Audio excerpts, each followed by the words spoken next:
smart kid. So now here's the kicker. Yes, these screens you can see stuff. The one that matters is over there. Also too, you didn't know this. These two chairs, another radio station is coming. So your location is over there. Okay?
Cover that.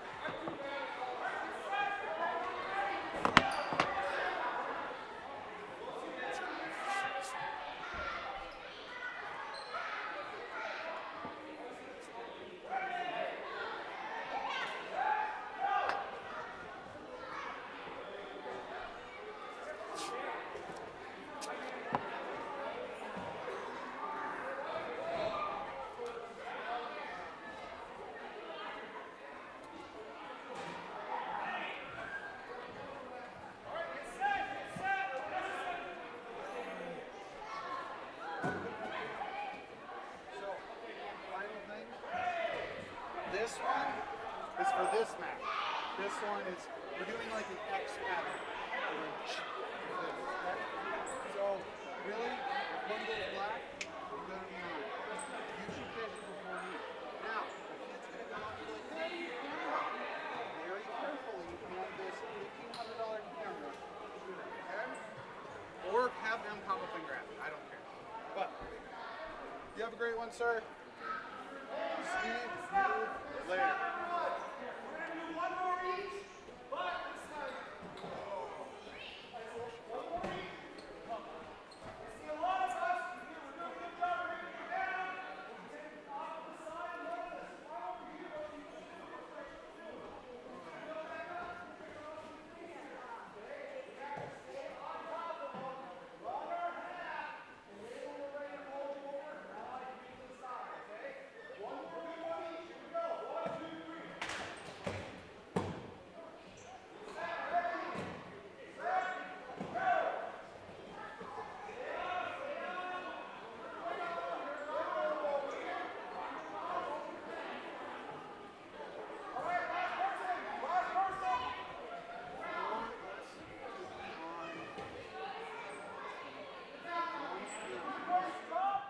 Your Nighthawks Wrestling will be back in action shortly. But don't go anywhere. Stay tuned for an exciting lineup of content, including school news stories, streamer spotlight, Hawk Talk podcast previews, sports highlights, local announcements, and most importantly, special messages from our local sponsors who play a vital role in supporting this program.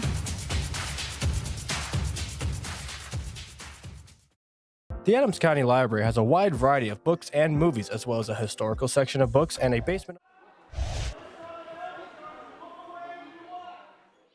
Kayaks, and other various summer-related things. They are located at 103 6th Street North, Hettinger, North Dakota. You can also call them with 701-567-2741. That is 701-567-2741.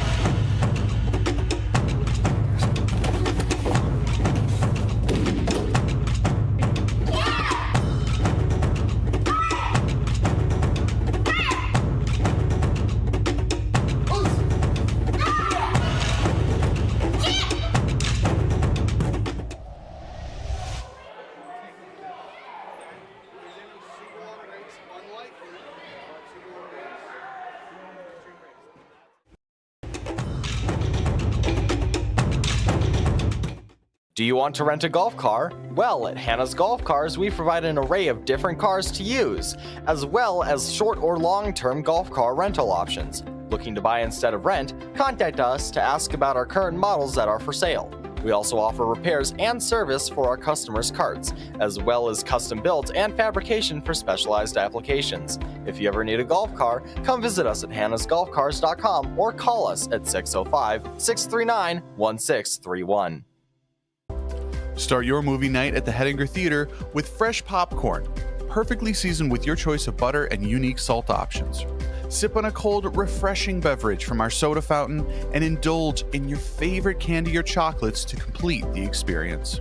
With a clean theater, friendly staff, and comfy chairs, the Hettinger Theater is your go-to spot for a fun night of entertainment.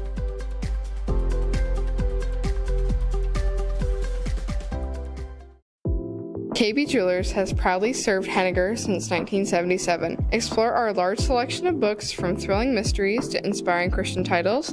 We also offer an extensive jewelry collection, candles, and especially unique gifts. Whether shopping for someone special or treating yourself, you'll find something perfect here. Visit KB Jewelers, the place with the nice things, here on Main Street in Hettinger.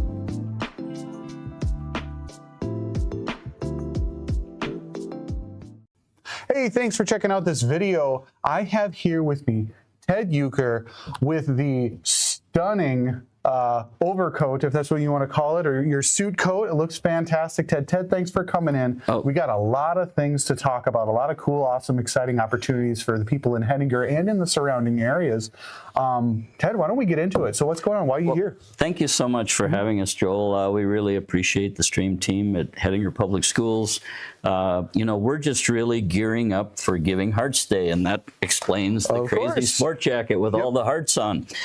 This will be our 8th consecutive year of being a member of the Impact Foundation, which allows us to participate with Giving Hearts Day, which, in case people out there don't know, it's the largest online giving day in the state of North Dakota and the longest running fundraiser in the United States. So it's a terrific event for our area communities, and our West River Health Services Foundation is just proud to be part of it. Awesome, awesome. So there's some events that are coming up that you guys are hosting and holding to kind of help with all of this, as well as giving back to the community as well. What are some of the events that are coming up that people need to know about? Well, just to give you an idea, Joel, we are challenged this year. Typically, we have went back to the previous March all the way through February, and we've inputted checks, scanned them in, if you will, to the Impact Foundation and have received credit. Now the rules have all changed, and therefore we have until January 26th to come up with our matching funds, and we are locking in on $43,000. Okay. Then we have 43 days from January 1st to February 12th 43 days to raise another $43,000 to match the match to raise a total of $86,000. And that's our goal for Giving Hearts Day here in 2026. And you're right, we've got an amazing lineup of events. Of course, we're trying to compress all of our fundraising into 43 days versus, 250 days. Yeah, this is kind of an urgent situation in a sense. Like it's not like, oh, we'll get it to you eventually. Like we only have from this time to this time to get this in. Otherwise, it doesn't work because of the new change. They've really tightened it up, and that's okay. We're not against any of the things that the Impact Foundation is trying to do. We're a member. We pay $835 a year to be a member of this organization.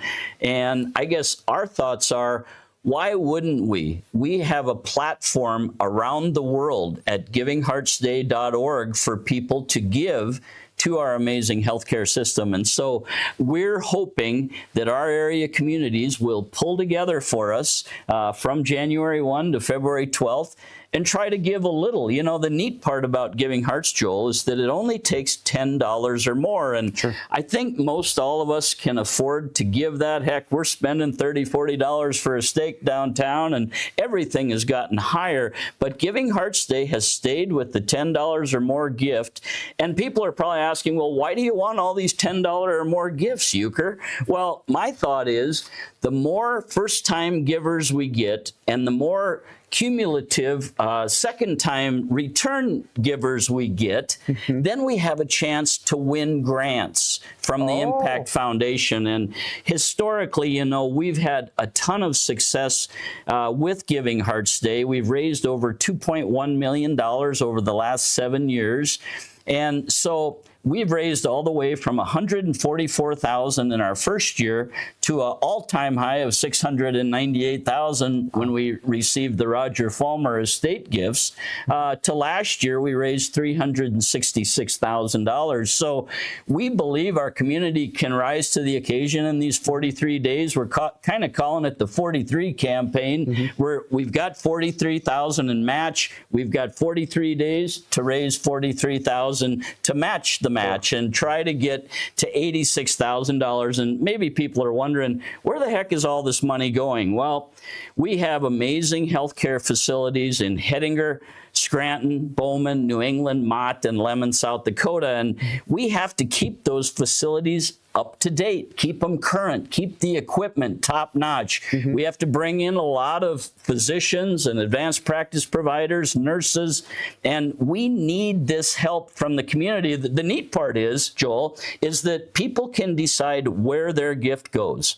They can put it towards our scholarship program. They can put it towards any of our endowment funds. They can support our Grateful Givers Club. So even though it's Giving Hearts Day, you're not really giving to Giving Hearts Day, you're giving to West River Health Services Foundation, and you can still select which fund you want to support. That makes sense. That makes sense. So it gives people a lot more control into those directions. Absolutely. And then supporting local healthcare, being able to have that special situation where your doctors you actually know in person, you're not a number, being able to keep that infrastructure running, that special thing that we have here, this is one of those elements that helps with that. It's all about personalized care, Joel, and it's all about being close to home. Let's admit this, folks. We are not all going to make it clear to Bismarck and back. We just aren't, and we need an ambulance nearby. We need our staff of ER folk that are ready at a moment's notice to help anybody and everybody. We have one of the top critical access hospitals in the United States. We have ICU. We have a full eye center. We have visiting nurse. We have a care center. We have an assisted living center. And so we feel really good about what we have, but we have to keep it up and we have to keep improving, because we want our people to know that if they need some assistance, West River will be there. Okay. That makes sense. So moving forward, Ted, is there anything else that you wanted to share with us about the upcoming events or anything else? Yeah, we'd really like to share with you the events because they're amazing. On January 6th, we're going to host our first Giving Hearts Hoops Night when the Lemon Cowboys boys basketball team comes to Hettinger to take on the Hettinger Scranton Nighthawks. And this is more fun than anybody. If you've never been to a Giving Hearts Hoops Night, you need to go because it's free admission, free pop, free popcorn, thanks to our amazing sponsors, in this case, Dakota Bank, Northern Bottling, Pepsi, and Kim Erickson Agency, as well as Scranton Equity and Laufer Vermeer. And not only that, but when you enter, you're going to know that everything is free. But wouldn't it be neat if you paid forward a little bit of that admission or concessions to our hospital system, in this case, West River Health Services Foundation? And we're going to have all kinds of fun. The 5th and 6th grade boys are going to be playing at halftime of the C game and the B game. Not only Hettinger Scranton's 5th and 6th graders, but also Lemon's 5th and 6th graders are traveling over to go up and down the floor. Of course, we'll have all the players in red and white, white and red T-shirts, varsity, JV, C team, 5th graders, 6th graders. We're going to have everybody decked out in red. And of course, if you make a gift of $50 or more, you can get We Believe T-shirts, red T-shirts. We're trying to get a sea of red in the Roberts Ranke Auditorium right there on John Butterfield Court. And so we're hoping everybody will wear red and bring your checkbook, because at the halftime of the varsity game, we've got what we're calling our Legends Free Throw Shootout for pledges. And in that way, when you make your gift, whether it's $10, $20, $50, $100 to our West River Health Services Foundation, you can select one of our 4 legendary shooters. And we have Ben Laufer, a local Hettinger. He was a Black Devil and a Nighthawk, if you can believe that. And he's an amazing shooter. He's going to shoot 10 free throws for us. You can, bid or make a pledge for Ben, either by the amount he makes out of 10 for the total 10 attempts, or you can just make a flat lump sum gift. And, our thoughts are, not only is Ben Laufer shooting 10 free throws, but we have Steve Duncan, who was a legend in Lemon High School basketball in the early to mid 80s, and he's coming back to shoot 10. Then we have a high school duo, Drew Hetzel, who's playing now for the Lemon Cowboys, and Gavin Parnot from the Nighthawks. They're each going to shoot 5 for a team total of 10, and we're calling them Team Parhet.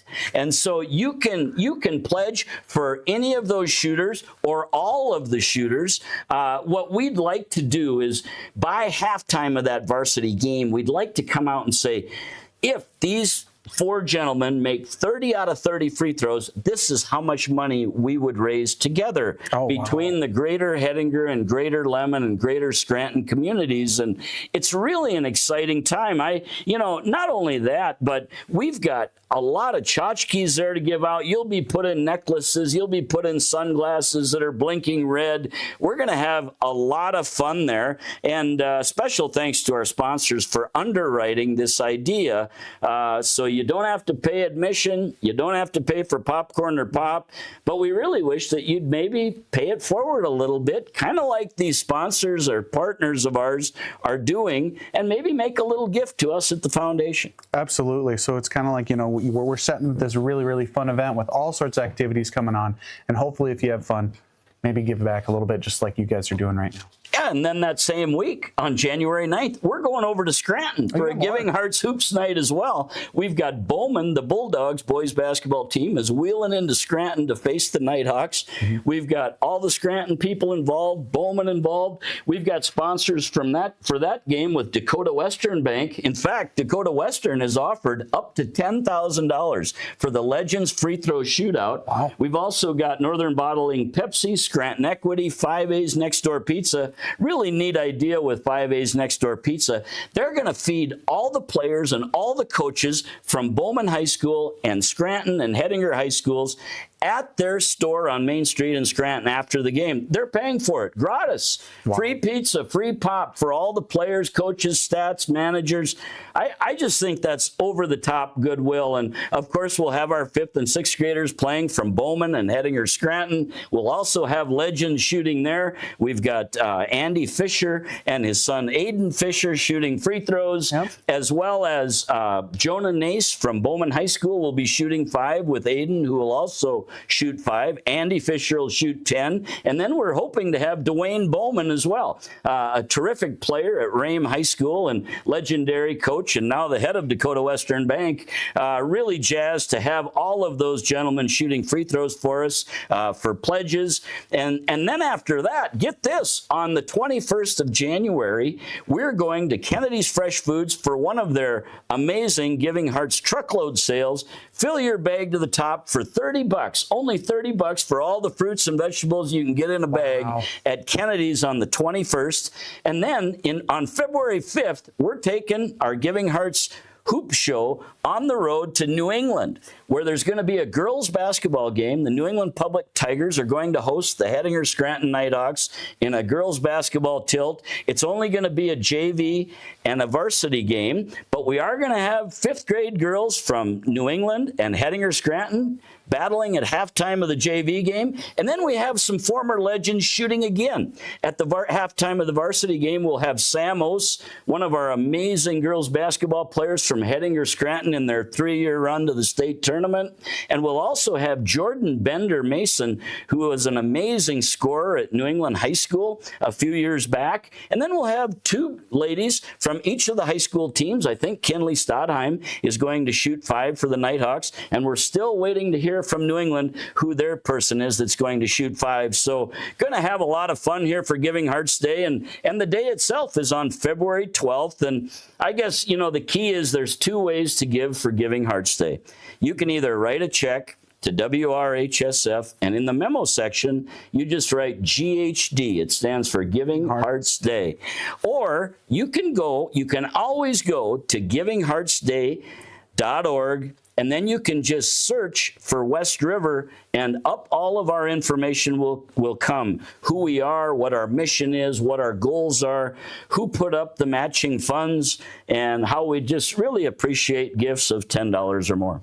Awesome. That is a ton of fun. It sounds like there's all sorts of activities going on. Ted, thanks for coming in and sharing all this information with us. Is there anything else that you'd like to share? I guess just the last thing I might mention is that we've got some amazing sponsors in New England as well. You know, Fitterer Oil, Edward H. Schwartz Construction, and Helena Agra Enterprises are all sponsoring the admission in New England. We also have other sponsors there, and Centennial Insurance, Kim Erickson Agency here in Hettinger, as well as Laufer Vermeer, Dakota Bank, Dakota Western Bank, Scranton Equity, 5A's Next Door Pizza. Those people are making this happen for our hospital system, and I guess we're just hoping that everybody will come out for these events and share a few dollars and enjoy our youth. You know, they are the future. Whether we want to admit it or not, they are coming up behind us, and we need them, and we need them to feel good. We'll have them all in red and white and red shirts. Hopefully we'll have all the fans in red, and I might even throw on this jacket. Who knows? Awesome. So we have sense of community. We have all sorts of activities. We have ways to give back. Ted, thank you so much for coming in. We hope you guys attend the event, and thank you. You bet. Thanks, Joel. The HBS Stream Team is a school-to-work program in which students in grades 7 through 12 gain real-world experience while learning about the basics of live broadcasting and providing a service to our community. Now, let us take a moment to meet one of our members who help us make this possible. Hey everybody, thank you very much for tuning in to the Streamer Spotlight, a portion where we highlight our streamers that are behind the cameras, behind the mics, behind the laptops, making these broadcasts a reality. Today we have Robert Larson in with us today. Robert, thanks for coming in. Thank you. Robert has been actually done one of these before, but it's been quite a while, so we thought we would kind of refresh it up and kind of give a new version of it. But Robert, thank you very much for coming in. For those who haven't seen one of these before, why don't you introduce yourself? You know, how old are you? Your hobbies, your interests, all that stuff. I'm Robert Larson. I am 17 years old. I am a junior currently. And some of my hobbies are, like, for example, I really enjoy just gaming. I watch a lot of YouTube, watch quite a bit of, like, shows and movies, and especially anime. And I really enjoy video editing, which most people don't. Gotcha. Yep. Yeah, I find it really therapeutic for some reason. Like, I'm a really big, like, music guy, and I have a whole list of hobbies, just things that I enjoy. Awesome. Fantastic. So a lot in that media realm that you're really, really interested in. And you've been on the stream team for 2 years now? 2 You're years. coming up on the 3rd year this fall. So, I mean, you've been around for quite a while. What do you like about the stream team? What's some of your favorite things? Probably my biggest thing is just, like, it definitely feels like a community. Yes, very, very much so. Where you kind of have a group of your peers that are kind of either like-minded or similar interests, right? Yeah, definitely. Gotcha. Because, like, you know, we have a stream team chat on Teams, and we have a serious one, but also more of a funnies one. And there is a whole culture there. Yep, absolutely. It kind of allows the students to kind of build that bond, kind of that trust amongst each other. Be themselves. Absolutely. So not only with that too, other things with the stream team that Robert's been doing, because one of the things we like to do with the Streamer Spotlight is kind of not only introduce you to who they are, but also kind of show what they've done for the program as well. And Robert's one of our stream team leaders. He has a diamond category in all three, or he has a diamond badge for all 3 categories, which is microphone, which is your commentating, producer, and cameraman. And cameraman. He has diamond level, which is our highest level of competency that you can reach. And by doing that, it made him a stream team leader. So Robert has not only provided a lot of good service for the stream team, but he also has new responsibilities that come with it. So whenever we make changes or policy changes to the stream team, those stream team leaders get together and they get to help decide what the future of the stream team is going to look like and how that impacts the rest of the students who are part of the program. And Robert's been always a helping hand and always super helpful with all that. So thank you very much, Robert, for doing that. I'm very passionate about this. Yeah. It's something that I do genuinely care about. Absolutely. And you know, another thing, and I've shared it last time, but I do have to share it again, is if another fun note for Robert is he does all the different jobs, but the main one that he does the most is commentary. And commentary for Robert, he loves to commentate the youth games. So for example, all of our elementary streams, they have typically a lower viewage, but what Robert does is he's going to take basically an elementary basketball game or whatever type of game and make it feel like it's the NBA finals for what's happening on the court. And it just makes it really fun. Sometimes it's kind of funny, but it's super engaging. So he's coming at a very high level for something that seems to be a little bit more fun. And it's really, really enjoyable to watch. So if you're ever bored, go onto the Stream Team YouTube channel and take a look at some of the elementary streams that we've done in the past. So. I really enjoy making the stakes unnecessarily high. That's what makes it fun to watch, though. That's like the cool thing is that it adds value to the stream that you're watching and it makes it a little bit more fun. Absolutely. Well, anywho, that's pretty much the end of our Stream Team Spotlight. Robert, any final words that you wanted to mention before we sign off? Not much. Just thanks for watching. Awesome. Continue supporting the stream team. Thanks. Please and thank you. When life puts a dent in your day, trust a team that keeps Hettinger rolling at Lakeside Auto Body and Glass. We are your hometown experts in collision repair, auto body restoration, and windshield replacement. Do you need a new look? Just ask us and we can get you a new paint job for your vehicle. We are located at 103 Highway 8 or call us at 701-567-4380. If you or a loved one has had a recent accident, illness, or surgery, did you know that rehabilitation services are available right here close to home? Our West River Health Services Swing Bed is a certified program for extended care, providing both physical and occupational therapy. Let our trained West River medical staff take excellent care of you while you receive the skilled therapy necessary for your rehabilitation process. We are here for you, right here, right now. Welcome to the Rural Collective, which was designed to support your big ideas. We have state-of-the-art technology and amenities, including a color printer copier, touchscreen TV, modular furniture, a kitchen, and a comfortable seating area. Our mission is to inspire growth and celebrate our community and revitalize our rural area. You can rent out the space by contacting us at 701-567-2531.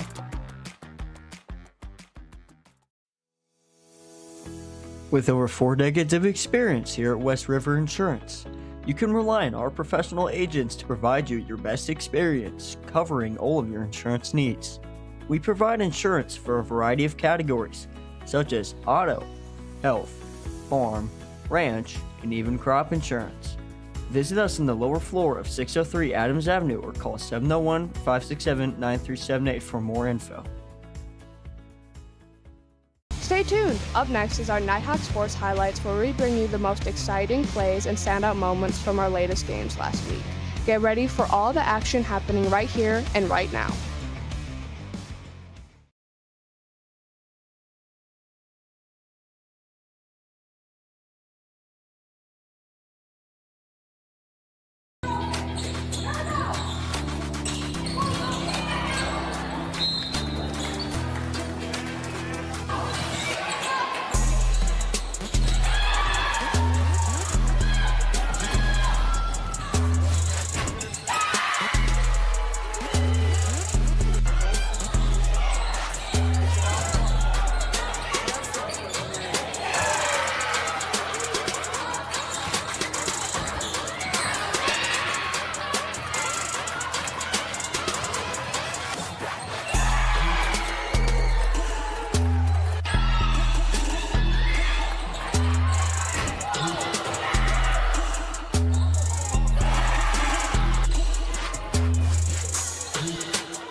In this next segment, enjoy a trailer from one of our video production students. Each May, we celebrate their creativity at the annual Short Film Festival held at Hettinger Theater. To watch the full film and more, click the link in the description below. Enjoy!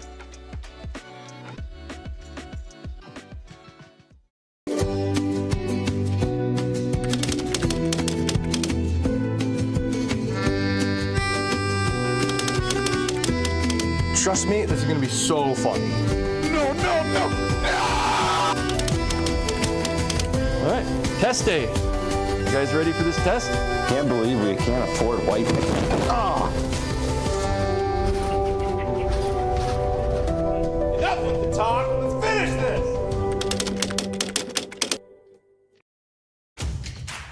Your Nighthawks Wrestling will be back in action shortly. But don't go anywhere. Stay tuned for an exciting lineup of content, including school news stories, streamer spotlight, Hawk Talk podcast previews, sports highlights, local announcements, and most importantly, special messages from our local sponsors who play a vital role in supporting this program.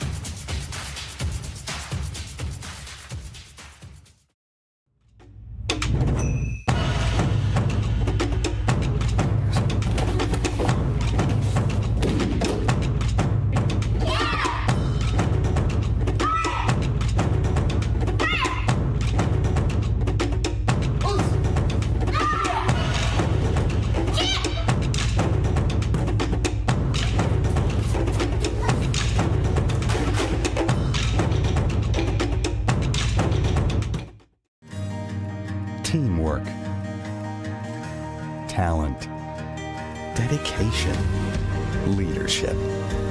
These values build community, improve lives, and make a difference every single day. For you, for our neighbors, for our community, for a better way of life. Gate City Bank.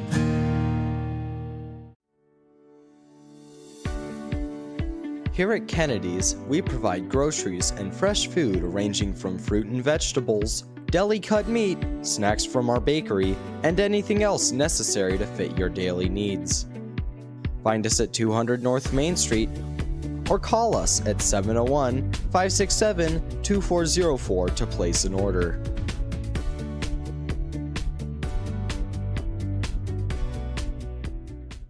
Welcome to the Peacock Mercantile, where our mission is to be a catalyst of positive change in our community. Enjoy handcrafted drinks like caramel macchiatos, lattes, fraps, and brevets, along with sweet treats such as caramel rolls, muffins, coffee cake, and fresh pastries. We also serve breakfast all day, and delicious pizza including taco, supreme, and cheesy breadsticks. Before you go, browse our t-shirts, mugs, Christmas ornaments, and unique gifts, and homemade wood carvings from Peru. Visit us at 213 South Main Street in Hettinger. At West River Veterinary Clinic, we provide routine checkups and vaccinations to emergency care and surgery. Our team is here for every step of your animal's health, proudly serving Hettinger and surrounding communities with compassion and care.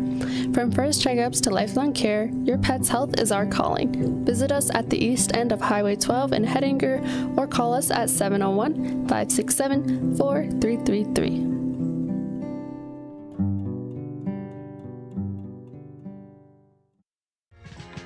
Hawk Talk is the official podcast of Hettinger Public School, where we keep you in the loop with the latest school news, offer insight of school board meetings, and dive deep into the educational experience our school provides for the students, parents, and tight-knit community.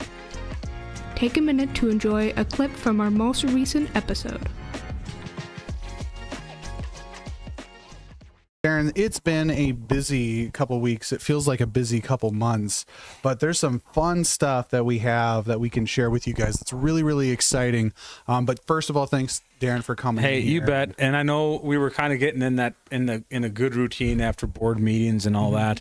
And I apologize because it has just been bonkers. But for good reason. It has for good reasons. And time just goes by so fast. It makes me older every time I say that. I sound like my parents. But it is a reality. So here we are today to get some updates out to the public on some of the meetings we've been having, and hopefully to get people excited about the continued work we're trying to do with our campus, and to make things flow a little bit better up here and make it a more enjoyable experience for our students and our staff, and an exciting experience. Yeah, exactly. Absolutely. You bet, buddy. Yeah. So like as far as we got some notes here, as we always typically do, and we got committee meetings. So there's a couple meetings that have happened, but the one that's really exciting. So building committee, and isn't building as in this building. There was a meeting with an architect, Darren. What is going on? So you bet. So this was probably the third or fourth meeting with Ubel Designs out of Bismarck, North Dakota. Okay. What we're doing is working with plans with Ubel Designs on a remodel for our science lab in the 1967 edition. So anyone that's been to school here in the last 18 years, that's Miss Block's room. For my generation that didn't have kids or whatever, you're talking about Mr. Wills's room. You know, Mr. Butterfield taught in there way back. So it's on the 67 side, and really we're gonna gut that room, and even remove walls, put another entrance into there, so we have two exits, and then really make it a 21st century science room with a lab that works. 1967 edition. It doesn't owe the district any money. I think we got every ounce of utility out of there, but we're to the point to where the gas lines, we no longer pump gas in there because of the leaks. The plumbing is shot, and it was just one of those deals to where, in order to really do what we know Miss Block is capable of doing, and to do a service to the kids, because science is such an important cog in so many career choices. Yep. The board was like, okay, we got to get doing this, and the board's been talking about this for all of my extent as superintendent, so the last 5 years. I know there's been some change up on the board, but all of those board members have had, this has been a priority, whether it was when with Mrs. Schmitz when she was on there, Mr. Yonner, past President Kinsfodder, and all the current board members. This is just a continuation of like, all right, we're finally at that point where we feel we can make this happen up there. So yeah, this has been very ongoing for quite some time. Yes. So and it's just it's getting to that exciting point, right? To where it's like we're looking at architectural drawings. Miss Block, has reached out to a lot of different other science teachers. She has toured other schools and has taken all of that and melded it into what we feel is going to be the best space that we're able to provide without really getting crazy and like losing other classrooms, with still working in the footprint of that room where it working is right with now. what we have. Yep. And the exciting thing about this, because from my memory, and correct me if I'm wrong, we had people come to the school, I want to say almost 5 years ago now, and look at our building to see, is it okay? Because obviously you've seen a lot of smaller towns rebuild, right? Yeah. But one of the biggest reasons why it's changing our direction, right, is because the bones of this building are so good. Correct. You bet. You think about it, and it's probably actually been longer than that. I mean, it shows how fast time goes. You look at, we finished up the project with the pool. And the 2 boiler room renovations and the windows and all that stuff. But it goes back like 12 years to where the board at that time put a new rubber roof on the high school addition, put all new univents in each classroom. That's where those engineers really came in, and they're like, you don't really want to walk away because she's a good building. And it's the whole campus. I mean, they evaluated the 1952 edition, the 56 edition, the 67 edition. It was built really, really well, and it's been taken care of over the years, albeit with a lot of deferred minimal maintenance things.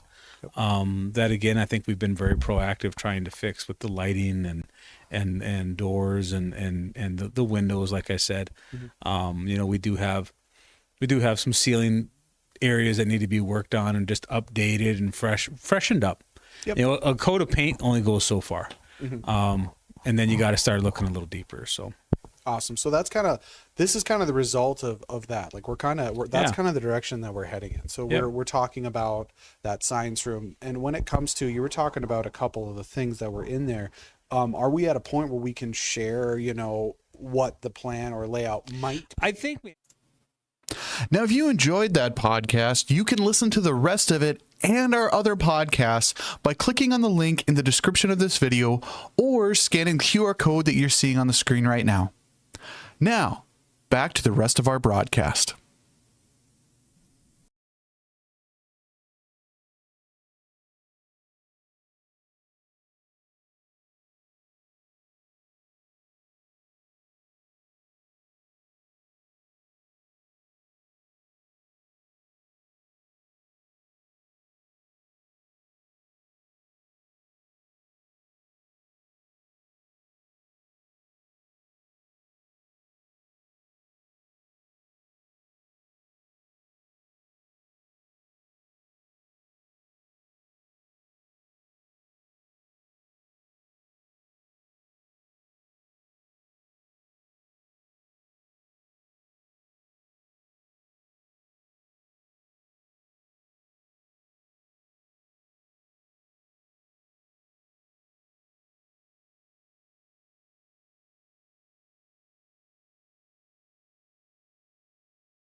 All right, good morning. It's time for your Coach's Corner program this morning, and we have head coach Randy Berwick on KNDC and KBJM. And we want to thank everybody, along with our great sponsors, bringing you Coach's Corner on KNDC and KBJM. We have Coach Berwick this morning. Good morning, Coach. Good morning, Nolan. How are we doing? We're doing good, and we're into the new year, 2026. We got a month of wrestling to talk about. We talked about just before we got into the season, we talked about numbers. You had one senior, and everybody's excited for Nighthawk Wrestling. And you guys started off guns a-blazing. You had Mandan, Rapid City right out of the gates, 2 Class A tournaments. Yeah, we always front-load our season, as far as that goes. We want to get out and challenge ourselves, see where we're at. The guys came out. It was actually a really nice Mandan Lions tournament for us. To get the season going that way. It was kind of nice because we had some guys that got hurt last year and weren't able to wrestle, and this year we were able to get them on the mat and get them going. Had a really nice Mandan tournament. I thought the kids performed really well coming off. We had an extended training phase in there where we had about 3.5 weeks of training, and then got ourselves into the competition series, situation. And I felt like we were ahead of the curve a little bit at that time. We looked good condition-wise. Technique, was where we wanted it to be at that point. And it was just good to get a good look at the kids, get them on the mat. That way we could go back and work on some things that we really needed to work on. And then we moved right into the Rapid City Invite, which is another, I think there was 60 teams there this year, which is a great atmosphere to be in. You're at their big arena in Rapid City. A lot of mats, a lot of wrestling going on. Gives you that state tournament feel. We went down to Rapid City and had a great outing that weekend. We progressed in a matter of a week. We got better. I thought the guys performed extremely well. We did put some in the junior varsity division, and we had 6 guys in the varsity division, and the other guys got their opportunities in the JV division. We went down there and had a lot of place winners. We did have one champion. Alberto Verdon won the 114-pound weight class down there, and when you're getting on the podium in a tournament like that, you're wrestling pretty well. And we had other guys that got on the podium that weekend and just did a great job for us. We finished 18th on the varsity side with those 6 guys in the varsity side. We finished 7th in the JV side with our group that we had in the JV side also. So real successful weekend for us. We were super excited coming back. And then we were getting ready for our holiday tournament that we go to in Linton. And, we always look forward to that. We always, like I said, we front load our season with some extremely tough competition. And not that the competition, isn't as tough, but psychologically, I think sometimes, you get in that situation where, okay, I've been wrestling the guys from Sturgis, it's not going to be a real big deal for us to wrestle a guy from Velva or South Border, even though they're extremely good. We understand that. It just takes away a little bit of that psychological warfare that goes on with yourself, and so it was a great first 2 weeks of the season. We got everybody quite a few matches early season. Like I said, coming off a long training phase like we had, we wanted to get a lot of competition in early, and the big thing is make sure that we were our condition was where we wanted it. We wanted the guys giving 100% effort every single match, and that's exactly what they've been doing. Yeah, you guys took a trip to Linton. Obviously, we're going to get Trevor on. Trevor, I don't think, was too excited about talking on the radio, but he is going to give us some time later on this season. But you guys head to tournaments. At Dakota Western Bank, our trusted workers are here to assist you with all your banking needs, such as checking, deposits, withdrawals, drive-thrus, and ATMs. We also have a lending department that provides borrowing, credits, and management for all your loan needs. Visit us in person, through drive-thru, or call 701-567-4511 today.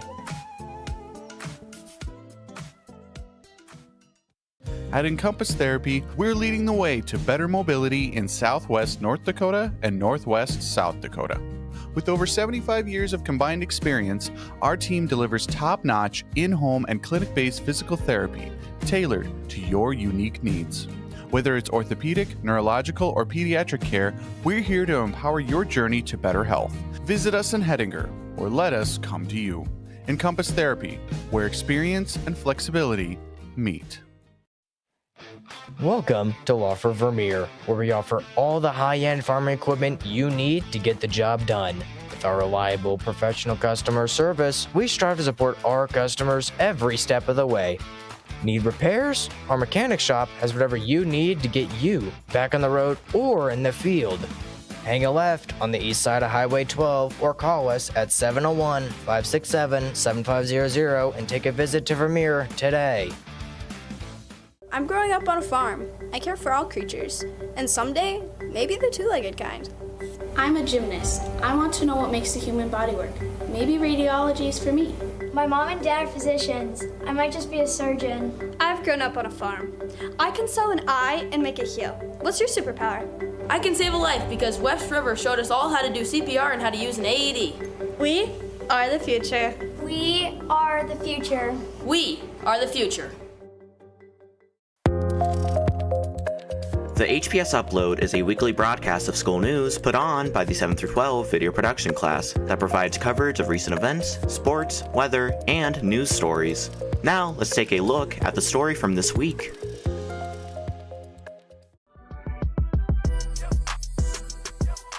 The varsity basketball season is kicking off, and the team is adapting after losing some key players and seniors. I spoke with some players and Coach Kelly Pierce to get their insight on the new direction of the team.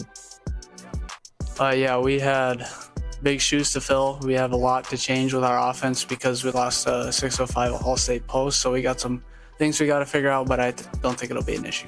It's going to be more of a fast pace. We kind of just got to find a way to work around the perimeter rather than in the paint, more or less. I got to keep them out of the paint on defense and not let them get touches around the rim. So one thing that I think we need to work on a lot is our perimeter scoring, being able to get downhill and make decisions off of that. So that's one thing I think that we can look forward to into this season. I think one of the areas that we need to improve on from last year is our rebounding. I think if we can become a better rebounding team, we can hold teams, to one shot per possession, and we'll be able to get out and play with a little more tempo and play a little faster than we did a year ago. So I think the rebounding aspect of it, and then just really understanding how to play with one another. Each team is unique in the personnel that are on the court, so it takes time to build that cohesiveness and how we want to play. I think one thing is definitely our coaching staff. We have a really, really great coaching staff. Coach Pierce won Coach of the Year last year, and he's definitely really good at that, making sure that even though if we have a loss, we come back the next day ready to practice, ready to win. We've already had some really intense practices so far this year, and I think that going forward, we'll be able to keep that morale high, and considering that we have a whole bunch of freshmen this year, I think, those players being around and with the leadership that we have, I think morale will definitely be high this year. I really think there's three things that you really have to do to be a successful basketball team. Number one, you have to be able to play defense. You have to really be able to get after it defensively. You have to rebound the basketball, and you have to value the basketball, so don't turn the ball over. Those are the three things that I really think determine a lot of the success on and off the court that way with wins and losses. But I would say the thing that gets overlooked by most coaches and in most programs is the culture. The culture of your program it means everything when it comes to success. So how well do your teammates get along, both on the court, off the court? Just having that culture that builds it, where everybody has that gratitude and that, where they want to play for one another. We have team suppers every once in a while before games, and that brings us all together. And then we also have some good laughs and, time.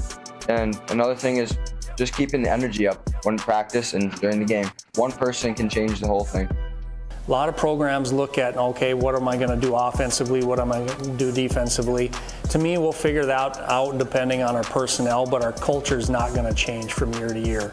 The players might change, but if you have a strong culture, your program can be successful. One thing that keeps the morale high on the team is our energy throughout practice and the games and the locker room. We just make sure that our energy is high and we can get the job done.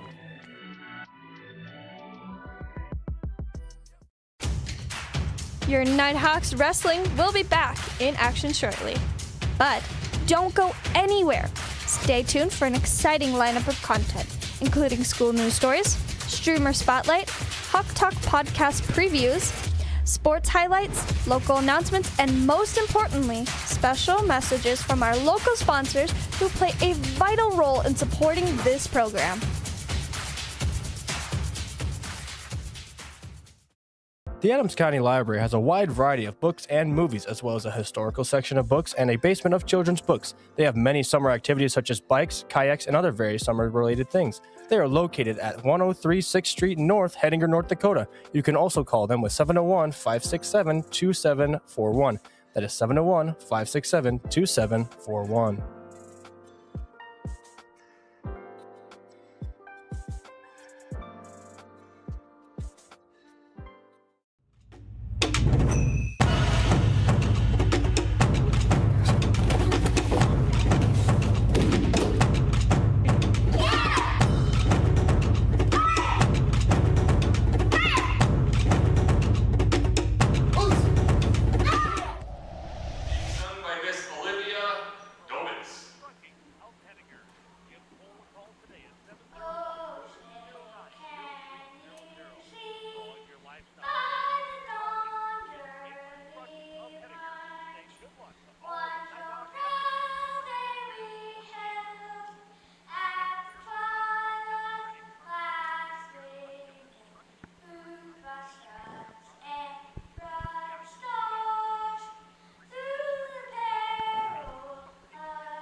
Hey, welcome back, everybody. They're just doing the coin flip right now.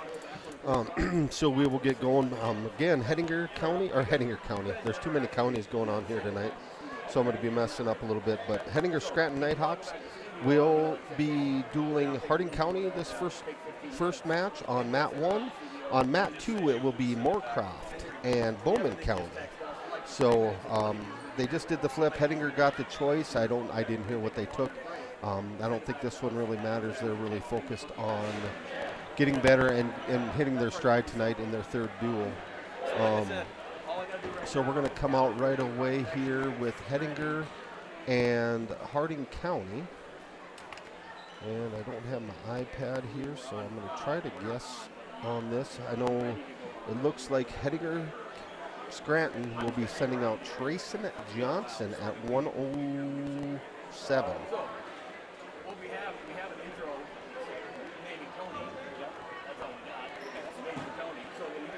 And they're putting their ankle bands on now here. Trying to pull this up so I can maybe see who's wrestling, but I know Hettinger has Trayson Johnson out. He is a 7th grader. I don't have Harding County's look up. That. Trayson Johnson comes out. He's looking for Holler Tie. He looks at an outside single, doesn't get it. Gets it, runs through it. Gets his 3 for Trayson Johnson with the takedown. Now he looks right into his bar series or a tilt. Kid from Harding County does a good job of rolling through it there. Trayson's got it tight and he's getting back points. Trayson again is a 7th grader and looks very, very good for the Nighthawks. Now he's looking just to push him over onto his head. Now he catches him. There he gets his 4 points. So now it is 7-0 Trayson Johnson. We have 1:20 left in the first. Trayson's looking at it, trapping an arm again. Now he's got an arm bar in. Looking for a bar and a wrist. He's working it right on the edge of the boundary here. He's getting back points. Now he's just got to keep his body in. He does not. Harding County kid does a really good job of rolling through that.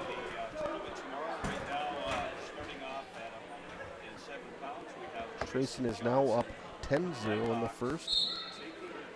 Right away, right off the whistle, traps an arm.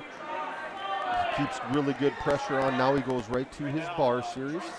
I'd like to see him stay off of his knees and keep that pressure on. Almost looking for a Purdue press here. Looking at trapping arm. Trayson's doing a really good job of trapping. Now he's looking at going between the legs. Nope, he throws a bar in. Now he needs to get it. Now he's going to go a bar and a half. Now he's going to run. He's got him going to his back. Now this is where he's looking for his pinning series. And there's the fall for Trayson Johnson. Great job by Trayson Johnson to start us off 6-0. Hettinger Scranton Nighthawks. Let's go to a 30-second commercial. See if we can get our next match. Nope, they're already coming out.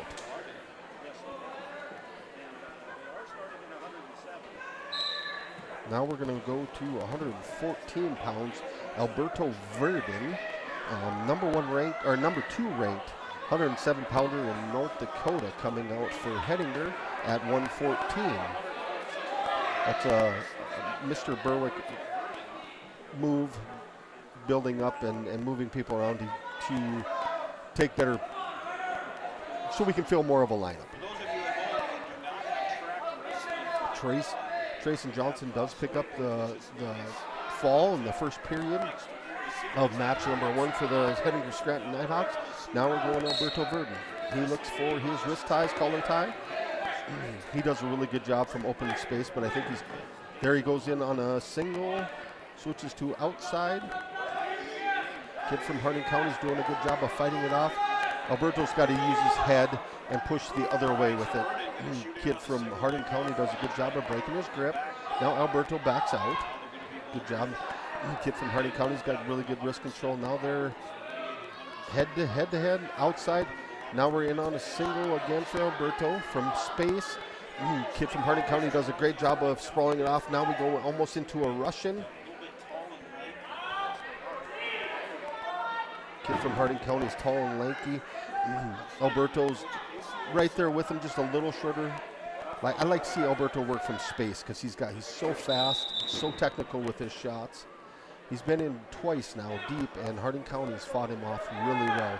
I wish I had names for you guys. I truly apologize. Harding County shoots. Alberto does a good job of sprawling off and back out.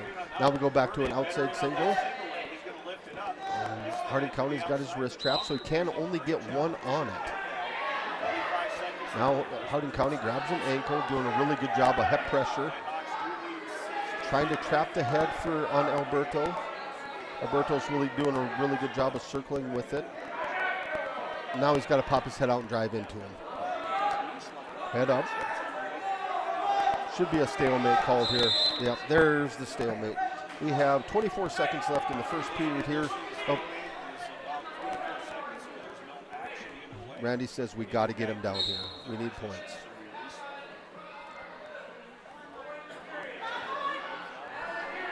.20 seconds left in the first period here.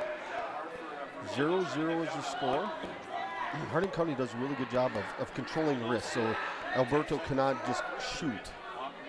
There's a shot from a little bit of space, head-to-head. Another shot from Harding County. Alberto's looking at running the corner. There's time. 0-0 first period. And Alberto gets choice. He's going down. He says, let's get the points here. Moorcroft picks up a fall at on their mat. Harding County is controlling arms, wrists, trying to roll him under. Alberto's doing a good job of staying up on his base. Now he's looking at tripoding up. Now he's looking to control hands, standing up. Now he's got to turn into him, stay in bounce. Goes right into the shot. There's the one for Alberto. So it is 1-0 Alberto. He looked at going right back underneath, and he's going, no, let me get my one, and we will go back to what I like doing, taking people down. Now he's got him, both arms tied up. He was looking for a trip. Alberto's having a hard time with just this little bit of height difference here. Kid from Harding County's got long arms, does a really good job of shooting from space. Alberto fights it off. Still on their feet, head to head. Alberto's looking for collar tied. Control. Now they're just circling. There he does a nice job with a slide by and right into his three. It's 4-0 Alberto Verdon. Now he's got to go to work on top. He's doing a really good job. Looking for almost now he's controlling arms, looking for his tilt series. Doing a really good job of pressing forward. Keeping him on his shoulders. Now he's got him bellied out. Looks like he's almost got an Iowa ride in. Looking to roll that arm under, digging it. Oh, nope, lets it go. He's looking at digging that arm out, looking for a tilt series. Now he's trapping the arm. Now he's going to go tilt. Now he's just got to out. He's got to go hard with it if he's going to go with it. 4-0, 19 seconds left in the second period. Alberto up 4-0. Doing a really good job of trying to control arms, looking at almost a butcher. Kid from Harding County stands up, and they go out of bounds with 6 seconds left in the second period. 4-0 Alberto. Of course, Coach Berwick is always looking for bonus points in duels, especially from his good guys. Alberto does a good job of controlling arms, bringing them back down. Again, Harding County stands up, and there's the period. Harding County's choice here. He's down 4-0. Coach Olson says, you're going down. We need points here. Get out.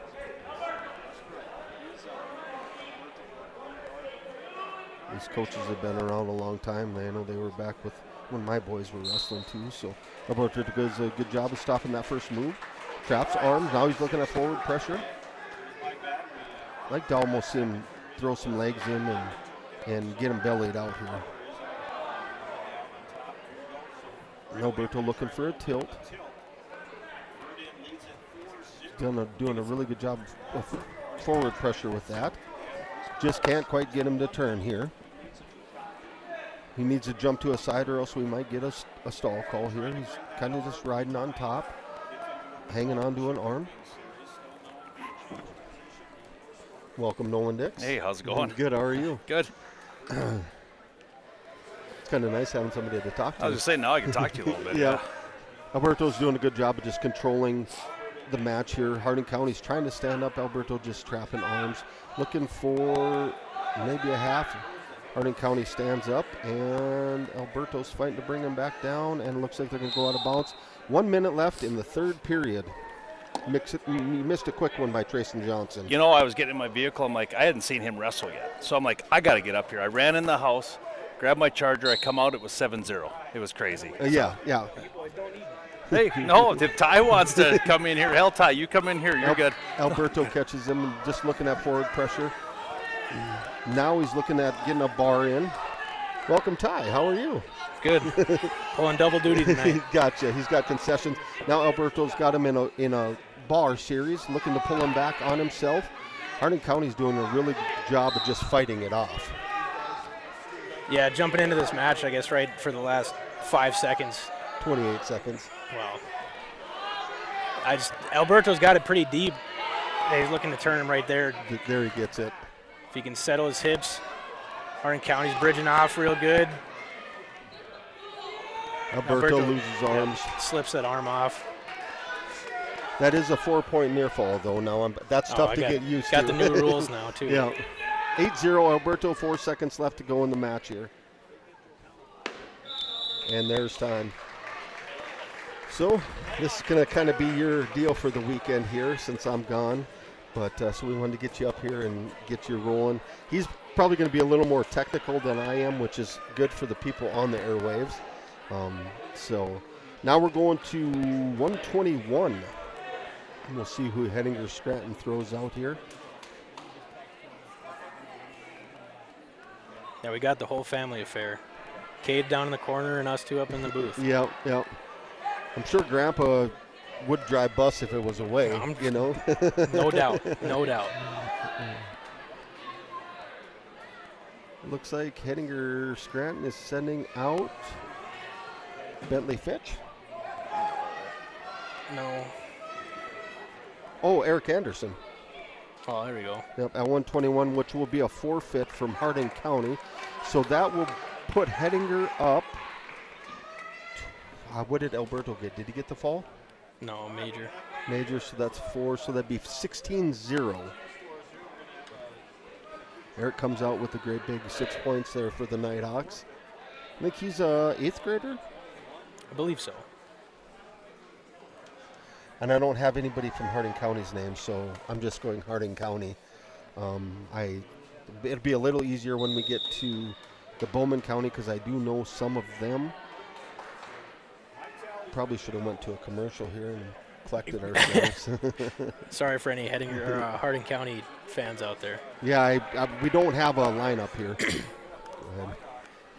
We got Tyler Fitch here coming up at 127. Wearing the green band.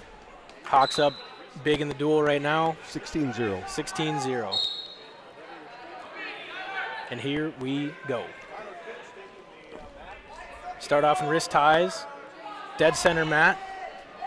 Not much foot movement, just a lot of hand fighting. There they break. Get the feet moving around. Hardin County goes in for the double. Nice sprawl by Tyler Fitch, sinking his arms under, blocking him off, sitting in front headlock position. I got Wade right in my way. Tyler does a good job in this headlock position too. Circling the corner, looking for the near side cradle. Trying to pull the leg in. Looks like he's going to get it locked up. He's got it locked up, head in the side, flips him over in the side cradle here. He looks like he's got him stuck, falling off to the near side. Recollects his hips, and there Tyler Fitch gets the fall in a quick near side cradle. Finishes the match with 1:12 left in the first period. Nighthawks will get another 6 in the duel. So now we're up 22-0. There you go. Quick math from the man. You know, I don't know if you guys listen to K9 in football. Sometimes we weren't so good at that math stuff. Sorry, Mom. We know we're better than that. But hey, let's go to a quick 30-second break here, and we can collect our thoughts here, too.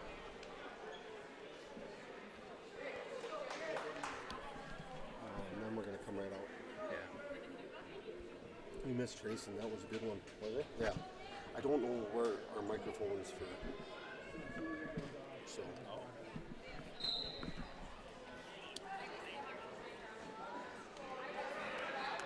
Hey, we're back here.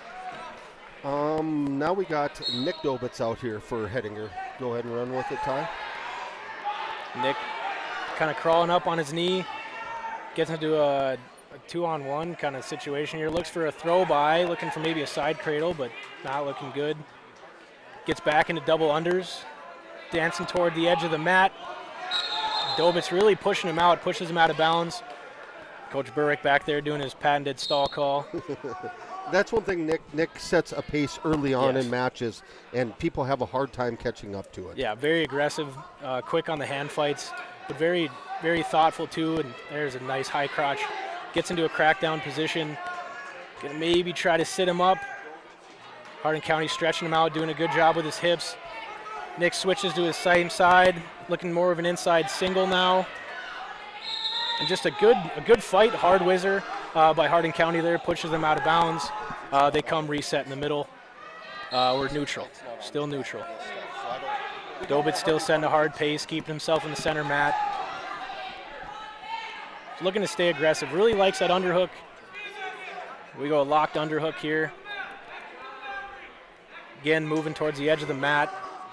Dobitz looking for any opportunity to score here, maybe looking for a throw by if he gets a push back. He does have a really nice throw by out of this and there position. it is, looking for the side cradle right there. Hardin County reaches down for an ankle, stopping that little hook inside cradle.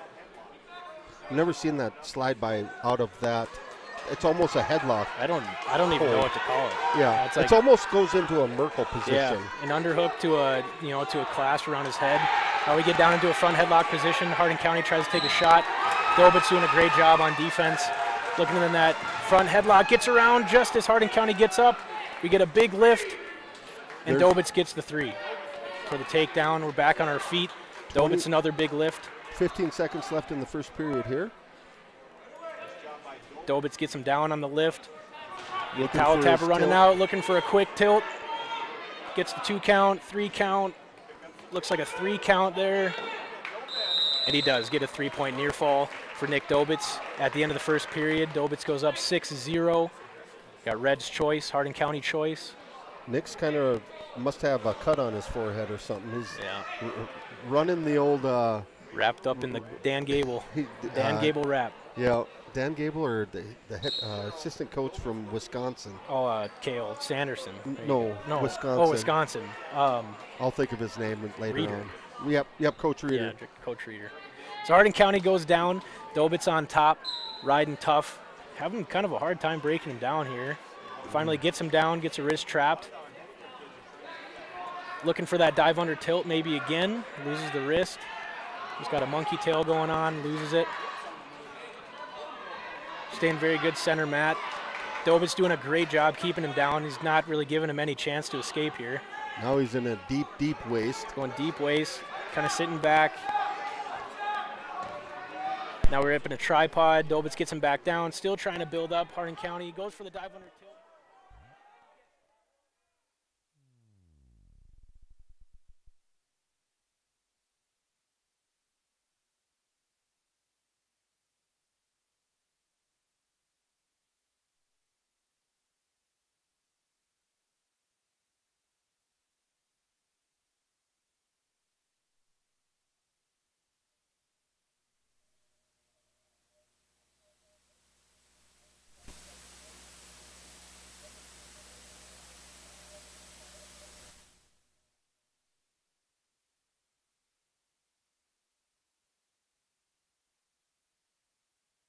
In on this cradle, I tell you what, this is a tough spot to get into. Yeah. It's a tough spot to get out of. Just hanging on for 20 more seconds left in the second period. 15 seconds left in the second period. There he gets out of that cradle position. Now we're looking at a butcher almost. Like a butcher half Nelson coming. He's got an Iowa hooked. As you can see on stream team, Wade's right in our way. And there goes the second period. Dobitz will be up 10-2 going into the third with his choice. He wants down. He lives for the down because he is a Peyton Tui, Alejandrus, Ty Warbus kind of wrestler, like looking for that Granby Peterson. Yeah, those roly-poly kids are hard to ride. So third period, here we go. Dobitz on bottom, Hardin County on top, looking for a half ride. Got a deep half Nelson in right now. Dobitz does a good job fighting it off. Classic look away and peel. Get up to a tripod, up to our feet. Dobitz up on his feet. Brought back down to the mat. This kid from Hardin County does a good job with that half. It's deep. Yeah, it's very deep. And relentless with it. Yeah. The old Dowley half. There you go. That's and Hardin County, and there's that Peterson look. That Peterson look. He loses the arm, kind of in an awkward position. You lose that arm in that Peterson, and you're in a tough spot to get out. Dobitz doing a great job though. Gets his hips squared back down to the mat. Picks up a leg. Could possibly get some back points out of this. He got two reversal. Gets the reversal. A 2 count on the back points, so we're up 14-2. Dobitz up 14-2 with a minute left in the third. Now just looking to ride him out for the next minute. We could look at a quick turn here and go for the tech fall. Tech fall, any bonus points in duels right now is big time points. Right, anytime you can get bonus points, it's a good time for the Hettinger Strand Nighthawks. Looking for that dive under tilt again. Hardin County looking for that headlock, maybe a little desperation. The minute left. Dobitz does a good job slipping it off, getting him to his belly on a hard breakdown. Trapping wrists, hooking legs. Maybe looking for a figure four ride, but sitting on the Iowa. Looking for a three-quarter Nelson. Got the Iowa ride, reached under, pulling down on his neck, really wrenching on him. Gets him over, looking for the fall, gets the fall. Big fall by Nate Dobitz, sorry. Which one? Nick, there we go, Nick. Yep. I always get the two mixed up. That kid from Harding County is strong, so to get him to pull over, that was a heck of a move by old Nick Dobitz. It's a good fall for the Nighthawks. Great job for Nick Dobitz. Pretty in control most of that match besides that cradle moment, and I really took control of that match. It's the one thing bad about that dive under tilt is if you lose any part of that in that, you find yourself on your back. Yeah. You know. And then you're in deep water trying to get off. Yeah. Now we got Burke Vanderpool coming out for the Nighthawks, and he is wrestling, I want us to say it's a Turboville, but don't quote me on that, Radio Nation. Go ahead, Ty. Burke Vanderpool, a guy I really like to watch wrestle. I love all these Nighthawk wrestlers, man. Coach Burke does a great job with them, and all of them seem to get that mentality of really wrestling hard. I love watching these Nighthawk wrestlers. Burke Vanderpool, young guy. We're neutral here on our feet. Center Matt. Hand fighting, a lot of hand fighting. I'm going to say at the Harding County Invitational, Burke did lose to this kid. Close match. Yeah. Burke looking to get into a shot, gets flipped in a cow catcher, a good scramble going on. Burke Vanderpool gets into a reshot. We're in a scramble, sits him up, head between the legs. Can maybe get him up, gets him down to a hip, a crackdown position. Looking for a stalemate, maybe. Harding County really holding on to that far ankle. Burke push his head out, get it on the side, not? Harding County doing a good job of getting that far ankle. Burke finally gets out of it. Might have to sit him back up again. There you go, sitting him back up again. Gets the shoulder through, gets the flip. Now he's got to get him down to the mat. Going for the skyjack, gets the three, takedown. Out of bounds. Nope, there's still and we're going to go out of bounds. 3-0, Burke Vanderpool. Number 3 guy ranked in North Dakota at 133. He's wrestling up at 139 tonight. The little signs can't quite see him. Now, need binoculars up here. Yep. Burke Vanderpool doing a great job of keeping the pressure on. Comes in back with the reshot, gets the skyjack, gets him down, just drags his feet in on the edge of the mat. Doing a great job just to get those points. Burke on top as they come back to the middle, looking for Iowa ride, maybe a half now. Normally he tries to throw his legs in and does a lot with his legs in. Looking for a monkey tail tilt. You know, and that's a thing that Berwick's been trying to get going a lot, is those quick tilts, those quick points to really get up in the match and maybe go for some falls and get stuff. Especially late in the period here. We got 10 seconds left in the first period, trying to get those quick 2-3 counts, you know. Trying to build up some insurance for later in the match. Looking for a little Turk here action. He's got far wrist, riding the far wrist. A good ride out for the rest of the period by Burke Vanderpool. He's up 3-0 at the end of the first period. That's the one thing I've watched Burke. He does a really good job of riding. When he gets his legs in is when he does his best work. But even when he doesn't, he's still working at stuff and does a good job of riding. And when you have those options, riding where you can go from your legs to your tilts to your turns, it's really great to have that big repertoire ready. Because you never know. Sometimes you never see these kids beside the one time a year you wrestle them. You always got to have everything ready. Yeah. Burke Vanderpool kind of getting back into what Nick Dobitz had with that underhook. Goes to a high crotch, gets caught in a cow catcher. Burke Vanderpool fighting off his back. Harding County looking for a fall. Burke Vanderpool really fighting off his back on the edge of the mat. His arm's just about out there, gets his arm out. There, an arm comes through. Harding County's going to get a 4-point near fall, as well as the 3 takedown. So Harding County up 7-3 in the match. Wrestling on the edge. Burke trying to get out of the bottom, maybe get a point as we go out of bounds. And that must be this Harding County kid. I mean, he's looking for that big move. Yep. You know, he does a good job of fighting everything else off too, but knows that high crotch is coming and is looking for that quick cow catcher to, turn the tides of a match, which he did. Now he's up 4. He's on top for a minute left in the second period. Burke Vanderpool trying to get his way off the bottom now, up in a tripod position, up to their feet. Harding County behind with the lift. Gets him back down to the mat on a good return. Great return by Harding County. Burke, when he gets up like that, he's got to sink his hips so he can break those hands. He was kind of standing on his tippy toes there. Maybe standing just a bit too high. Yeah. Now fighting off turns, trying to build back up to his knees here. Working his way around, a lot of commotion from the Bowman Beach side over here on the other mat. That's kind of a good duel going on over there. It's been kind of back and forth from a little bit I've seen. And we get a break in the match for a stall call on Harding County, so we'll have 1 stall red. That'll be his warning. Next one is a point for Burke Vanderpool. And basically he got that because he's not jumping side to side. Right. He's just sitting on his hips, just holding him down. When you're not advancing for a turn and you're sitting on one wrist, that's when you're going to get hit with a stall call. Deep half goes in. Burke Vanderpool on his back, fighting off again. Got his arm trapped. Harding County looking for a fall. 15 seconds left in the second period. And Harding County goes for the fall. Burke just couldn't quite, you got it half that deep, you get turned that fast. It's kind of a shock as to what's going on with you. So Burke Vanderpool will take a loss here. Harding County with a fall. And they must know each other from football. Yep. So that's a tough one for Burke. Football or rodeo, I'm guessing? Football, because Bison plays football over at Harding County. Those are tough ones when you're wrestling guys from Harding County, the Bowmans. You get around and you meet these people and you meet these guys. A lot of good friends. Yeah. Now we've got Kyler Shaleski coming out at 145. Yep. He's normally our 139 pounder. And we started all this movement with Trayson Johnson up at 107. Last minute instructions from Coach Berwick.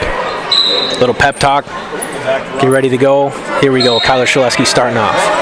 Harding County moving out fast feet, fast hands. We get into a collar tie right away.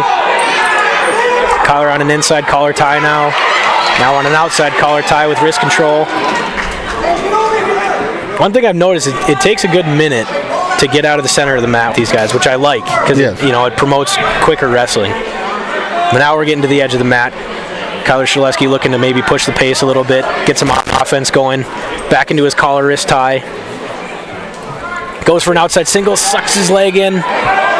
Stretched out just a hair, maybe pulling him in. Harding County doing a really good job of stuffing his head and not giving him that run there. In kind of a weird position now. Kyler may be looking for a little Peterson action going. If he can get that other arm across. Gives up the 3 takedown. Look to go to work on the bottom. Right into again, going from a switch right to a Peterson position. Looking, gets the Peterson. Is hooked up, got their 2 reversal. No near fall. No near fall. Let the wrist go. Now he goes to. This is where Kyler's really good with his tilts. He goes right into a dive under tilt, looking for his quick points. And Kyler Shaleski with his Turks and tilts does a great job on top riding, and that's where he gets a lot of his points. Harding County's looking at controlling wrist, so he can't trap him. Now he's got his looking Turk for in. a cross-face Turk, getting his points, getting his swipes, looking at 4. It is 3-4 right now in favor of Kyler. 17 seconds left in the first period. There he lets go the hold. There's his 4 near fall. So now he's up 8-3. Now he's looking at a bar series now from him. He's got the bar. And again, just like we were talking with Burke, Kyler Shaleski is one of those guys that has a huge repertoire on top. Riding wrestling, top wrestling, has a great repertoire, reps them very well, and it shows in matches when he's scoring a ton of points off of these quick turns. Yeah, and it's always quick points. Yeah, always. And if it's a transition, it's a transition right back into another turn. Yep. And just really, really good at scoring points. Kyler Shaleski up 8-3 in the second period. Gave up that first takedown from Harding County and just kind of ran with it from there. Got the reversal, gets his near fall, and now we're back neutral after a Harding County choice. Harding County, decided to go neutral. Kyler was the aggressor in that first period, just got caught, stretched out, ran around, now he's waterfall position. There he gets his outside single again, that little reach, finally gets in a position, sits him up, gets him turned down, now he's on top, back fighting wrists, grabbing wrists, and looking for his turns. 11-3 now, minute 19 left in the second period, excuse me. Shaleski looking for that Turk again, goes far wrist, looking for a Turk, gets his leg inside, and Harding County just slips out of it. Looking for it again, reaching back for a knee, loses the wrist. I noticed he goes at the knee where a lot of the other ones are going at ankle, and that gives him room to get out. Where you go at that knee, you got more control. Yeah, when you're looking at a leverage point, you go above that knee, and it's full leg up. You step through that thing, and that's where Kyler Shaleski does really well. He's right above the kneecap, kind of turned in a weird position there, but looks for the Turk, gets him turned for a quick, maybe half swipe. So we're looking at no near fall. Shaleski up 11-3 in the match. There's a step through Turk again, getting his swipes. We're at a 3 and a 4, 5. We're at full points. Maybe looking for a fall out of this Turk. Fall out of it. Stretching him out really well, and Kyler Shaleski gets the fall for Hettinger Scranton. So another Hettinger Scranton fall. 21 seconds left in the second period. I would do the math in my head, but I can't. I've lost track. We've gotten 4 falls. 3:39.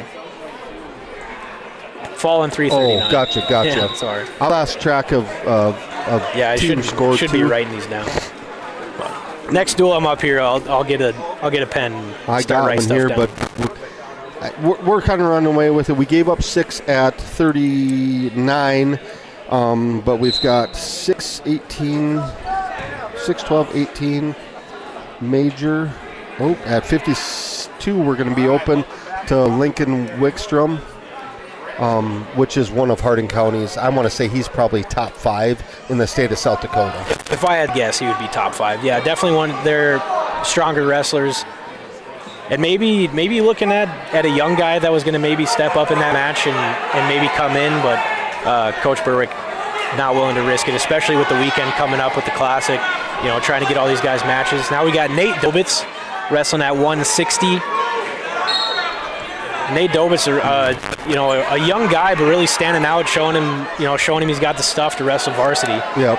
He wrestled this kid at the Harding Invitational in the championship match, and I want to say it was like 13-10. Okay, so high scoring match. Hansen starts off good. Nate just keeps plucking away. Yep. Harding County goes into a front headlock position. Nate good at sneaking in, coming to get a leg. Now we're fighting for a leg in position here, fighting a little scramble. Dobitz gets stretched out onto his belly, gets the crossface in, holding onto that leg as hard as he can, maybe looking for a stalemate, and he gets the stalemate. We go back neutral, 1:22 left in the first period. That's the one thing bad about Nate is his height. And he goes off the quick shot right off the whistle. Nate Dobitz sneaking a leg in, goes for the low single right off the whistle, and just catches him off guard. He gets off to the side. Looking for a crossface cradle, maybe? Gets sat on his butt with a leg stuck in, looking for a power half, possibly. Maybe a crossface back over this other side. And there he gets it in. Now he just needs to sneak that arm in. Both legs in, punching the mat. He got back swipes for 3. 6-0. Dobitz goes up. 45 seconds left in the first period. Dobitz up 6-0. Looking again with both legs in, looking for a power half. Like to see him scoot those hips out away from underneath him. And there he's coming now. Now he's in the position he wants him to be in. Getting his swipes again, getting his turn. Keeps one leg in, now transitioning to just a regular half Nelson. Pushing his arm down, looking for the turn. We still have 2 points of contact in bounds. If he can keep him there, he's got a position to be in a fall. Scoop the head. Looking around, trying to get it, finally gets his arm trapped under him, gets an underscoop on his head, he needs to sinks get on his hips, reaches across, finds that forearm, maybe a clinch, left. Maybe get a quick fall right up before the whistle. No, it's not going to happen. He's going to go up 10-0 in the first period, though. 10-0, Nate Dobitz off that. It all started off that quick shot off the whistle. Yeah. And you can catch a guy off guard like that. It does a good amount of momentum for you. A little bit of blood time here. So we'll just keep talking about this match right now. They're looking at blood time for Harding County.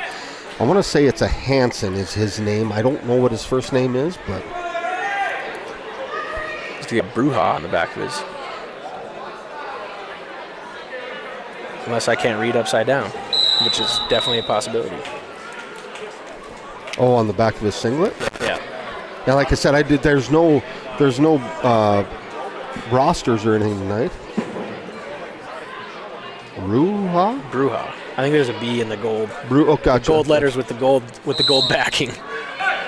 Oh. There we go. Dobitson with a quick turn inside. Now he's stuck in a cradle, in a side cradle position, near side cradle. Can maybe kick through if he can stay on a leg. Doing a great job of fighting it off. If he can get his hips under him, he should be in good position. If he can, he's got to break that lock. Break that lock. He's doing a good job of hanging on the leg, and that's giving Bruja no power on. Sucked in on a leg. Head in the middle might sit him up. Dobitz looking for a reversal here, and he's going to get it. 12-0. Minute 20 left in the second period. Nate Dobitz wrestling really well, really smart. He's not a big guy. I'm just going to put it out there. I mean, he's shorter and stocky, and against a kid like this that's longer and lengthier, he's going to be in position to get in those cradles. And that's what those long, lengthy guys like to do. Now he's looking at for a going bar to arm. cross body. No, he's going just straight bar arm. He's still got both arms trapped in there, though, which is not going to work out in his favor for now. Maybe he's got his other arm out. Nope. Let's go. The bar has a leg in, a figure 4 ride, looking to push that arm in, maybe get the crossface turn.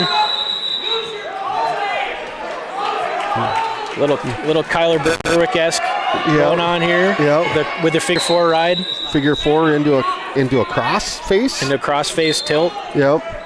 It's almost like a Turk, but from a leg in. Same side Turk. Yep. Yep. He needs to slide that near side arm under. Yeah. So we can get him to go. Harding County doing a great job of posting out on this. Finally gets that arm sucked in. Starts getting his swipes. Still in that figure 4 ride. That should be the tech fall. And there's the tech. 4-point near fall. Nate Dobitz will get a 16-0 tech fall with 10 seconds left in the second period. Nighthawks, another win for the Hawks. Having a great night wrestling. Great job by an 8th grader there, just going out there and showing his repertoire. Yeah, for sure. You know, as an 8th grader, you're getting that. Great 16-0 tech fall for him. And that's a great sign for these Nighthawk wrestlers. You get young guys like Nate Dobitz coming out, Trayson Johnson, Elijah Tim, Bentley Fitch, all those guys, all those young guys coming out. Dan Scogan. All those young guys, Albert Keller, looking to really get into matches, start using what they have in the bag, and really improving their skills and looking very, very good doing it. I mean, you could tell these guys put in the hours and put in the sweat and tears and blood and all the things, to come out and wrestle hard. You got Stone Stadheim coming out at 172. Stone, another tough guy. I know he's got some friends on this team, does a lot of rodeoing. Harding County looking for a little fireman's underhook fireman's carry. You're looking for a little spladle action there? Spladle from Stone. Stone gets his takedown in kind of a crab ride, looking to grab the chin, pull him down, can maybe get him sucked back under. He's got to get off his knees, get off those toes, get on the toes, gets bring his him back. chin under his arm, head scooped, looking to get his turn. He's got him turned. If he can get him down, pulling at the head, and is going to hold that arm there to get his bar series in. Harding County does a really good job of fighting those bars off. And does a very, very good job. It's nice seeing Harding County with a big enough team to come up and duel. You know, they've always had kids, but just not a full array of kids. Yeah. And Harding County looking good. I mean, these guys are in competitive matches with these guys, and a lot of these Nighthawk wrestlers been in the program for a long time, all the way from elementary to now. Stone Stadheim with another turn, his hips way too high. Harding County reaches in for another fireman's carry as Stadheim slips off over his head. Stone doing a good job of sitting back, fighting off this fireman's carry, looking to go out of bounds on the edge of the mat here, and they do. So we'll reset 7-0 Stone Stadheim with 37 seconds left in the first period. Stadheim will reset in the top position. looking to ride him out for the period, possibly get some couple more points in if he can. I know Coach Berwick really fighting for some points. Great job of catching him off the whistle. Stadheim looking for that bar series maybe again. He's got the wrist trap. No, he lets it go. I'd just like to see a wrist and a half here. I think it would work. I really do. One of the oldest moves, and it works just about all the time. First thing Coach Berwick teaches you in the room. Maybe looking for a chicken wing kind of thing here. It was. Purdue press maybe. Dive under tilt. He's maybe another got it wrapped up under 4 seconds left. I don't want to see it yet. Let's just finish the period. We break at the period. Stadheim up 7-0. Stadheim with choice. Defers to Hardin County. Hardin County goes down. 7-0 starting second period. Stone Stadheim in the lead.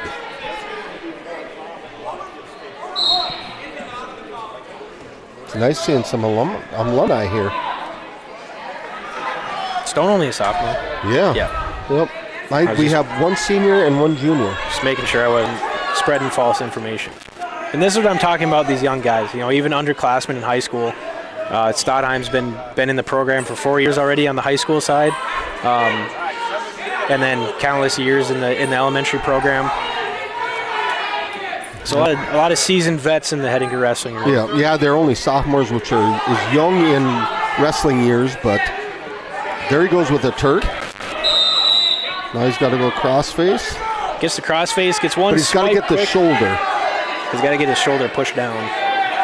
Goes deep into the crossface. Very good, pulling up on the forehead.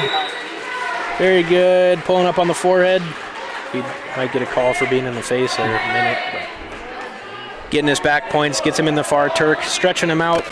Maybe looking for a fall. He needs to elevate his leg, and I think he might get that. Maybe looking for a fall. Getting really close. Kind of looking at the ref going, hey, man, he's pretty flat. I don't know. Hardin County's doing a really good job of bridging out of that. Yes, fighting it off and turns back into him and slips through. You don't see that very often that doesn't with a normally Turk. work out with the Turk. There, now he's in his bread and butter, looking for a little around the world action with his bar inside. There you go. Gets him flipped over, gets him scooped up.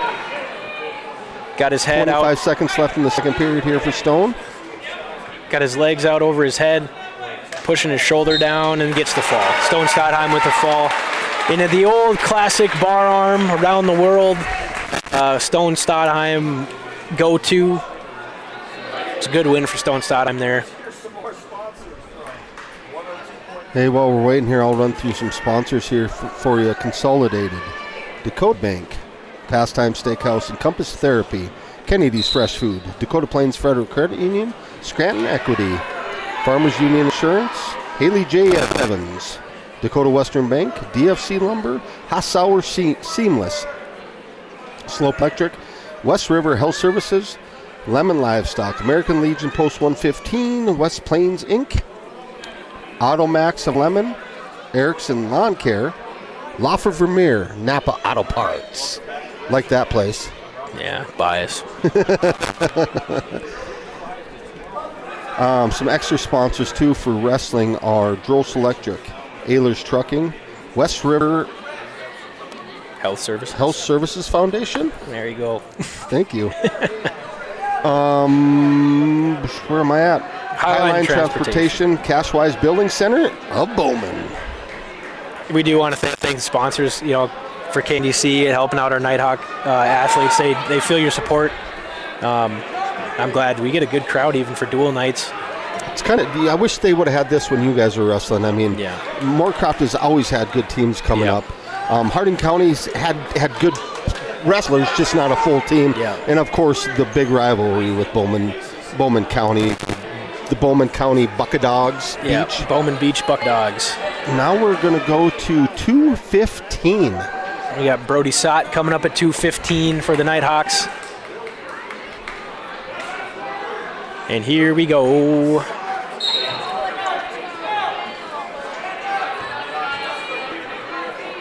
Sorry, I had to wet my whistle. Sott with the slow, patient start. Finally gets into a collar tie, inside tie. Looking for a snap. Pushing him away, trying to get out of this wrist control. kind of take control of the match here. Harding County really relentless on that wrist control. Sott says, I don't want to be in this tie. I'm going to get set, get back into my own. Again, sitting here center mat, 36 seconds in. Told you it promotes fast wrestling. It does. It does. Sott in an overhook, in an elbow tie. Oh, yep. Goes back to the collar. Brody has been susceptible. There you go, a shot from Harding County, fought off very well by Brody Sott. What? They gave him the 3-point takedown. Oh, okay. I think they should have gave him the one for. Yeah, and maybe it was the ref maybe saying, okay, maybe that was 3. Kind of thinking through and maybe just getting a reset to really just collect his thoughts. Yep. Just very peculiar, caught me off guard. And Wade does a really good job. Yeah. Nothing bad about either ref. No, not at all. It was a weird. Harding County slipped. Brody went behind. Yeah. So I can see where he came up with the 3. Yeah, 100%. Brody doing a really good job of just forward pressure. I'd like to see him jump off to a side and run a half or something, because there's a big crossface by Sott. Are you looking for just a little knee push, a crossface knee push? Kind of a leg half Nelson. Or a butcher. Yep. He's doing a good job with it. He's just slipping up. Nice Iowa ride for Brody Sott here. Yep, deep Iowa ride, good wrist control. There he flattens him out. Sinking that arm under, maybe looking for that quick half, that build him back up. Head's kind of hanging there too, Now Harding County doing a great job of keeping wrists off him too, on rolling wrists and holding them down. 3-0 Brody Sott. End of the first period. Brody Sott up 3-0. We go to blood time. Kind of looking like we got the girls coming up after this. I see. I'm guessing there's going to be a whole bunch of exhibitions too. Yeah. Which is great. Yeah. I like seeing teams that can do that. Yes. Yep.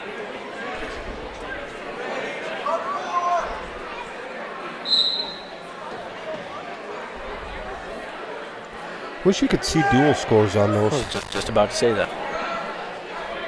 I know Bowman rattled off quite a few in a row there, so I think they're up kind of big over there.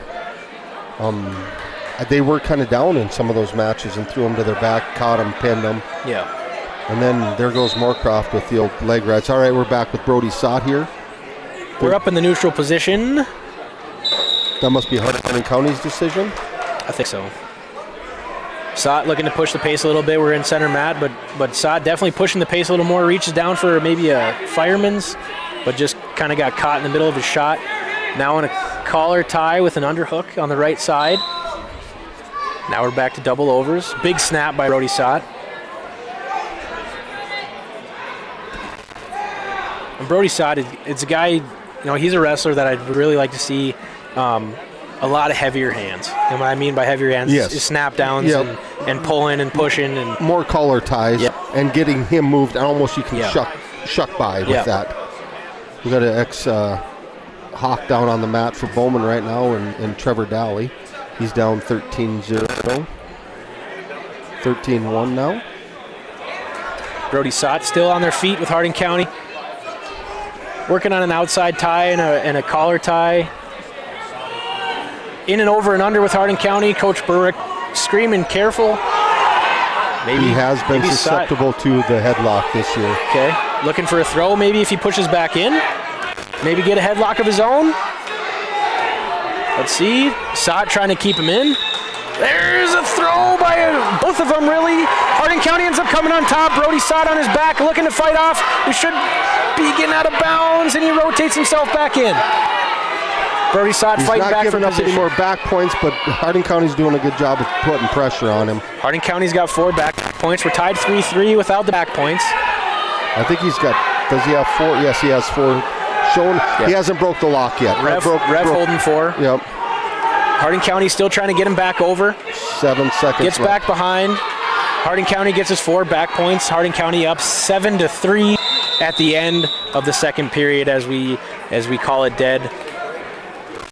Sot down 7-3 going into the third period. He's got to go down here, doesn't he? He has to go down. You got to put yourself in the spot where you got to get the most points you can. Yeah. Get that escape and then a takedown ties it. Yeah. And I think that's been really great about these rule changes with the back points and the takedowns is as a reversal doesn't put you back even anymore. Yes. A reversal still keeps you down 1, keeps matches going at a fast pace, and gives you more of an opportunity to score way more points. There's the one escape. Escape, thank you. Boy, I just went dead there. I'm on it. By Brody Sott. 7-4, minute 30 left in the third period. We're back neutral. Sott looking to fight his own ties here. Both of them really kind of fighting their own ties. Minute 24 left. Sott's kind of got to push the pace, down 3. We're down by a takedown. Takedown only goes into overtime. We get into overtime at the end of the period. We got to get points. Normally this is where Nighthawks take over, is in the third period because of our conditioning. Harding County's doing a good job of fighting with him too. So Sott looking for that collar tie. Collar tie on the left, inside tie on the right. Goes in for a high crotch, keeps his arm up, back into a headlock. Possibly looking for another throw here. Got to be careful. Harding County pushing away hard. Slips the head. We go back into a lock. We should have blood time. And we got blood time. A lot on Harding County's back. Yeah, it looks like Brody Sott's bleeding. Quick nosebleed. We start the blood time. Brody Sott down 7-4 in the third period here. Was looking to maybe turn the tides and get a quick throw. But Harding County did a good job of backing out of that. As soon as he felt it, he backed away and didn't let him do it. 100%. I like the pace Brody's setting. Here with about 30 seconds left, it'll show its head. Yep. Yeah, Brody's still pushing the pace, trying to keep the momentum on his side, keep the wrestling going. It's just been little instances that Harding County's caught. Right, we go back into that last high crotch. Harding County just catches an arm, and we go back into that headlock tie. But Brody Sott pushing the pace. Yes, I mean, doing some really good wrestling, and trying to give himself the opportunities to score points. The one thing I think would really help Brody out is a slide by, pass by. Yep. Because he gets into those, and he's strong enough to throw that by. Yep. And he's good in that side control. Yep. That's just from seeing it lately, you know. They probably work on it. I think he would do very well. Holy cow, we got a kid from Moorcroft with a full-on beard. Yeah. Yep. Looks like ZZ Top over there. A couple years ago, he was 16 years old. He's got to be a senior this year now. I mean, full beard. All right, but we're back with Brody here. Wrestling edge of the mat here. Brody's doing a good job of a heavy on the head. Yeah. Goes into the collar tie, just pushes him out, just looking to get him into a headlock, front headlock position. Sott looking for a quick shot off the whistle, gets stuck under Harding County, could maybe get himself up out of here in a tripod position, gets into a double, drag his feet, and we're back out of bounds. Great shot from Brody Sott. Beautiful. We got it right away. We got to keep running through that. He kind of stopped, and then... And Brody Sott has a beautiful shot, right? I think sometimes he gets into the big man mentality where he stays up high, but it has a beautiful athletic shot. That was a great double leg. I mean, that's not quite Jordan Burrow-esque, No. but I mean, if he runs through that right away, he probably catches him too. You know? And maybe it's just the confidence, and maybe he's in wrestling with guys that are big and want to stay up top. Brody Sott, in athletic, 215. Doesn't usually wrestle 215, but in athletic, 215. Yes, I agreed 100% with you. He's got to use that to his advantage. And I'm with him, though. I wouldn't want to get stuck under a 215-pounder either. These guys look about the same. Yep. Same weight-ish. Coach Isaac Anderson giving him a pep talk, getting the blood off of him. And we're back center mat, neutral position. Waiting for the time to start. 10 seconds left to start. Brody's got to push the pace. He's got to score right now. 5 seconds left. Looking for a quick throw. And time's going to expire in the third period of this match. Nighthawks take a loss. Brody Sod takes a loss 7-4. So maybe a tough loss for the Nighthawks, but a good fast-paced match. Brody Sod showing good things and just got caught, and it happens. Yeah, I mean, that's wrestling for you. Anything can happen. And as a young wrestler, yes, he's been wrestling a long time, but it's never been at this weight. Yes, right. Or these heavier weights.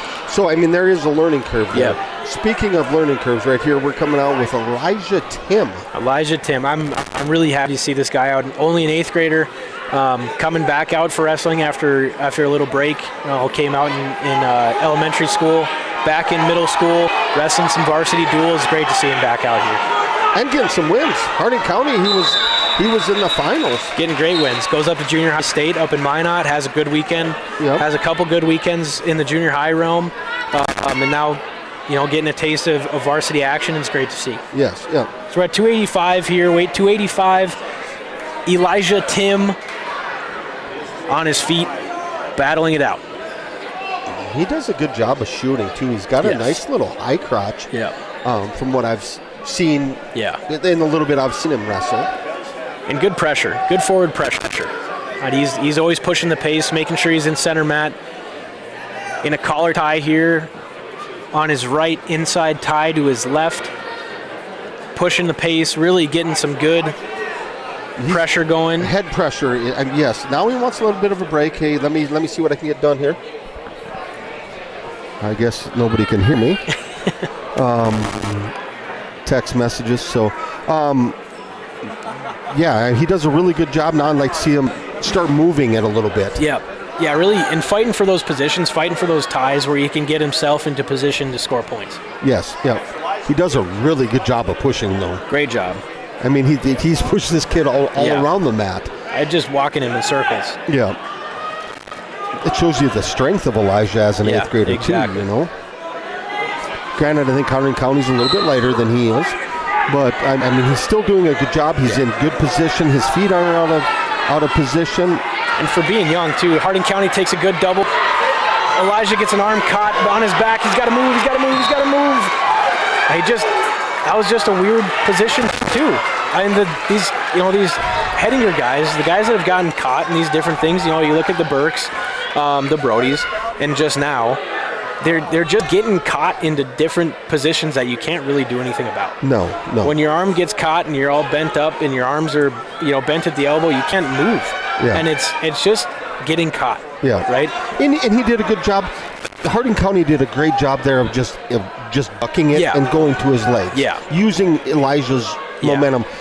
Once Elijah's been in more matches, he's going to feel that. Once he gets the experience, right? Yep. You take a break after a while, and as much as people would like to say it, wrestling's not like riding a bike, right? It doesn't just come back to you. It's still a learning curve, and especially at 8th grade, you're still learning a lot of things, and you're fine-tuning a lot of things. Yes, yep. Well, let's talk a little bit here. Let's go to commercials here from our sponsors. We'll come up with a dude of the duel here, player of the game, whatever you want to call him. We call him dude of the duels. Let's go back to commercials here, and I'll be back in 1 minute.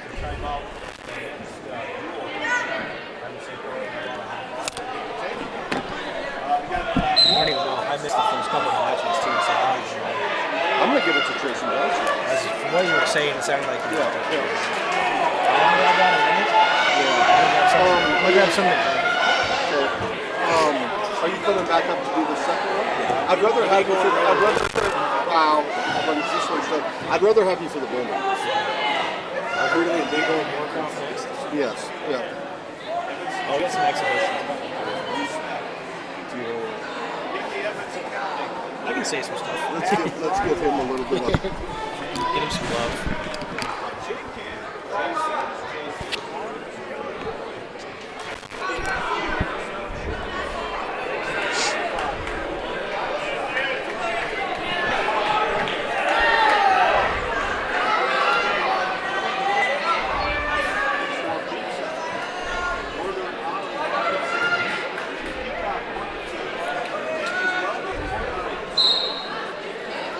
Hey, we're back here. I'm going to let Ty go because he knows names here. Yeah, so we got Matthew Haven coming up. at an exhibition match here against Harding County. So Matthew Haven comes to school this year as a freshman. Comes out for football, so I had the opportunity to coach him in football this year. First-year football player, first-year wrestler. But what an excellent kid. I mean, great kid, fast learner, really fast learner. Gets into this match here, gets taken down into a cradle, doing a great job of fighting it off, doing a great job of kicking off the cradle, but just can't quite get himself out of it. And I want to say this is his first action on the wrestling mat, because I haven't seen him at any tournaments or anything. As far as I know, this is his first one. Yeah. Which is great. It's great seeing new guys get out here and learn the sport of wrestling. It's great to see him out. The guys full support behind him. He's got the full bench standing up cheering for him. All the coaches over there, hey, we'll get it, you know. Due to the duel, you missed it the first match. I'm going to go, an 8th grader comes out and puts on an absolute clinic in the first period. 7th grader, excuse me, yes. I'm going to give it to Trayson Johnson. Great job by him. He's been in the system along, you know, he's could get some varsity time. We happen to have Alberto Verdon there, you know, a sophomore that can still make 107 pounds. So I'm going to give that to Trayson Johnson, and we will take let's take a 5-minute break here so we can get onto the next duel. Hettinger won that one big. I think they lost 2 or 3 matches, I think. Yeah. 2 for sure. 3, I think they ended up losing. Looks like we got some girls coming out, getting ready to wrestle. I saw Coach Trevor Wolf coming out. Maybe see some girls wrestling. Maybe a couple more exhibition matches here in a minute. But looks like they're maybe waiting around now. A lot of mixed signals going down on there. Oh, I know. We're going to have a little bit longer because they are going to have parents' night in between these two duels too. So let's just send it back to the studio, and we'll let you know when the next one starts. I guess coming back for senior night, maybe a little bit. Talk about the one senior. I guess, you know what? Let's do that before we get off. I mean, it's Kyler Shaleski. Yeah. He kind of started the end of your senior year? Yeah. I mean, coming through the elementary program, I wrestled with him, coached him in the elementary program when I was in high school. Got to wrestle with him a little bit coming up into high school when I was in high school. Coached him for 1 year, and just a great kid. I mean, he's kind of quiet once you get to know him, but once he opens up, I mean, he's a nice kid, great kid. Comes from a wrestling family. Theo Shaleski, a big Hettinger Black Devil, wrestled at Dickinson State, so he comes from a great background of wrestling. Older brother has a couple state championships from Hettinger Scranton in Kale, and so he's grown up around it. He's been there.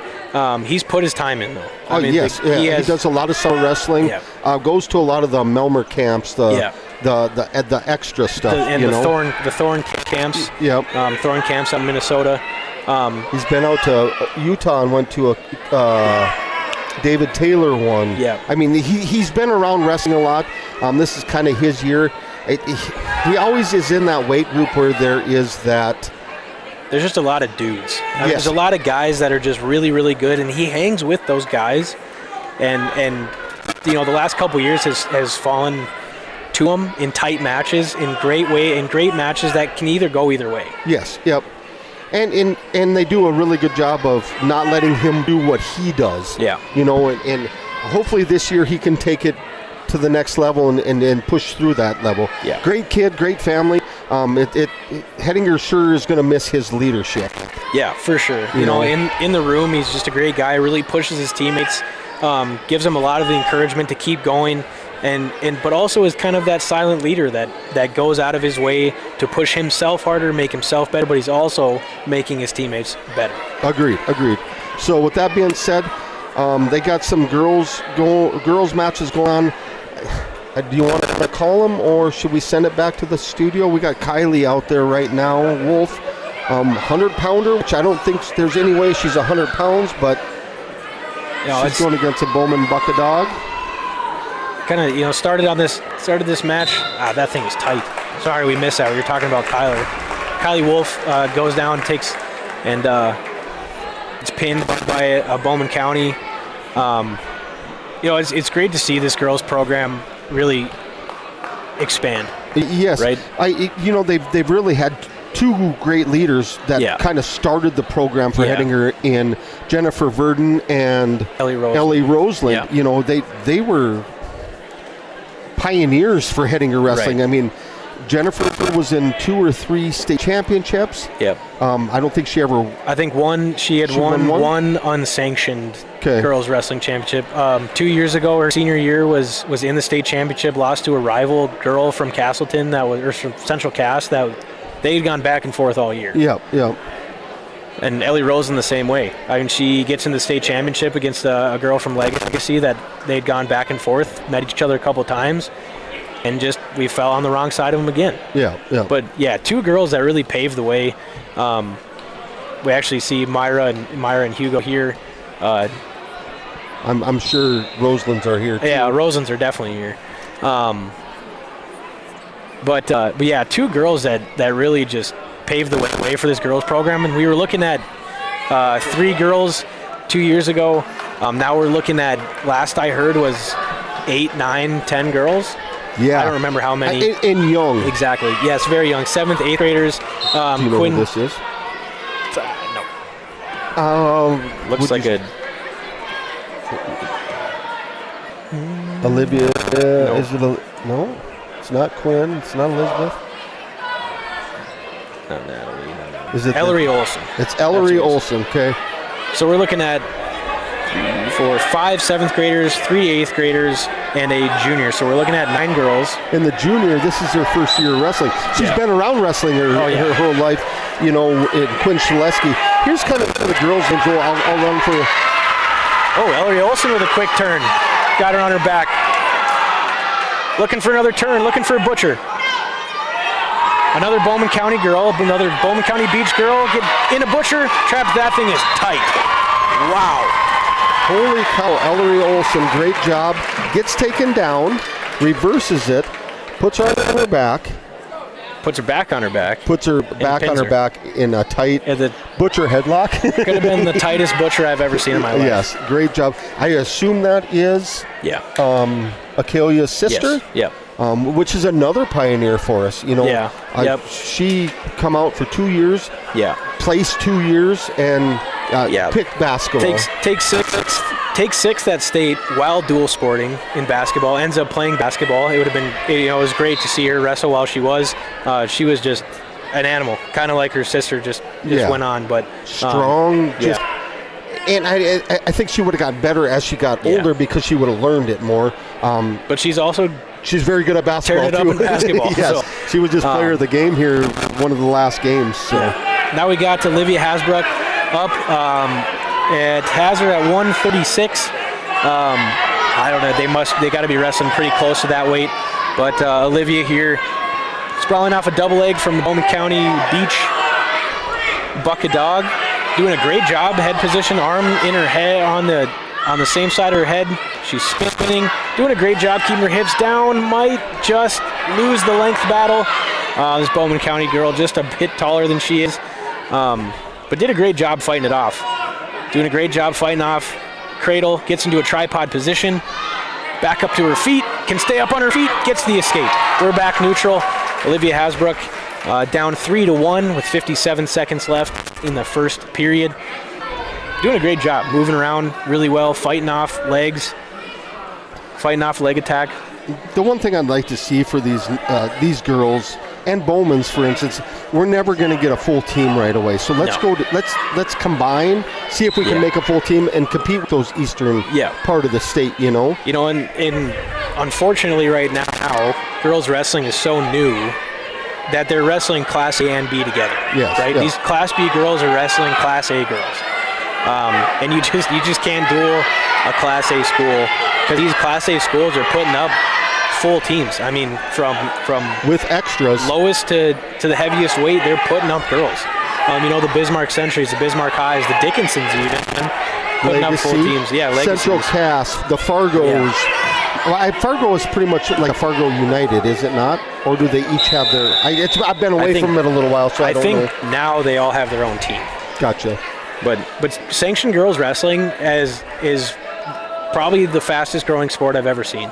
I mean, went from having a Bismarck tournament 4 years ago, having 50 girls total in the entire tournament, to just 2 years later, actually I think a year later, having 250 girls. Yes. That's crazy. And that was after the boys' state tournament in Fargo. They met at West Fargo or something and had 250 kids, and that's when they said, you know what, they need to have their own time.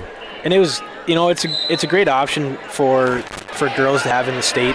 You don't like playing basketball maybe, or something like that. It gives you another option of something to do if you want to be an athlete. And a lot of these girls come up through an elementary program and wrestle, while they're kids, and then didn't really have an option to wrestle just girls. Yeah, and Hettinger's had a lot of girls in the elementary portion of it that competed with boys.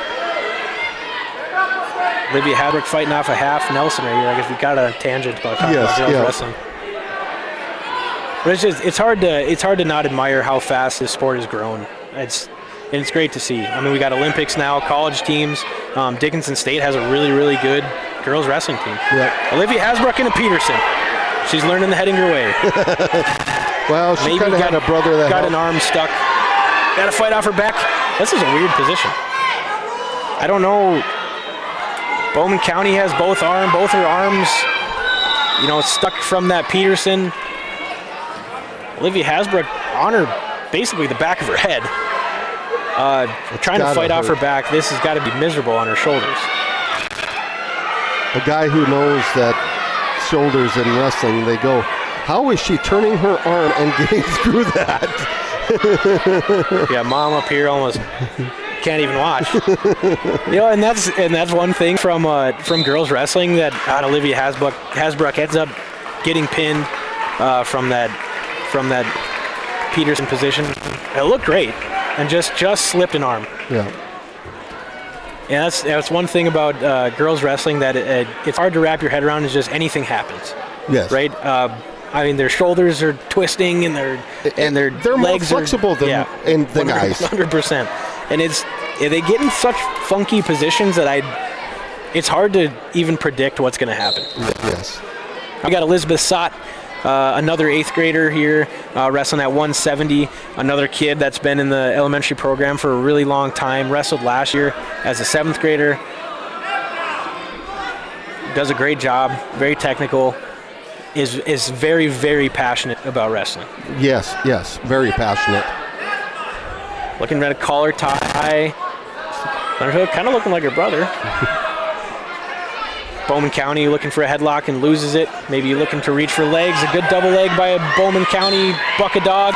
Liz Sott does a great job rolling through it, kind of in a gator bacon kind of way.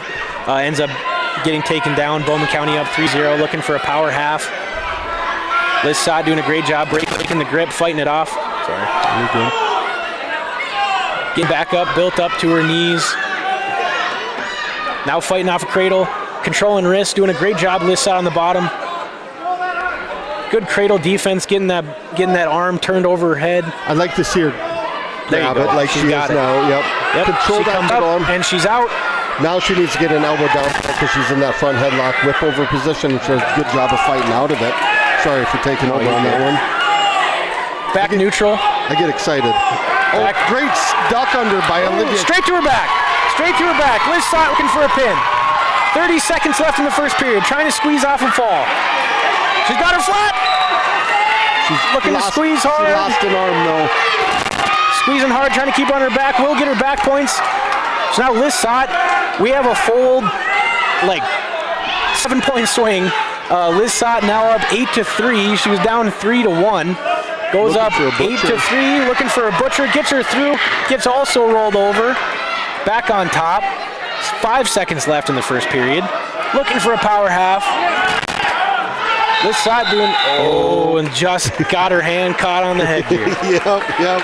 So I think she was looking for that wrist, and it just kind of stayed there. Yeah. So Bowman County Beach gets a point for a full Nelson. I think an unintentional full Nelson. I can't imagine anybody's doing that intentionally. No. But it's one of those awkward situations where you get two hands caught on. Right here into the slide by again. It's right there for her. Starting second period.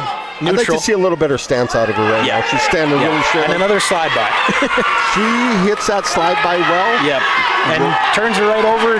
Really not even a turn, just kind of a shoulder pull type turn. Gets her back point. Settle back chest to chest, though. She's a little high right now. She can go back right back into a half. She's still holding 4 back points. Bowman County tries to turn away from her. We need to reverse that half. Scoop the head. She's got it tight. There's Liz Sott, gets a fall. 1:23 left in the second period. What a great slide by. I mean, just quick and fast and just ruthless. I'd like to see her teach that to her brother. Yeah. You know, because I mean, realistically, Brody would be perfect. Yeah. That would be perfect for him. All right, with that being said, great job for Trevor Wolf to step up as a coach. I mean, it's not easy. He's got a daughter coming up. Yeah. I'm glad to see it. We're going to go into parents' night here, I think. Let's go back to... You got a couple of matches on the... let's go back to the station here, and we will come back with our next duel, which will be Hettinger Scranton Nighthawks will take on Moorcroft Wolves. And then it'll be Bowman County versus Harding County.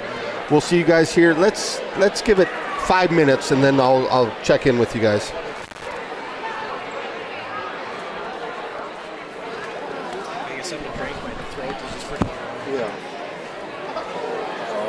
Hey, grab me a piece of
I think we need to make this about 2 feet wider.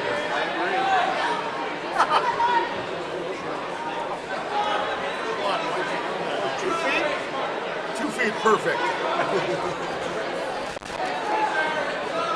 This is my first time of being up here.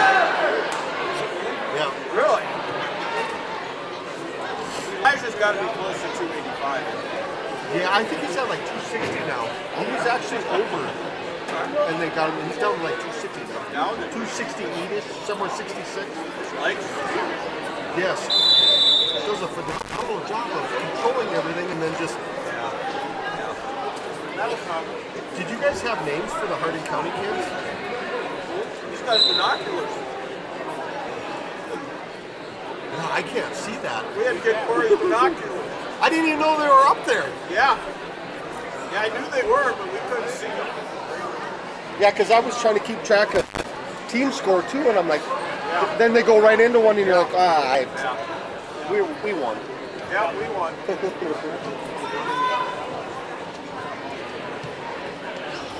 Am I still on the... Dave, will you ask them if I'm still on the TV? Can you still hear me on the TV? Like right now? How do I turn that off?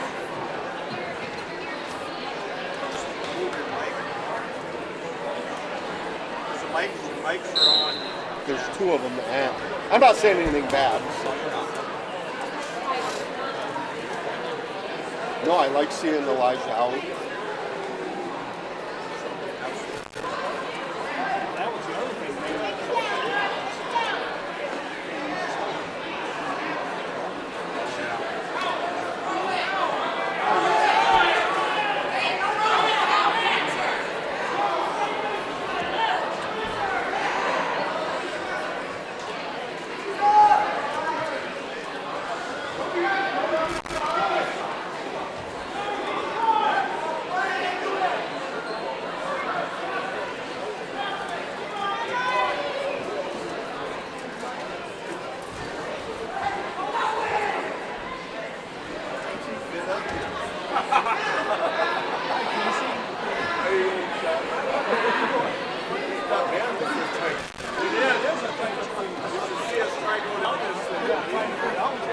down for walking downstairs. He owns everything.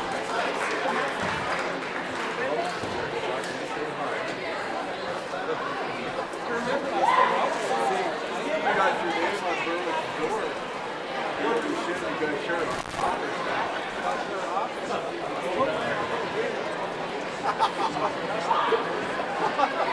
You gotta start putting things.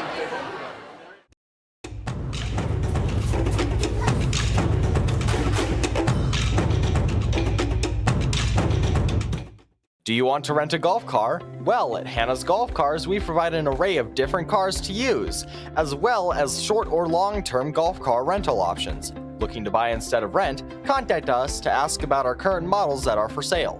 We also offer repairs and service for our customers' carts, as well as custom built and fabrication for specialized applications. If you ever need a golf car, come visit us at hannahsgolfcars.com or call us at 605-639-1631. Start your movie night at the Hettinger Theater with fresh popcorn, perfectly seasoned with your choice of butter and unique salt options. Sip on a cold, refreshing beverage from our soda fountain and indulge in your favorite candy or chocolates to complete the experience. With a clean theater, friendly staff, and comfy chairs, the Hettinger Theater is your go-to spot for a fun night of entertainment.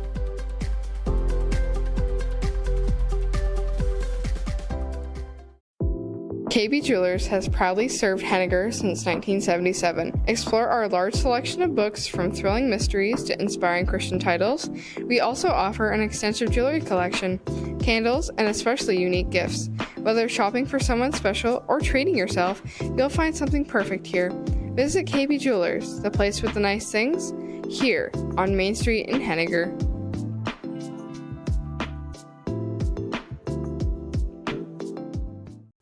Hey, thanks for checking out this video. I have here with me Ted Euchre with the stunning overcoat, if that's what you want to call it, or your suit coat. It looks fantastic, Ted. Ted, thanks for coming in. We got a lot of things to talk about, a lot of cool, awesome, exciting opportunities for the people in Hettinger and in the surrounding areas. Ted, why don't we get into it? So what's going on? Why are you here? Thank you so much for having us, Joel. We really appreciate the Stream team at Hettinger Public Schools. You know, we're just really gearing up for Giving Hearts Day, and that explains the crazy sport jacket with all the hearts on. This will be our 8th consecutive year of being a member of the Impact Foundation, which allows us to participate with Giving Hearts Day, which, in case people out there don't know, it's the largest online giving day in the state of North Dakota and the longest running fundraiser in the United States. So it's a terrific event for our area communities, and our West River Health Services Foundation is just proud to be part of it. Awesome, awesome. So there's some events that are coming up that you guys are hosting and holding to kind of help with all of this, as well as giving back to the community as well. What are some of the events that are coming up that people need to know about? Well, just to give you an idea, Joel, we are challenged this year. Typically, we have went back to the previous March all the way through February, and we've inputted checks, scanned them in, if you will, to the Impact Foundation and have received credit. Now the rules have all changed, and therefore we have until January 26th to come up with our matching funds, and we are locking in on $43,000. Okay.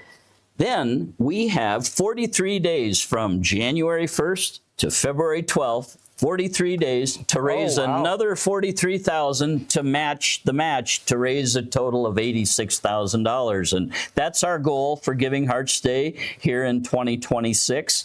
And you're right, we've got an amazing lineup of events. Of course, we're trying to compress all of our fundraising into 43 days versus, you know, 250 days. Yeah, this is kind of an urgent situation in a sense. Like it's not like, oh, we'll get it to you eventually. Like, we only have from this time to this time to get this in, otherwise it doesn't work because of the new change. They really tightened it up, and that's okay. We're not against any of the things that the Impact Foundation is trying to do. We're a member. We pay $835 a year to be a member of this organization. And I guess our thoughts are, why wouldn't we? We have a platform around the world at givingheartsday.org for people to give to our amazing healthcare system. And so we're hoping that our area communities will pull together for us from January 1 to February 12th and try to give a little. You know, the neat part about Giving Hearts, Joel, is that it only takes $10 or more. And I think most all of us can afford to give that. Heck, we're spending $30, $40 for a steak downtown, and everything has gotten higher. But Giving Hearts Day has stayed with the $10 or more gift. And people are probably asking, well, why do you want all these $10 or more gifts, Euchre? Well, my thought is the more first-time givers we get and the more cumulative second-time return givers we get, then we have a chance to win grants from the Impact Foundation. And historically, you know, we've had a ton of success with Giving Hearts Day. We've raised over $2.1 million over the last 7 years. And so we've raised all the way from $144,000 in our first year to an all-time high of $698,000 when we received the Roger Fulmer estate gifts. To last year, we raised $366,000. So we believe our community can rise to the occasion in these 43 days. We're kind of calling it the 43 campaign, where we've got $43,000 in match. We've got 43 days to raise $43,000 to match the match and try to get to $86,000. And maybe people are wondering, where the heck is all this money going? Well, we have amazing healthcare facilities in Hettinger, Scranton, Bowman, New England, Mott, and Lemon, South Dakota. And we have to keep those facilities up to date, keep them current, keep the equipment top notch. We have to bring in a lot of physicians and advanced practice providers, nurses, and we need this help from the community. The neat part is, Joel, is that people can decide where their gift goes. They can put it towards our scholarship program. They can put it towards any of our endowment funds.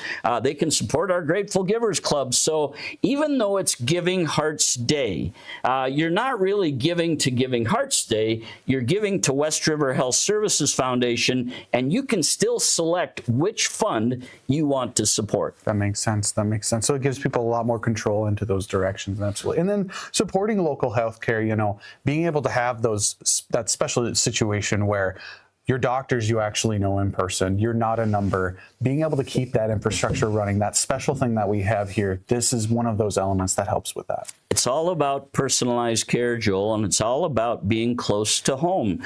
Let's admit this, folks. We are not all going to make it clear to Bismarck and back. We just aren't, and we need an ambulance nearby. We need our staff of ER folk that are ready at a moment's notice to help anybody and everybody. We have one of the top critical access hospitals in the United States. We have ICU. We have a full eye center. We have visiting nurse. We have a care center. We have an assisted living center. And so we feel really good about what we have, but we have to keep it up and we have to keep improving, because we want our people to know that if they need some assistance, West River will be there.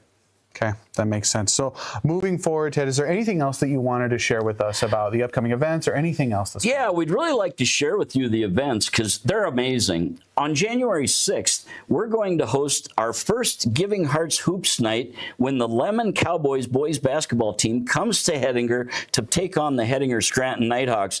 And this is more fun than anybody. If you've never been to a Giving Hearts Hoops Night, you need to go because it's free admission, free pop, free popcorn, thanks to our amazing sponsors, in this case, Dakota Bank, Northern Bottling, Pepsi, and Kim Erickson Agency, as well as Scranton Equity and Laufer Vermeer. And not only that, but when you enter, you're going to know that everything is free. But wouldn't it be neat if you paid forward a little bit of that admission or concessions to our hospital system, in this case, West River Health Services Foundation? And we're going to have all kinds of fun. The 5th and 6th grade boys are going to be playing at halftime of the C game and the B game.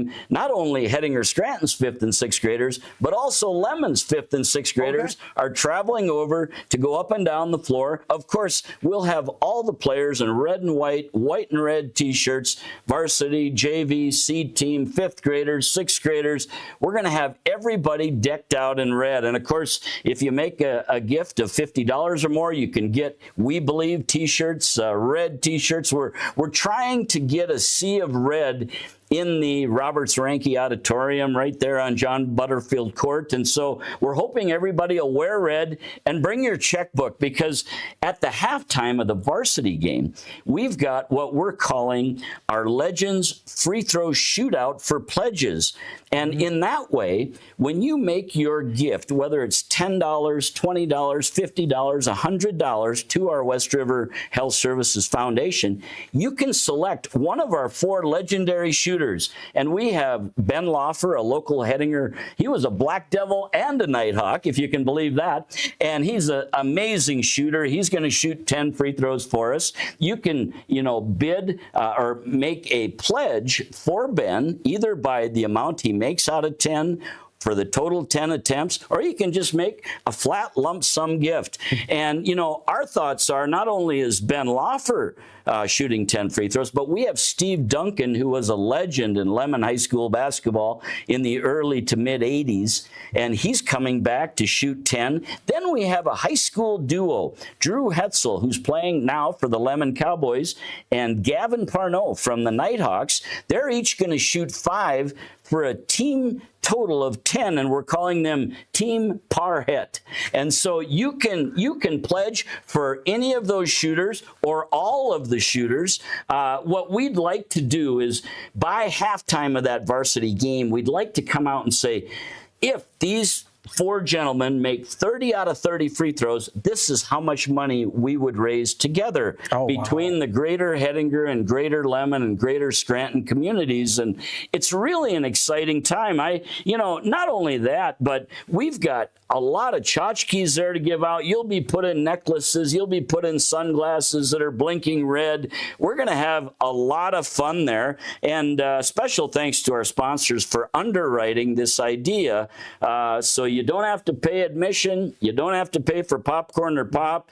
But we really wish that you'd maybe pay it forward a little bit, kind of like these sponsors or partners of ours are doing, and maybe make a little gift to us at the foundation. Absolutely. So it's kind of like, we're setting this really, really fun event with all sorts of activities coming on. And hopefully, if you have fun, maybe give back a little bit, just like you guys are doing right now. Yeah, and then that same week, on January 9th, we're going over to Scranton for a Giving Hearts Hoops Night as well. We've got Bowman, the Bulldogs boys basketball team, is wheeling into Scranton to face the Nighthawks. We've got all the Scranton people involved, Bowman involved. We've got sponsors for that game with Dakota Western Bank. In fact, Dakota Western has offered up to $10,000 for the Legends Free Throw Shootout. Wow. We've also got Northern Bottling Pepsi, Scranton Equity, 5A's Next Door Pizza. Really neat idea with 5A's Next Door Pizza. They're going to feed all the players and all the coaches from Bowman High School and Scranton and Hettinger High Schools at their store on Main Street in Scranton after the game. They're paying for it, gratis. Wow. Free pizza, free pop for all the players, coaches, stats, managers. I just think that's over-the-top goodwill. And, of course, we'll have our 5th and 6th graders playing from Bowman and Hettinger Scranton. We'll also have legends shooting there. We've got Andy Fisher and his son Aiden Fisher shooting free throws, as well as Jonah Nace from Bowman High School will be shooting 5 with Aiden, who will also shoot 5. Andy Fisher will shoot 10. And then we're hoping to have Dwayne Bowman as well, a terrific player at Rame High School and legendary coach and now the head of Dakota Western Bank. Really jazzed to have all of those gentlemen shooting free throws for us for pledges.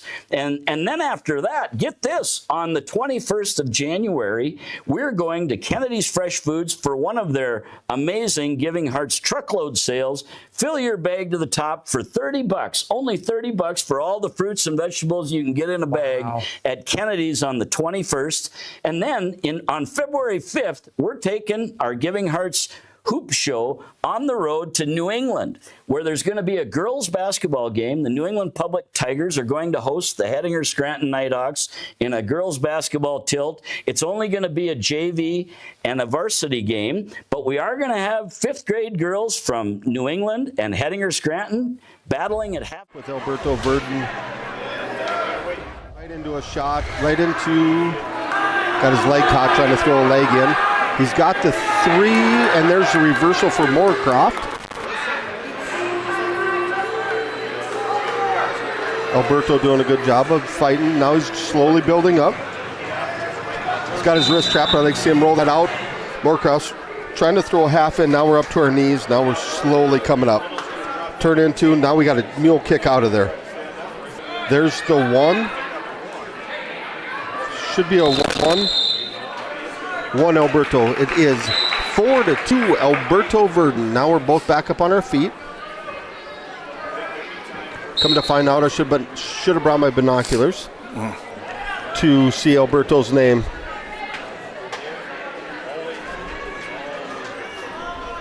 Do they have like a roster? They don't have a roster of any of them.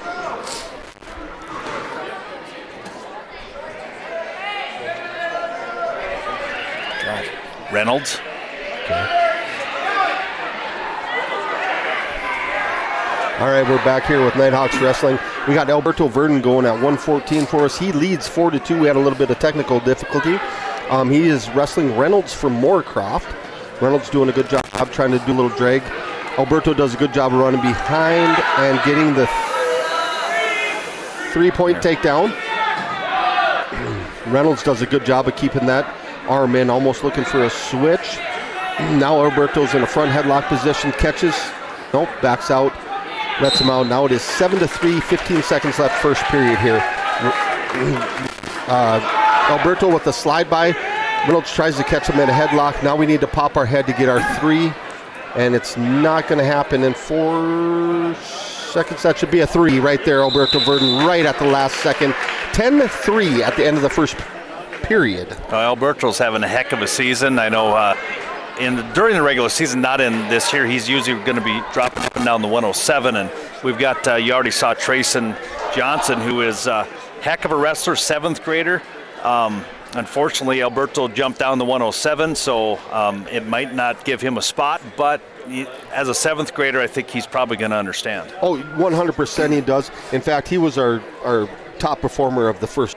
Oh, okay. Yep. I come out as a 7th grader against a Hardin County kid and Tech Falls kid in minute 30. We had 7 points in the first 15 seconds when I walked in and came out of my house. So. Yeah, no, just a phenomenal effort from a 7th grader here. We got a little bit of... I'm not sure, injury time? You know, Alberto didn't look as sharp in the first duel either, so I'm wondering if he isn't dealing with something maybe... He looked at his knee. It's his right knee that he's like hobbling on right now, so that's not what you want. No, right now I think he's ranked number 2 in the state. Yeah. At 107. He did knock off the number 1 kid at 114. His knee does look a little swollen, doesn't it? Didn't it? Yeah. Reynolds does a good job of just stopping first move. Alberto doesn't have that explosiveness that we're used to seeing out of him. Reynolds doing a good job of running bars. Got it trapped, looking at almost... Now he's got a bar in, looking for a bar and a half.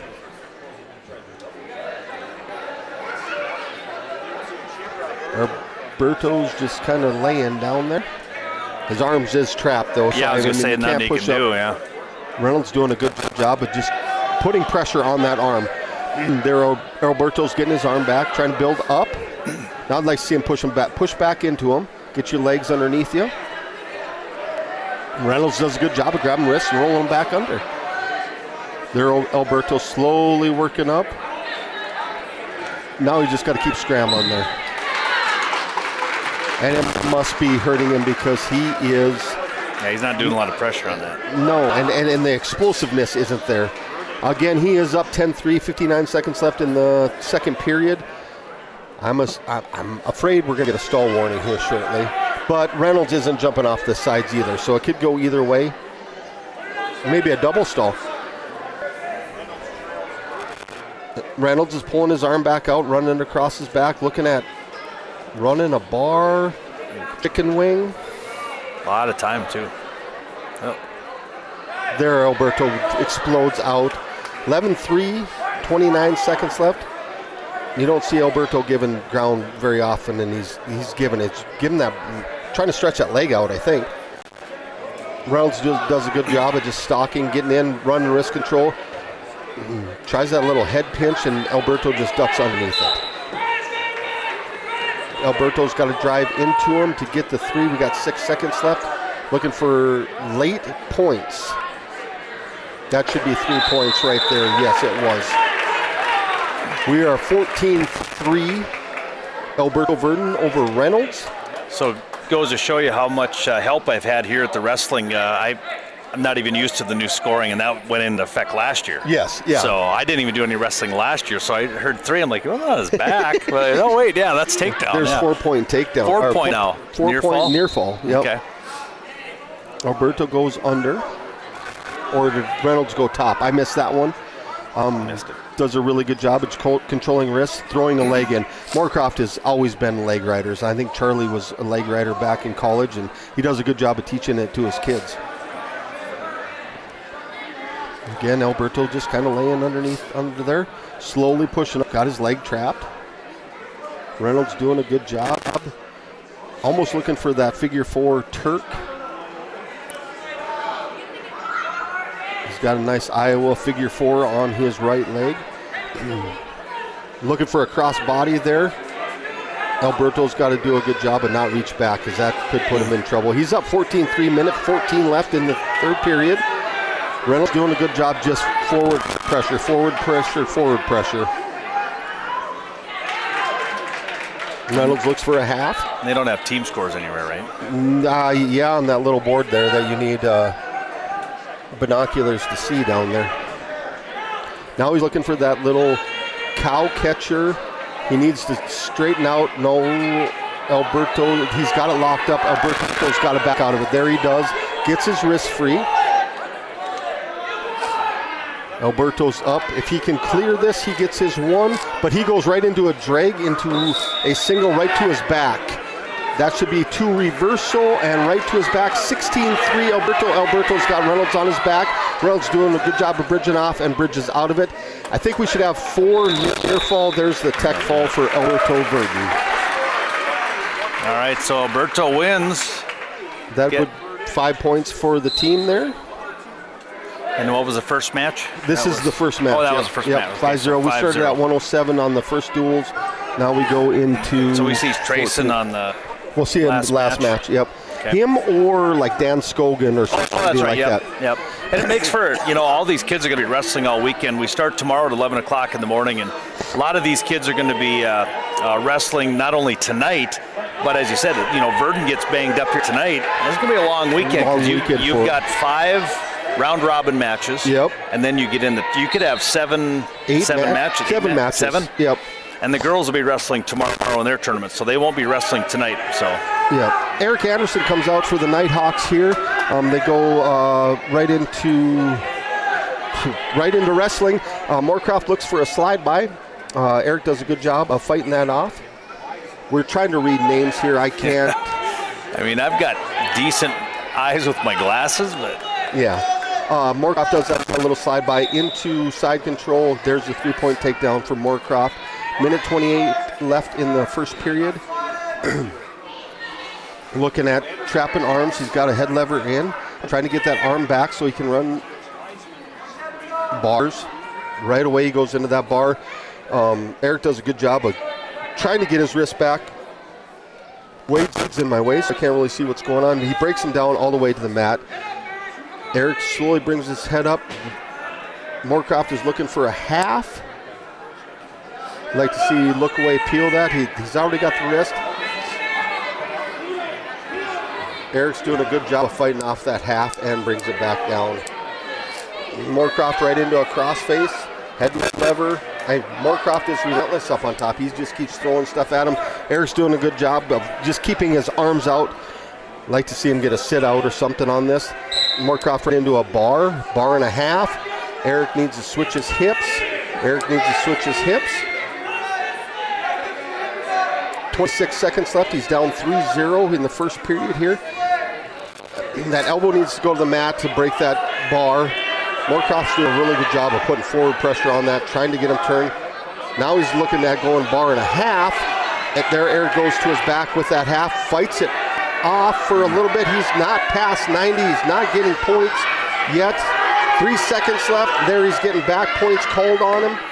He's going to give up 3 back points. It is 6-0 Moorcroft at the end of 1. All right, let's take a 30, be back.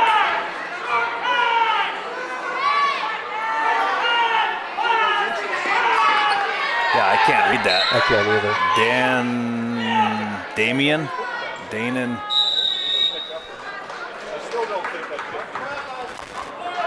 See if I can hear him say their name. They haven't been announcing names. Huh? They haven't been announcing names. Where's your team score at? I don't see the team score anywhere. They're not. We've been keeping it. It's on there somewhere. I just don't know where. Hey, we're back into it. Moorcroft defers. Eric goes both up.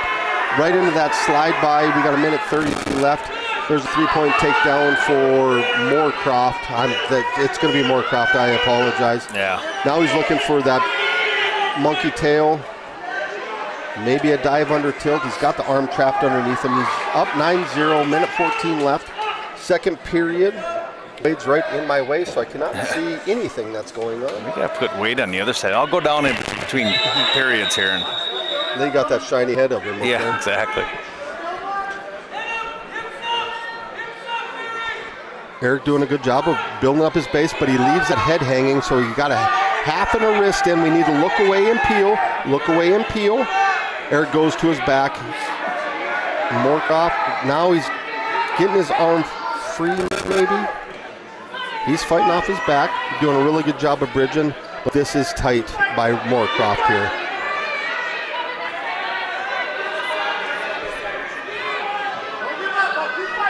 And I don't know if you roll that way if you get stuck even. Then it gets tighter. Yeah. If Moorcroft could scoot back, it would be way tighter, but he's over the top of him. If Eric can get his arm free on this side, which he has now, he just needs to push up that leg and roll through it. 12 seconds left in the match. He's got refs holding 4, so he'll be down 13-0. If he goes hard the other way, I think he can roll through it.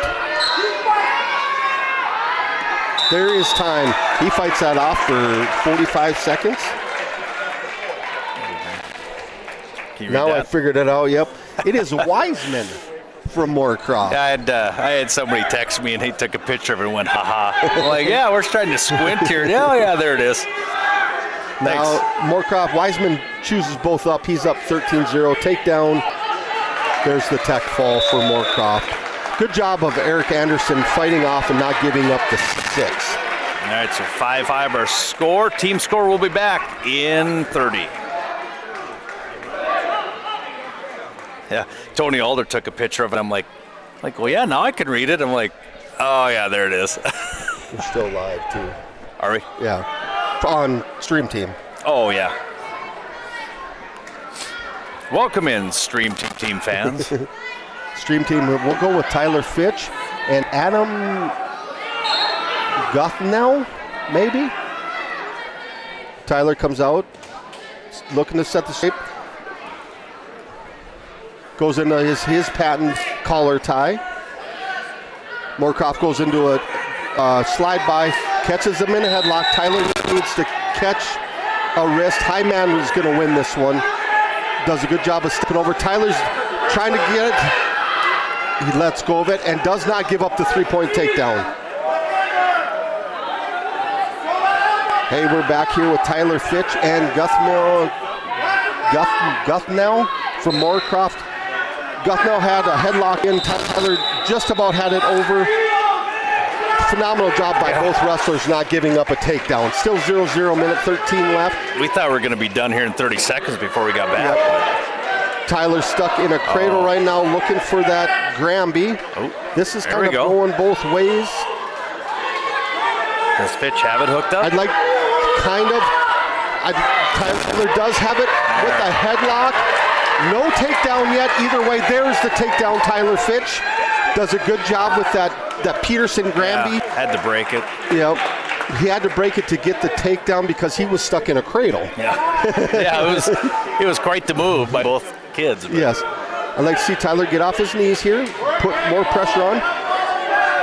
Does a really good job of following that sit out. He's trying to trap. Tyler does a good job with these bar series. He's on his toes now, getting that forward pressure on, getting pressure on. Ooh, now we're a little high. Now we got to sit up because he's got our head. We need to, let's just look for a stalemate here. Yeah, they're not moving anywhere. No, but Tyler does have the half in too. There, now he's in really good position. Oh, arm was in a bad position. Now we call potentially dangerous. Great job by Tyler Fitch of fighting that off. Big duel coming up after this one. Bowman County, that is the official region duel. Yes. For the year. So. And it'd be 1-2 in the duel. Tyler Fitch up 3-0 end of the first period here. Tyler defers, Moorcroft goes top. And remember that region duel, that's the whole western side of the state. Yes, yes. So there's going to be Kildare, I know. Kildare's all right. All right. New Salem's going to be the one. Tyler looks for a switch out here. Harvey has a pretty decent team. Harvey, yep. And they're hosting, right, the duel. The duel duels portion and the there, individual yes. are in Kildare. Yep. Moorcroft got his legs in, looking for a power half on Tyler. Tyler's that's potentially dangerous, isn't it? His arm is still in the okay position. The reason why until it pops out. Until it pops out, yeah. No, he did a good job of controlling that. Moorcroft does a good job of throwing his legs in.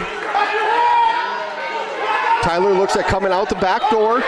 Now he just needs to pop his head, and there's the 2 reversal. Tyler Fitch, he leads 5-0. Great job by Tyler Fitch, taking his time and not doing it too fast. Now he's looking at chopping, trapping. He does a really good job with that deep waist. Controlling.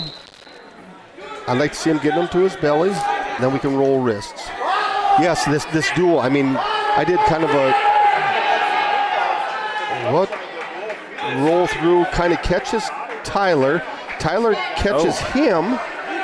Now he's got both. Tyler needs to get high and step over. Now he needs to get that arm stretched out. There's back points for Tyler. There is the fall for Tyler Fitch. Nice. There's 6 points for the Nighthawks. Let's go with 30 seconds here, Nolan.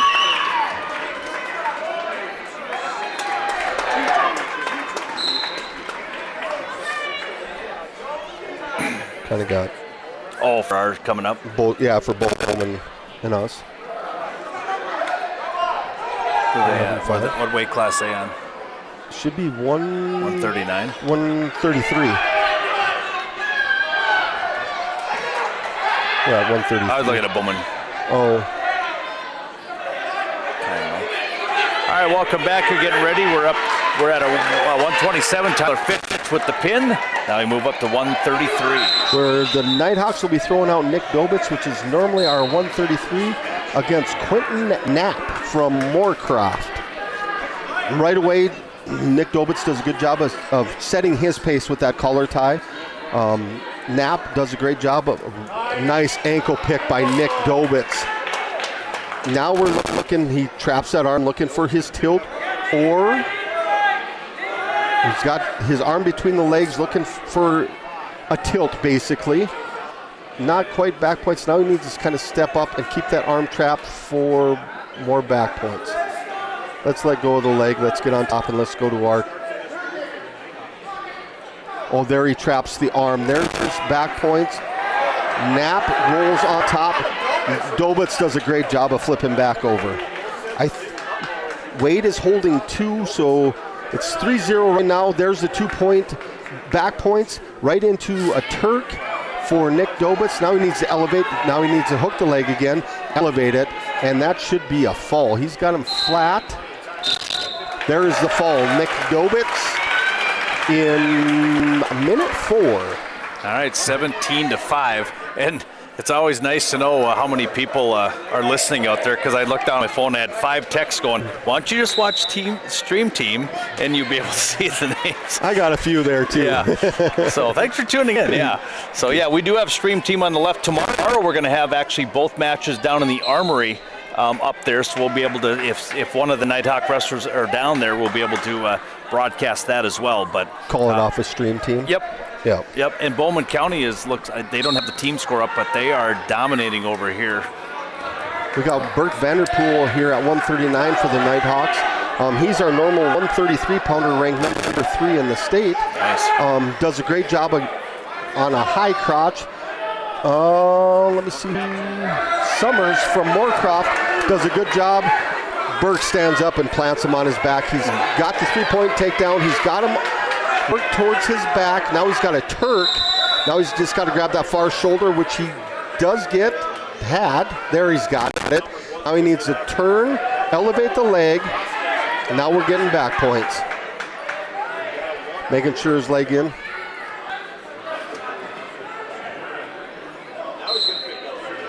Now he's getting full counts here. I'd like to see Burke get that leg trap and elevate it. If you elevate it, they don't have any way of pushing off. Wade's holding four for Burke. Burke goes right into a front headlock butcher. So they're saying he didn't break the grip, so they're not going to give him his back points yet. Wow, what a bridge. Summers is doing a great job of bridging. He is on his toes and the top of his head. Burke's doing a really good job of putting pressure right now. Those shoulder blades got to be really close to the mat. Look at that smothering. That the neck muscle of this kid has got to be crazy. Yep.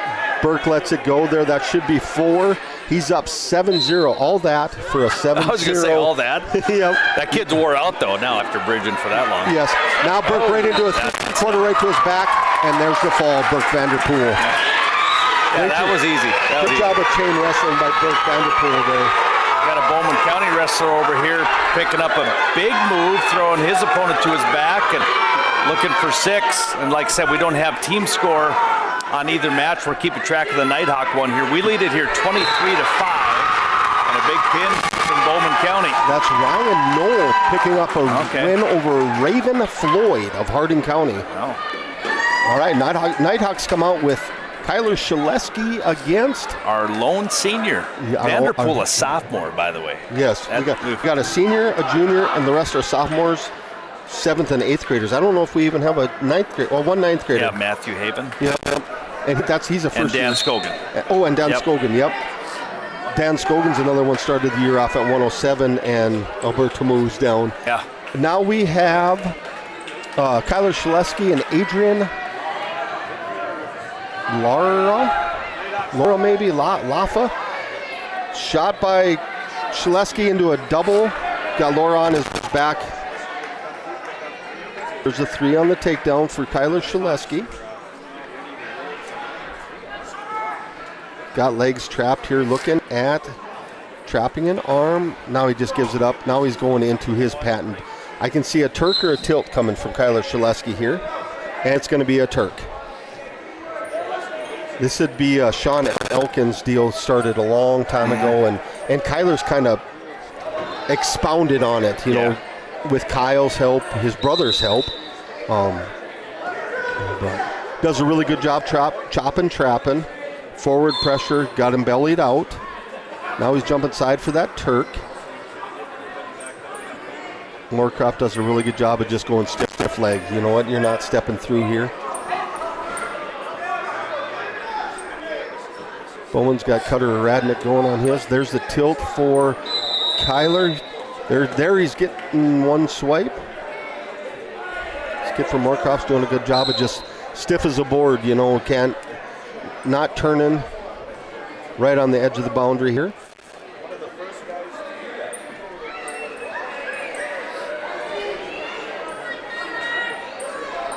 Kyler's doing a good job of just trying to get him turned. Moorcroft kid is just 2x4 in it. Yeah. Get long and not get turned. Got some calm, cool, collective coaches over there. They're just kind of. Is this their time they get to take a little bit of a break? Or well, I know they've been stressed out for the 3rd one coming. Yeah. It's going to be a barn burner, that one, you guys. We got a lot of ranked wrestlers, a lot of kids that can be upset. So it should be a good duel. There we're going into a tilt for Kyler at the end of the period. I saw 4 swipes. 4. Okay. 7-0 Kyler Shaleski after 1. Yeah, nice job by Kyler, a kid that's highly ranked in the state, looking for a state championship his senior year. Hopefully he can get it. Amen to that. I know he's put some time in. Yeah. Kyler chooses both up. He's working on his takedowns here. Moorcroft shoots. Kyler does a great job of shucking it off. Kyler's looking for his patent head control, looking for snaps into his outside single or a high crotch. Laura's doing a good job of just controlling Kyler's wrist there. He's into his outside single into a double right to his back. He gets no points. Now he's looking for far shoulder. It is 10-0 Kyler Shaleski. Minute 15 left, second period. Kyler's got that deep waist in. He's got monkey arms and dang near wraps around him 1.5 times. Kyler doing a good job, forward pressure. Looking, chopping, trapping arms, breaks him down. Grabs an ankle, breaks him down. Looking at a monkey tail tilt here. Now we're right into a cross-face cradle. Now we're getting back points. Kyler's got knee in the side. Kid's like, yep, that's tight. A little bit of grimace there. Yeah. Kyler's got such monkey arms. I mean, he's got them dang near wrapped around him. Yeah. Now Kyler's looking at getting his knees out. There's going to be it's got to be dang close he's to got full. he did a nice job of separating himself from. Yes. And giving the ref a chance to look in there. But Randy didn't want the fall there, I guess. Now he wants a fall. Now it's 14-0 Kyler Shaleski. Yeah, one more move and it's over with. Yeah. So he's got to look and getting into a good pinning combination here. Because we need those points. What is it, 21-5? 23-5. 23-5. My quick math in my head didn't do me I've very got good there. Starkweather math too, so I don't know. It could be 25-5 probably. That's the end of the second period. Moorcroft is going to go both up. Kyler's going to have to go feet to back here if we want the extra bonus point. Yeah.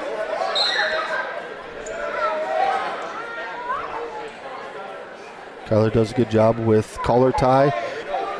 Laura does a great job with wrist control on Kyler. Kyler's been able to break it and go to that outside single to a double.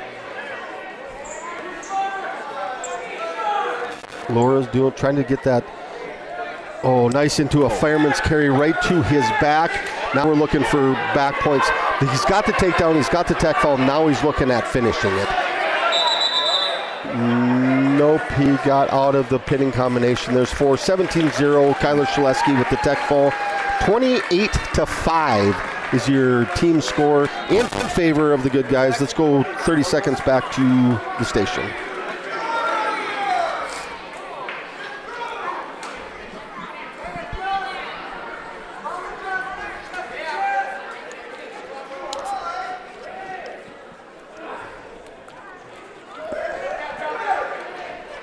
I thought it was 2-minute periods.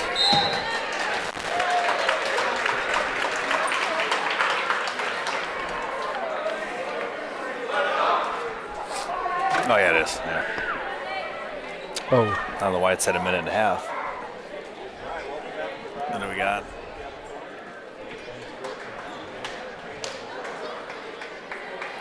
All right, welcome back as we get ready we're moving up to 145. We're up to 152. Must have been a double forfeit at 145. Oh, no, Kyler was at 145. Kyler, yep. Yeah, now we got Nate Dobitz coming out against Hayden Amadine from Moorcroft. Dobitz shoots him out of bounds. Minute 44 left, first period. Big height difference here. Nate deals with this on a daily basis. Yeah. Great job of shooting in. Got his dad's height? Is that what we're... Dad and mom's, I think. Well, I wasn't going to say that. But... I don't know where Nick got it, but he's tall and thin. Nate's short and stocky. Nate does a good job of holding onto that leg. Amadine's looking at crossface and getting behind. Minute 15 left. Nate does a good job of just hanging on the leg, stuffing his head under, looking for the stalemate. There's the stalemate from ref Wade Blakenbaker. 0-0 minute left. Amadine throws his arm out there, and Nate can't even get close. Outside single. Oh, we're going in Gator Bacon style. Amadine feels it. Oh, it's coming. Nate does a good job of catching it, and a Gator Bacon on his back.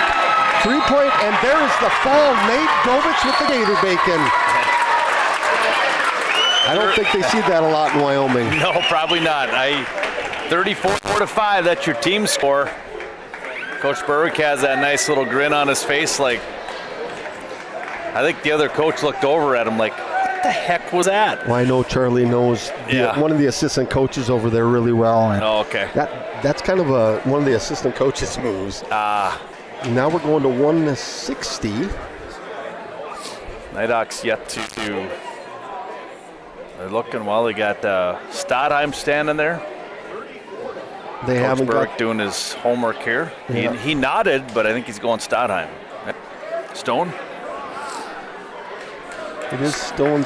He's hit some big kids this year. I've watched some tournaments, some results, and he's gone 1-2 or 2-2, and he's seeing some dudes up at 160. Down at the Rapid City one, he hit a kid that is nationally ranked. Yeah, I heard that one. The lower kid from Watertown, and here we go. We got Brady Garquette from Moorcroft. Big, thick kid here against Stone Stadheim at 160 pounds. Good to see him healthy, too. Last year, I know, with that broken jaw, and that kind of hurt his whole season. Yeah, and he's still trying to fight back that. I think the confidence on that is coming back, too. Minute 40 left. Stone gets out of bounds here. And a young wrestler, he's a sophomore. Another sophomore, yeah. But he hasn't had a lot of matches either because of that broken jaw. Stone does a good job of collar tie now here. Let's get him moving here. Moorcroft looking at that slide by. Stone's doing a good job of not pressuring in too much. Looking for his inside collar tie. I like to see him move the head a little bit. Snap it down, get him moving a little bit, Stone. I want to scream, but I'm on the radio here. Yeah, there you go. Coaches are pretty calm, cool, and collected.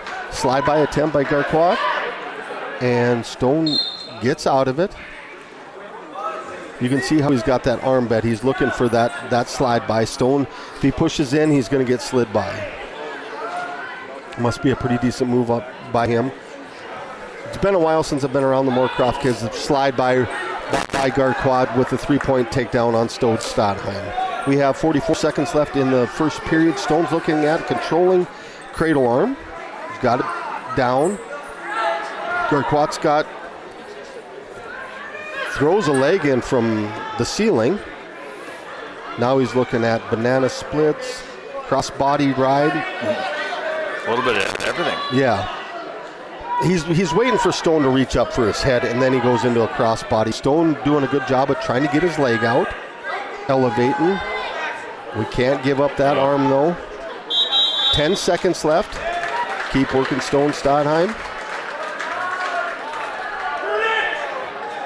Garquette is doing a great job with his legs. Yeah, not much. Stone thought he had an opening there, but both legs were tied up. Yeah, and he threw that leg in from Moorcroft. Stone's call here. Stone's going to go on top. You don't see that from Coach Berwick very often. Stone does do a very good job on top. I know he's worried about that leg coming in by Garquat. I'm going to say Brady. Brady? Yeah. There you go.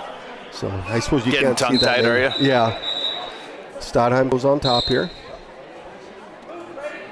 Looking at chopping, trapping.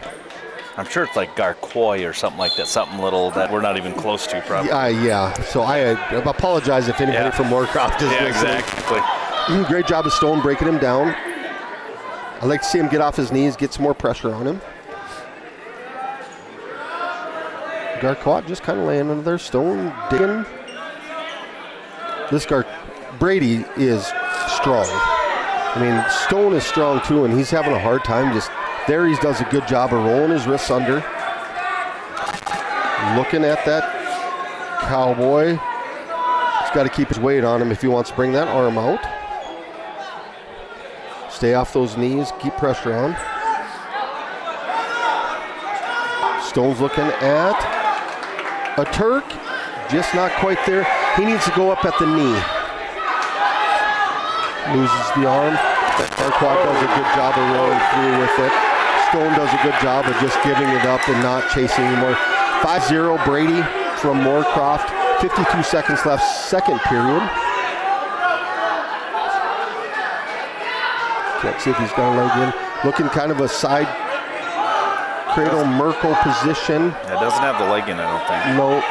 He's looking for a Merkle position, looking at possibly bringing him back on, rolling over the top of his body. Brady does a really good job with his legs. I mean, that's another appendage, that not a lot of people use.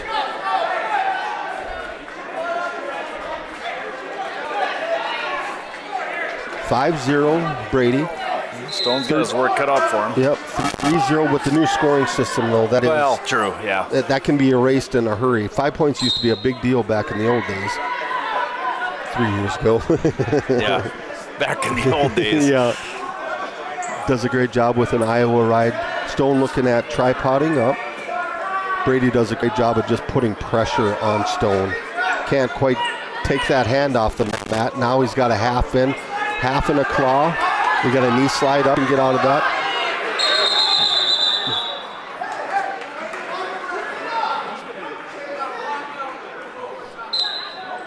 Whoa. There was I missed it. I was... a legal move. On Stone? On Stone. There we go into that arm looking for a cross-body ride. 0 seconds left there. And the way that just started, I thought there was a caution or something. Both wrestlers were just kind of froze. Yeah. Yep. So 6-0, 1 period left. Bowman County over here. They are up. They had a 160. Yes. Isaiah Dobbs for Beach. Yeah. Stone and Brady go. Brady goes both up. We're going to have to go something big for Stone here. Feet to back, 7-pointer here. Brady doing a good job of just controlling wrists. We've been the aggressors in most of these matches. Well, they're going to give Stone a penalty point, or kind of swung at him. It was a long ways up there. It was, yep. It got to the earpiece, but if you miss the ear... It's getting chippy right now. Stone's getting mad, which helps us because Stone is a very good mad wrestler. We just can't be swinging from the ceilings. Yeah. Another example would be a hard crossface when you have somebody down. This was, they were standing face to face and he just took a swing. Brady felt that lateral drop coming, just sinks his hip. I would have liked to seen Stone just push him out of bounds and get her in it, get a restart. Ex-Nighthawk going out down here on mat 2. Brady's got his leg in, looking for that crossbody ride. Trevor Daly's up for Bowman County. Now 172 for Daly. He normally wrestles about 160 for them, I do believe. Brady does a really good job of controlling things. 10-0, 40 seconds left. Let's go something big here, Stone Stadheim. You think Trevor circled this one on his calendar? I think the one later today is... the duel, Great job by Stone Stadheim with a switch. Brady feels it, just lets him go. 10-1, 30 seconds left. Stone is looking for, digging in underhooks, looking for that toss, feet to back. At this point, we're gonna have to pin him here in 22 seconds. 10-1, 22 seconds. Charlie's telling him something. Hey, we need points here. Yeah, they're down 34-5. They need a lot of bonus points. Brady doing a really good job. 10 seconds left here. Not letting Stone in. Great job by Stone with a duck under. Oh, just hangs on. Got a little chippy. That'll be a little bit interesting later this weekend. And the Moorcroft kid just kind of grinning. Stone's not wanting any of the grinning. No. So, all right, so Garquat got the win 34-2. That's a 3-point win? That's a 3-point. No, major 4-point. Oh, major. Yeah. So 34-9. That'll bring up 172 pounds. Once again, we got Trevor Daly over here for Bowman County, former Nighthawk, winning right now 7-0. The kid from Harding County. So, Daly's looks like he's wrestling well. As I say that, he gives up a reversal, but we'll see who the Nighthawk come out here, 172. Tyler Hoffland against Riley DeHaven. All right, so DeHaven of Moorcroft. I think DeHaven is a fairly good wrestler from Moorcroft, too. Oh, Tyler with a great slide-by attempt, falls off, and now he's on his back. Gave up his 3. Great job of fighting to his belly. Potentially dangerous here. He's got a half in. Nope. Tyler Hoffland, 8th grader, out here wrestling. There they go out of bounds, 3-0 minute, 36 left, first period. Trevor gets the reversal, or do they start the second period? Yep, they're second. Okay. Yeah, he's just been dominating. He gave up a kind of a cheap reversal at the end there, but looking for a little Nighthawk Turk over there. You can tell he's wrestled with Kyler before. DeHaven does a good job of breaking Tyler Hoffland down, which I believe is an 8th grader. Hoffland does a good job of standing up, and they push him out of bounds. 3-0, DeHaven, minute 20 left. Hoffland's doing a really good job of fighting this. DeHaven's a good wrestler from Moorcroft. Besides, you know what, I'm just going option start. I don't know if he's going to look for a side cradle or just going to let him up. Oh, just dives back on. Just didn't want to get done. Looking for a Merkle position here for DeHaven. Now we're going into a Splato for DeHaven. Not good. Heads down there, that's close. Hoffland does a great job of fighting it off, though. And now if he could have just got separation, get to your belly. Usually when you kick, that's when it tightens up, but I think the move, it just slipped off. The arm slipped out. DeHaven showing, 4.70 DeHaven. Hoffland doing a good job, just isn't winning that little bit of scramble. DeHaven is. He said a very young wrestler here, so he's. Yeah, I think 8th grader. I'm 99% sure. Is that Tyler Hoffland? Yeah. Yes. Yeah, learning as he goes, and might have been the first time he's been thrown in a Splato. You just never know. Oh, hands down it has been, yes. DeHaven goes option start, 7-0. DeHaven over Hoffland. Goes into that option start right into a dive, then he lets him stand up. Hoffland needs to sink his hips.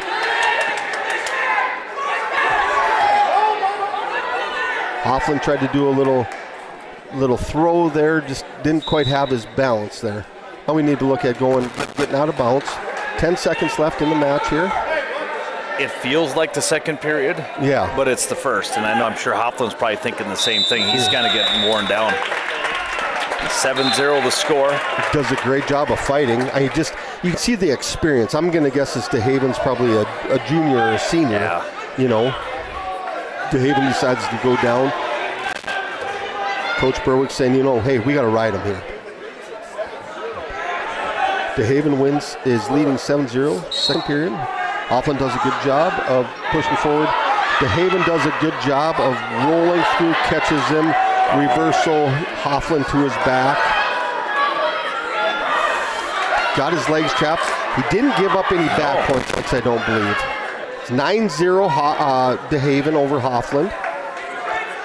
DeHaven's got his arm between his legs. There he lets it go to his belly. And a lot of times Berwick, preaches if you're going to get beat, don't get pinned. And I think Hoffland he could have easily gave up on that last move. Yes. And as a young wrestler, you like seeing the fight out of him, There's a nice butcher into a crossface cradle here. Minute 12 left, 9-0 DeHaven. Hoffland doing a really good job of fighting it off. Now we got to get long, though. Now we balled up, and that just puts a great job of controlling controlling cradle arm. 54 seconds left here. DeHaven just kind of hanging on him here. Thought it was going to be an easy one over an 8th grader. Out of bounds. You can kind of see he's like, this should be easier, you know? Yeah, Tyler's doing a nice job out there as an 8th grader. DeHaven doesn't look like an 8th grader. He's got the height. And yep. He's farm strong. Yeah. There's the escape for Hoffman by DeHaven. Oh, into a little drag to a double. Takedown 12-1 DeHaven. Coach Charlie saying, hey, cut him.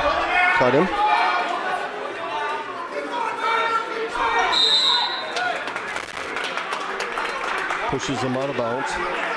DeHaven's breathing a little heavy over there. DeHaven puts him up. 27 seconds left, second period. He won't have to run tonight before weigh-ins. That's right. Burnt a whole pound trying to stay ahead of Hoffman. Yep. Looks like Daly's going to win his match 19-5. DeHaven's up 12-2, right into a double. Hoffman bellies out. 15-2 here. 10 seconds. Oh, lets him up. Right into a double. Let's fight it off. Stay out of bounds. There's a 3 points at the end. 18-3. There is your tech fall for DeHaven over Tyler Hoffman. Great job by Tyler Hoffman. Let's go 20 seconds or 30 seconds back to the station. I was waiting for him like. I forgot what I was going to say. He's not saying it.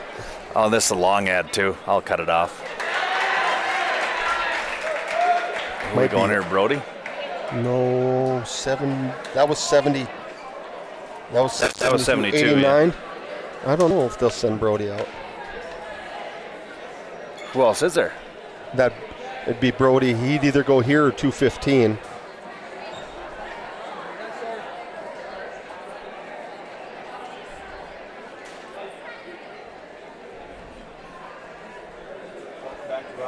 It's a good thing we had a long one. Yeah.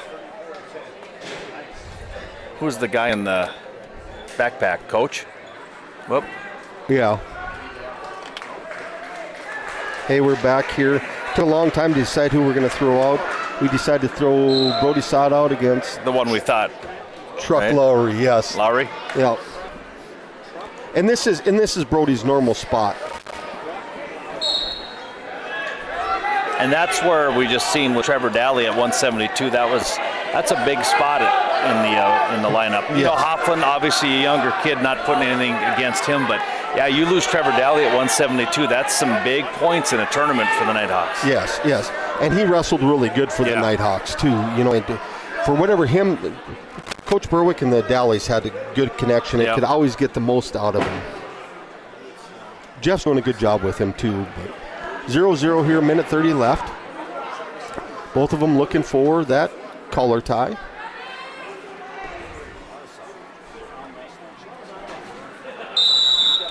Lowry looks a little bit older. Sott is a sophomore. I'd like to see him keep that head back and keep, headlock. Oh, boy. Big headlock by Lowry. There's a 3-point takedown. He's getting back points. And that's close. Wow, big headlock by Lowry. 6 points given up by Brody Sott. That was a big headlock. That 189 cuts the lead to 34-20. So this thing kind of turning into a little bit of a battle here now with 3 matches to go at 215, 285, and this is where the Nighthawks get a little iffy in the upper weight classes. I don't think now Elijah Tim will be at 285, right? Yes, I don't remember. This is Matthew Haven. Okay. He is a first-year wrestler. Okay, and he's coming out at 215, so... Kind of hoping that Moorcroft is open. Yeah, I don't think... Oh, no. Oh, they are Moorcroft open. is open. Matthew Haven gets the win, and he's like, what? I don't even have to wrestle? Yeah. Like seriously? This is his second match ever. That was priceless, though. Yes. He looked to the ref like, are you kidding me? I get a No, freebie? I'm winning. No, I want to wrestle. Yep. He's even asking Berwick now. He's like, "You sure I don't want to go? I could go wrestle the next guy." We come out with ZZ Top here. Yeah, there you go. He's got the beard and everything. He's ready to roll. It's 285. Funny, when Ty was out here, he remembers him wrestling as a 7th grader, this kid. Oh, really? Yeah. His name is going to be Elliot Gorsh. Yep, Elliot is his name. Elliot. Against Elijah Tim here. Senior against 8th grader here. Elijah does a really good job with collar ties.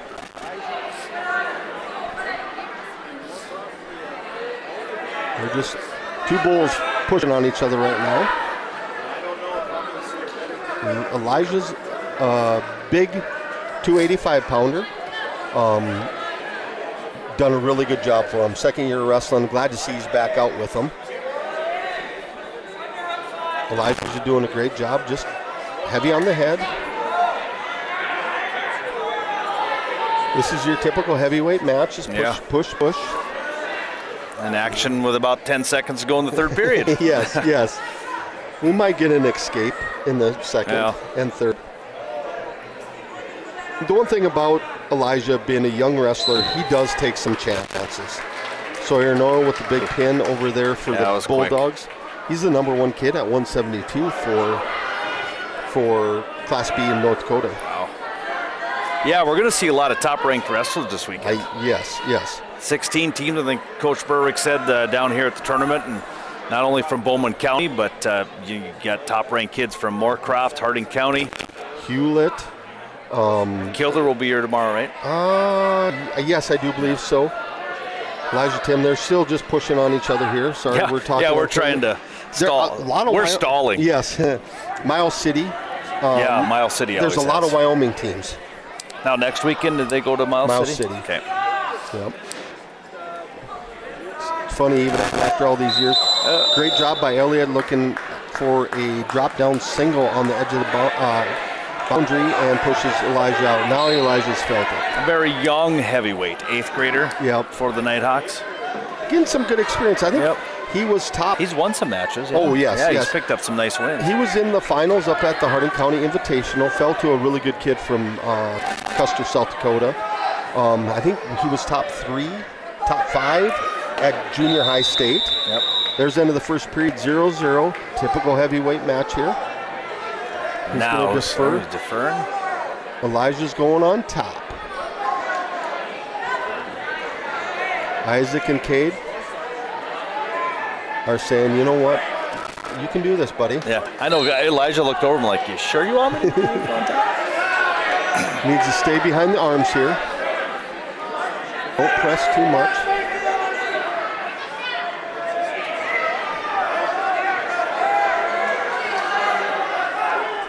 Elijah's looking, dropping down to an ankle, trying to just break the 4-post stance from Elliott here. He does there. Ty's sneaking in a half. Great job of running. Now we just need to go straight chin drop. Nope. Elliott's standing up. Now we need a big lift out of Elijah Tim. Elijah doing a great. Now Elijah's in on, or Elliott's in on Elijah's leg. Looking almost side cradle-ish. Pulling back the other. Careful, Elijah. Elijah, get out of there. There's a 2-point. He's got to roll that way quick, doesn't he? Yes. Real quick. I mean, real quick. Elijah does a great job of fighting to his back. He does give up a couple back points, but he leaves his arm behind, and Elliott catches him in a half.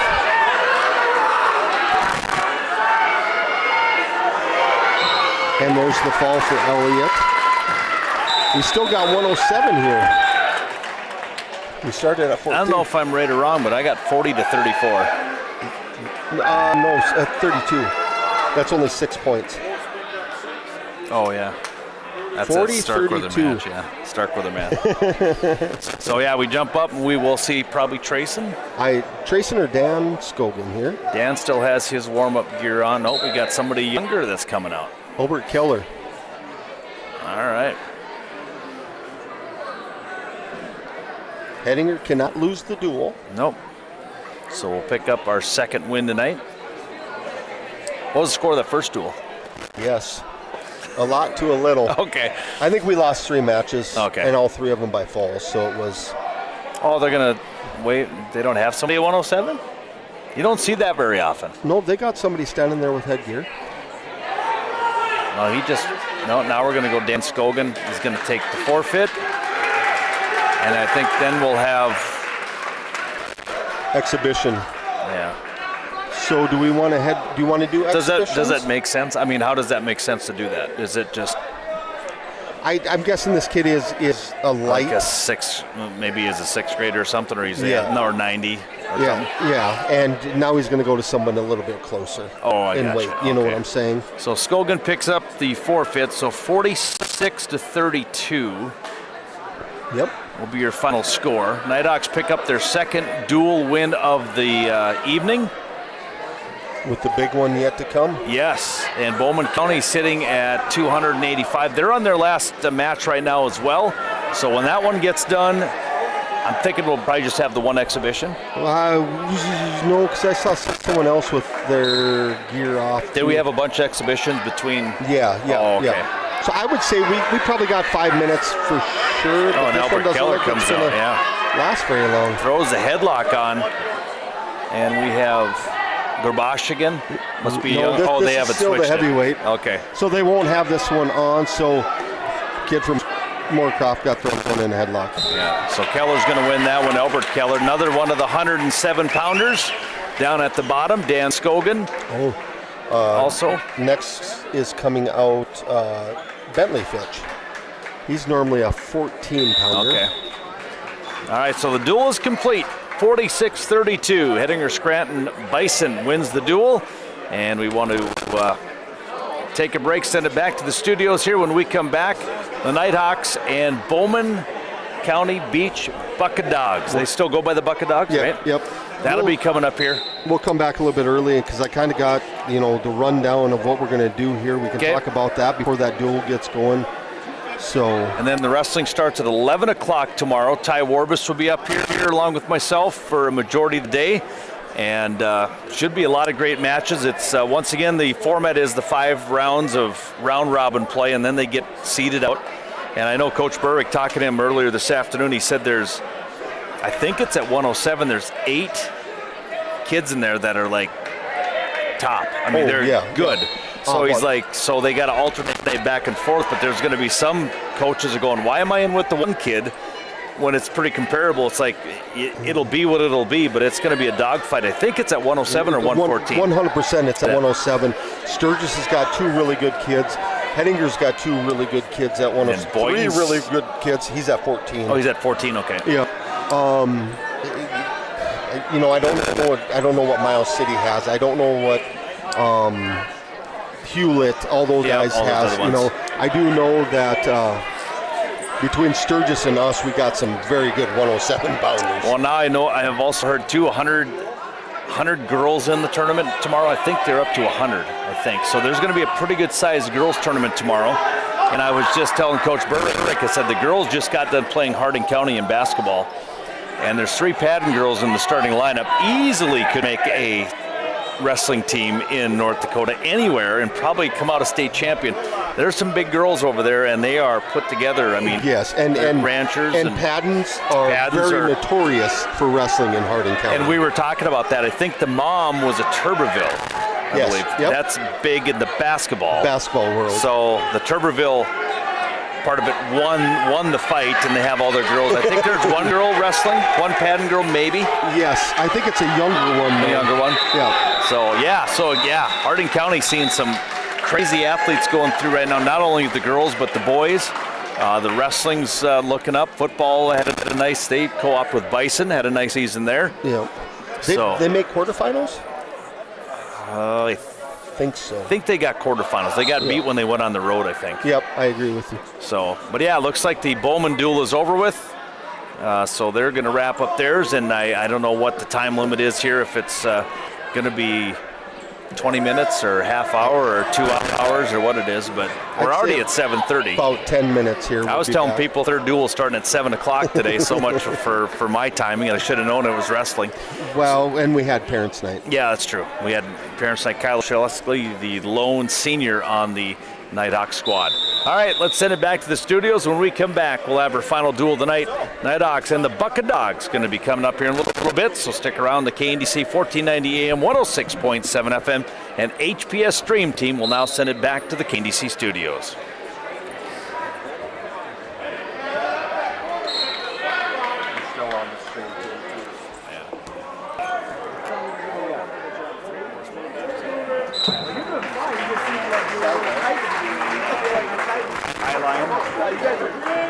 Yeah, they're in there already.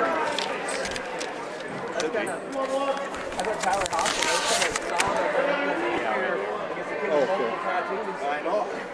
Right? But yeah, I think it's solid. There's definitely a pretty bright future there. For as young as we are in the upper weights, obviously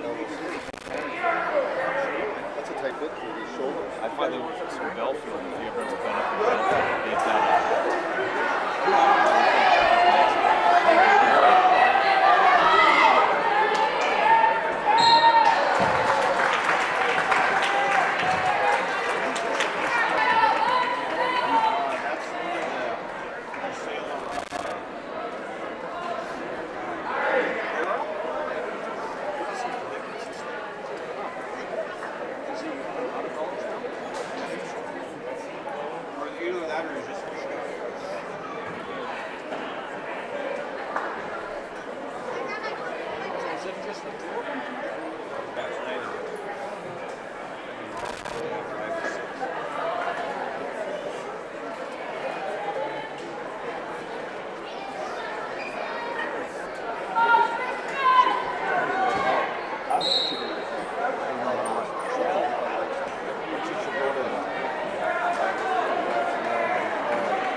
England's not bad. England's nice. It's small. If you're the only one up there, once they start throwing video up there and all that stuff. I wish they could extend this out to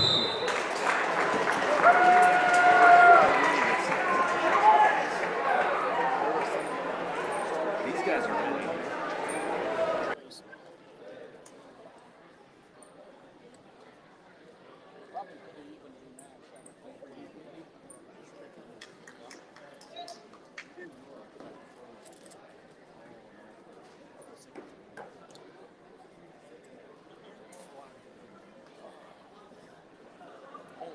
He's giving up some LBs in this match.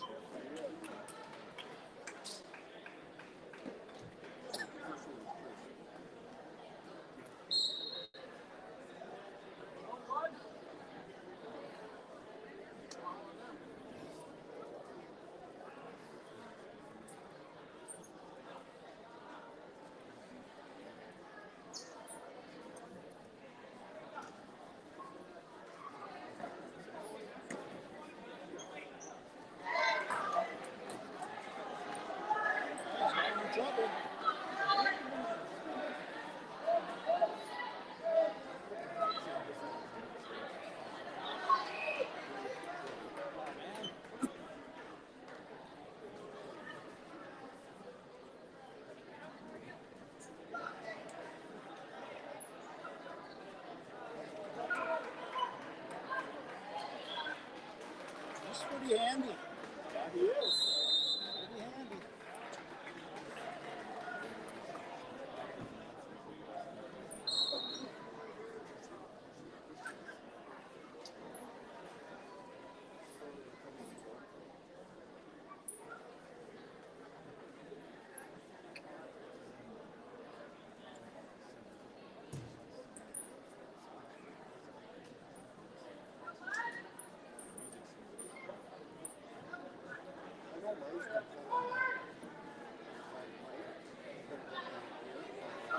Oh no.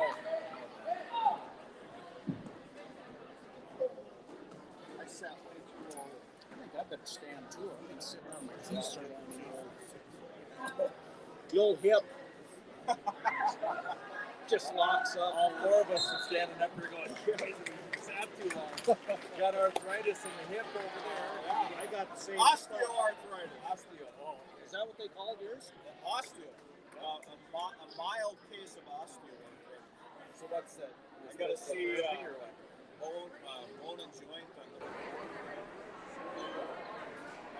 take. Oh yeah, that's surgery. Well, I'll find out. Are they just get the new hip and get it done with?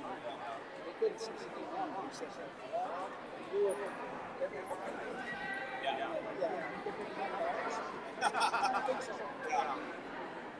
You want to tell him to go to commercial?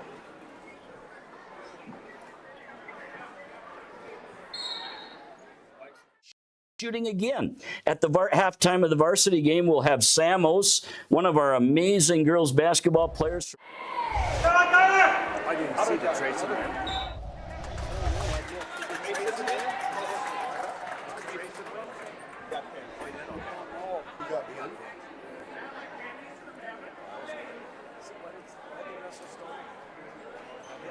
That isn't stolen. That's Tyler Hall. Oh, that's awful. She got it all.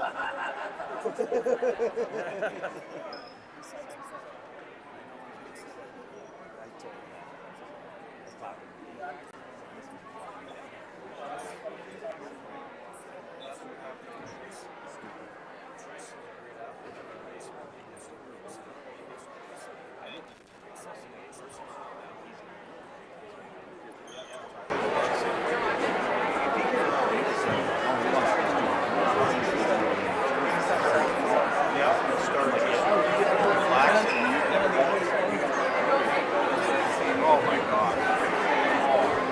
Nothing bothers him. No. He's the kid that's in the back of his no brain, no pain. You look at the legs of that. I said that kid's going to fire hydrant.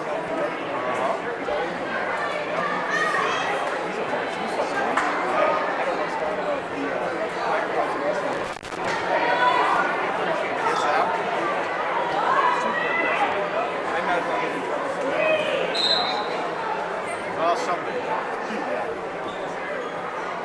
Yeah, I don't think that's talking about the That's what I said. You know, why would she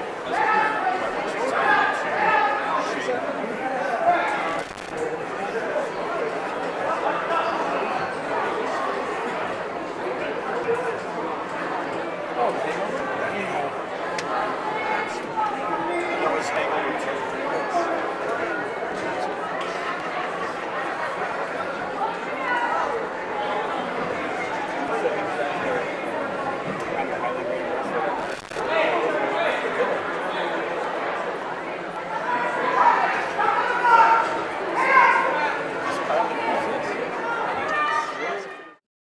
And we'll also have Jordan Bender Mason, who was an amazing scorer at New England High School a few years back. And then we'll have two ladies from each of the high school teams. I think Kinley Stodheim is going to shoot 5 for the Nighthawks. And we're still waiting to hear from New England who their person is that's going to shoot 5. So going to have a lot of fun here for Giving Hearts Day. And the day itself is on February 12th. And I guess, you know, the key is there's 2 ways to give for Giving Hearts Day.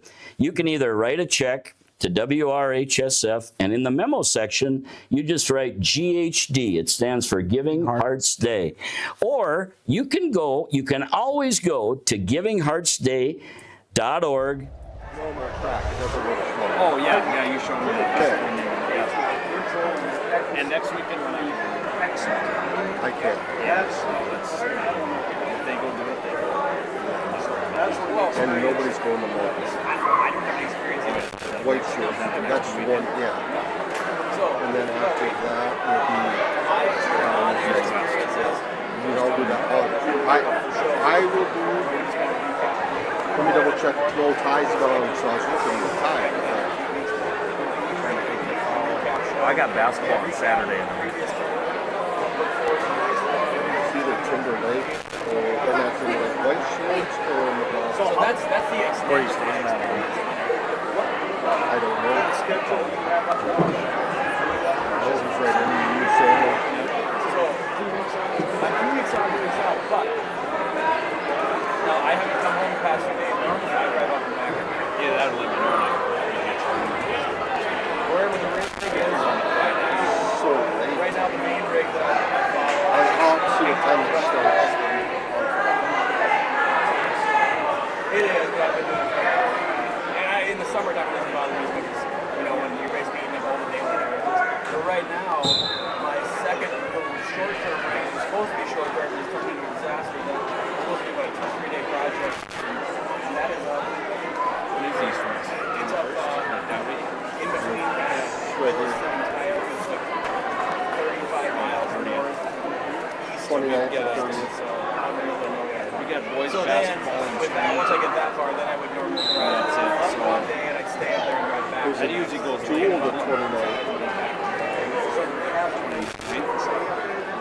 That'd be Thursday. We got girls here, but if you're going to get I have a staff on the company. I could stay in Williston. I've been staying with my mother. Yeah, we can't get into I gotta see if Kyle will come back and do it with his own kid. And that's not trying like Ethan Henderson. More hectic. Not a big deal. I can try Ethan Henderson.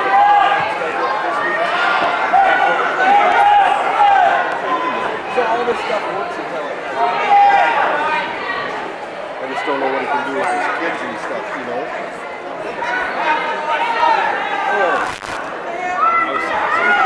Yes, ma'am.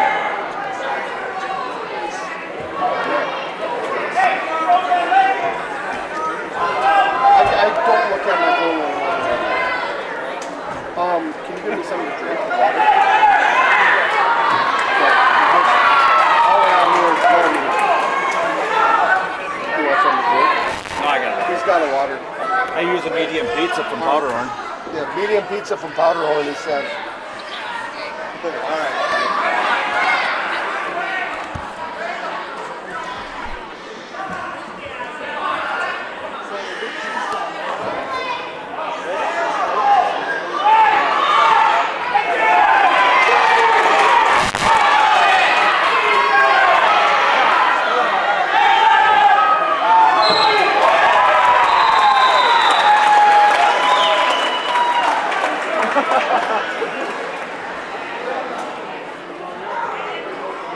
Checking each other out before they get up.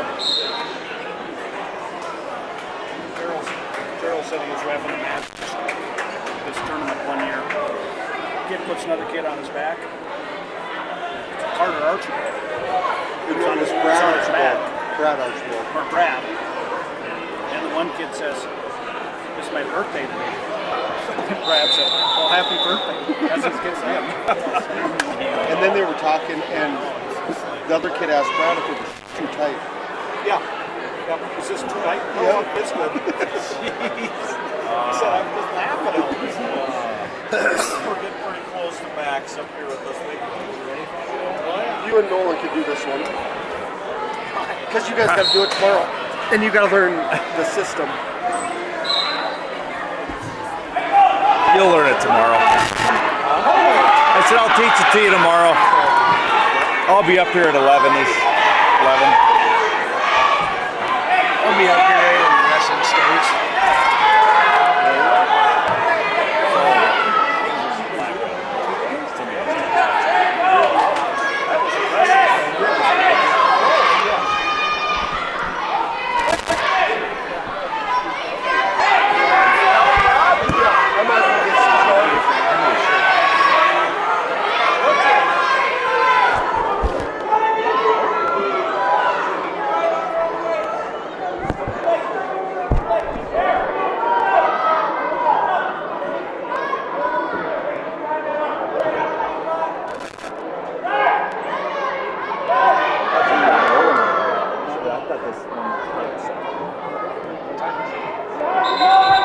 Almost, yeah, 7:54.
Oh yeah. Me and Rob got to talking. I chimed in. I'm kind of a smart ass.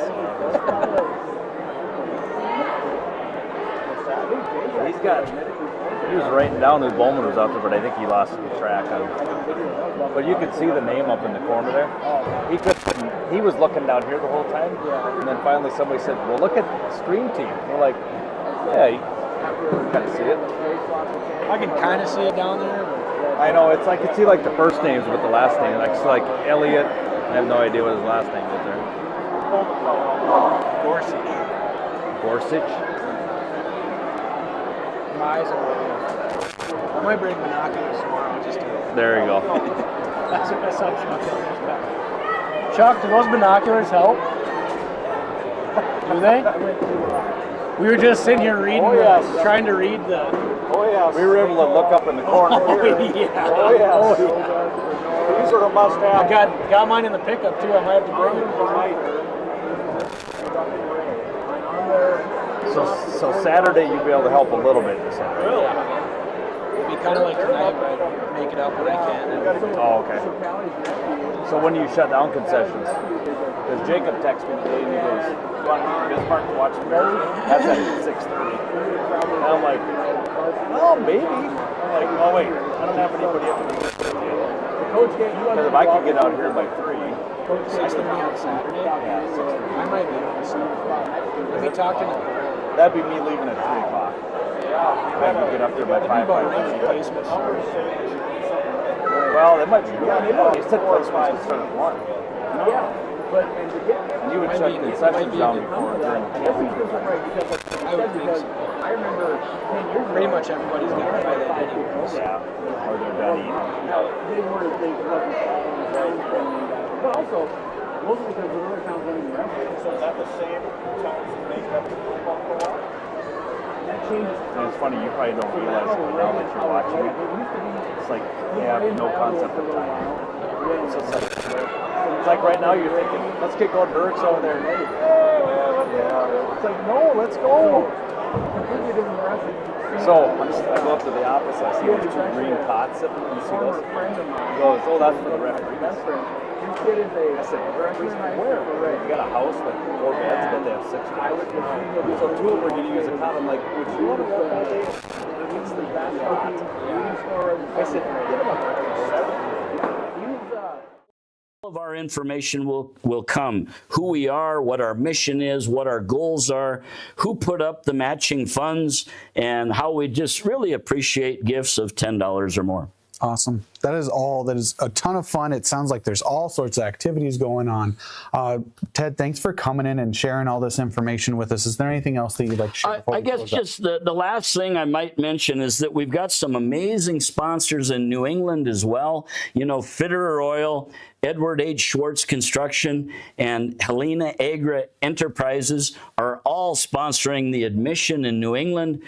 We also have other sponsors there in Centennial Insurance, Kim Erickson Agency here in Hettinger, as well as Laufer Vermeer, Dakota Bank, Dakota Western Bank, Scranton Equity, 5A's Next Door Pizza.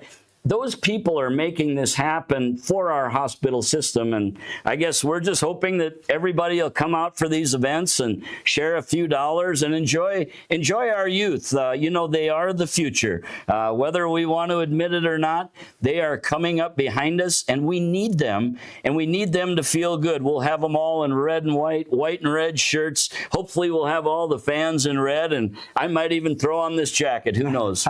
Awesome. So we have sense of community. We have all sorts of activities. We have ways to give back. Ted, thank you so much for coming in. We hope you guys attend the event, and thank you. You bet. Thanks, Joel.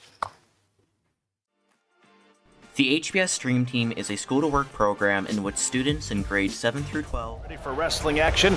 I finally get a chance to do play-by-play in color with one of my idols growing up as a young kid. Ty Warbus has jumped into the booth. Oh, good evening, Ty. Good evening, Nolan. It's good to be up here with you. Yeah, it sounded like you did a great job. I listened a little bit. Didn't get to hear a lot. I was between practice and running around, and your dad gave full endorsement, said you did a great job, and we're ready to go here. This is a big duel. Yeah. This is a region duel, so here we go, right? You know, historic rivalry, too. You got, you know, we had football, we had Battle of the Bone. I guess this is kind of our trade-off for Battle of the Bone now. Now, is this official start of it here? Yeah, starting at 121. We got Tyler Fitch and is that EJ Janikowski? Yeah, looks like he's number 6 in the. Yep, ranked number 6 in the state right now. Tyler Fitch number 7. So even maybe some state rankings going on here, depending on the way this match turns out. Tyler Fitch and Janikowski just dancing in the middle. Tyler Fitch takes a nice outside single. Head between, might sit him up here. Doing a great job fighting off his ankle. Try to crack him down, scoop a leg. Janikowski doing a great job defending. Kind of got him in could look at some danger points here. Tyler Fitch comes around, lets go of the leg. Janikowski in a headlock position. Fitch trying to fight it off, pull his head out, get the takedown. Janikowski going to prevail. Headlock comes through. Fitch fighting off his back. Looks like Janikowski's got a full set of back points behind him. We're a minute into this match and it's already getting heated up. It's getting tight. Oh, was getting tight, but Tyler doesn't. Fitch rolls through. A great job going through that headlock. Janikowski up 7-0. 42 seconds left in the first period. That's a great arm pull through kind of roll thing Tyler Fitch has got going on. Ends up getting the escape. 7-1. To Janikowski. I call it the new scoring, but with this scoring, it's like 7-1 just like that. But it can be erased just like that too. Right. You know, we saw earlier with the Harding County duel, we saw a full 7-point swing. You know, we got a guy down 3-1, and then all of a sudden he's up 8-3. Yeah. So now Cyrus Rosen, I see him over in the corner. Is he wrestling this weekend? I know it was kind of up. He is. I think. Yeah. As far as just going to sit the duels out tonight. He's coming off that concussion. We go back neutral, go out of bounds and go back neutral. 12 seconds left in the first period. Fitch and Janikowski. Janikowski looking to maybe throw him, get double underhooks. Fitch goes to the double overs, got his elbows down, and time's going to run out. First period. 7-1. Janikowski of Bowman Beach is up. We're going choice to Fitch, who defers to Janikowski. Janikowski's going neutral.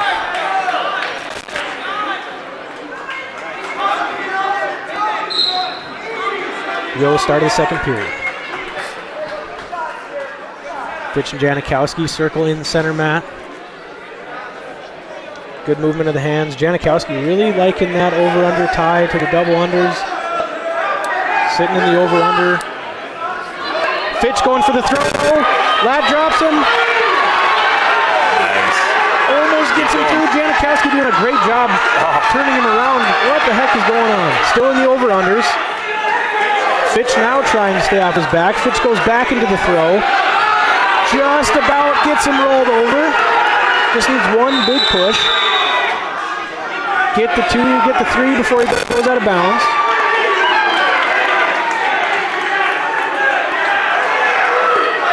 Wow. And we're going to go out of bounds. We're still neutral.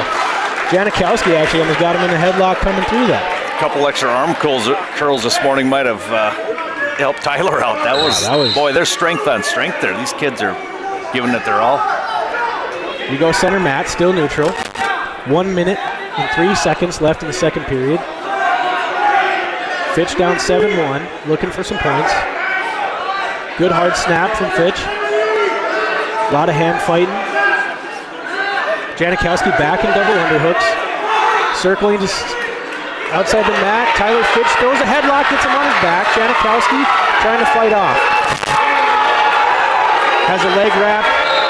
Fitch finally gets his legs free, looking for a fall. Gets the fall! Tyler Fitch throws a headlock with 34 seconds left in the second period and pins Janikowski for a big start to the Nighthawks duel against Bowman County. And a kid, Janikowski, that was in control I wouldn't say the whole match, but a good portion of it. He had to have known that headlock was coming again, and he got caught. And wow, big match there. This one's going to go down to the wire. And talk about some huge points for the Nighthawks winning it. So they now take a 6-0 lead. We move up now to the next weight class. And, of course, Bowman County's choice. We'll have Nick Dobitz for the Nighthawks.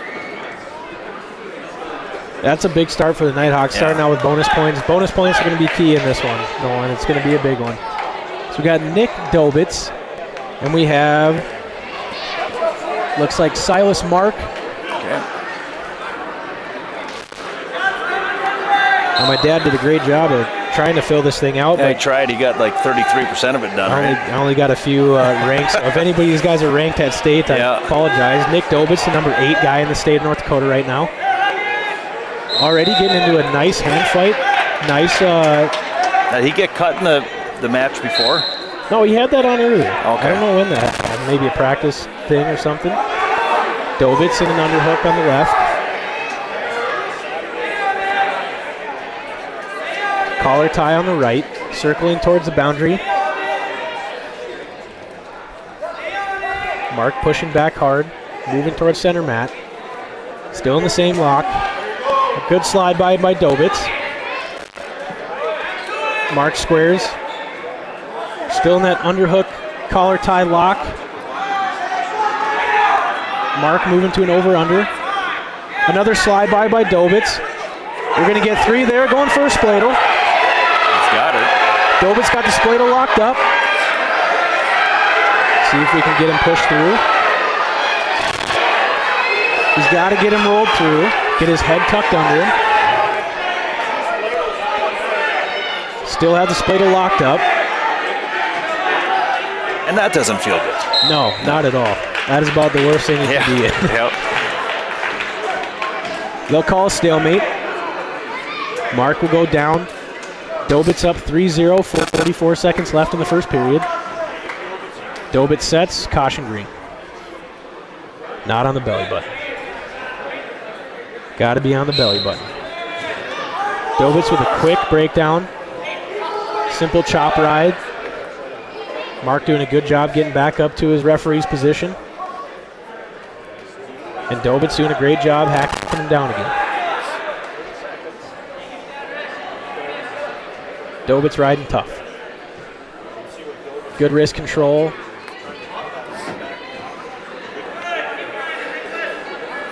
"15 seconds left in the first period. Not a lot happening on top right now. He's done a great job riding him out for the last 40 seconds. Just looking to maybe end the period up 3-0. Hooks and Iowa covering wrists very well. And that's how we end the first period. Dobitz up 3-0. The number 8 ranked wrestler in the state for the Hettinger Scranton Nighthawks. Red's choice, Mark's choice. He takes top. Dobitz set. Mark covers. Second period and a quick get out from Nick Dobitz. Wow, that took him about 3 seconds, 2 seconds.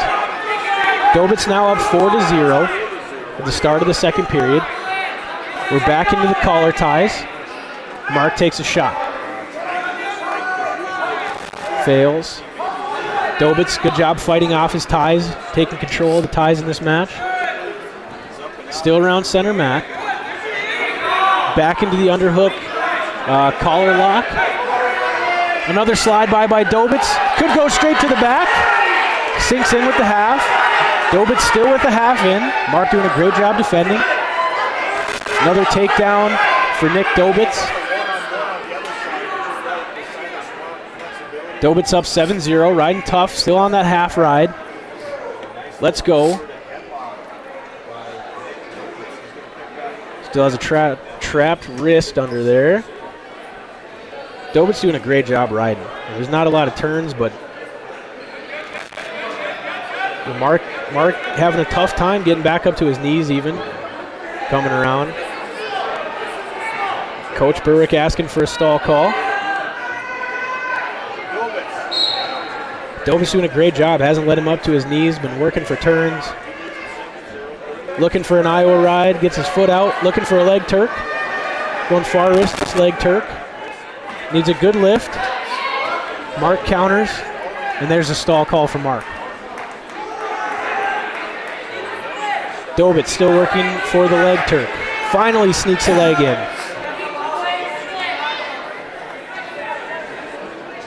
Dobitz still on the Turk. Looking for a crossface to get him off. 10 seconds left in the match. Dobitz is up 7-0. Trying to get some quick points before the period. Gets him turned for maybe a second. No points. And we will end the second period. Dobitz up 7-0. Should be his choice.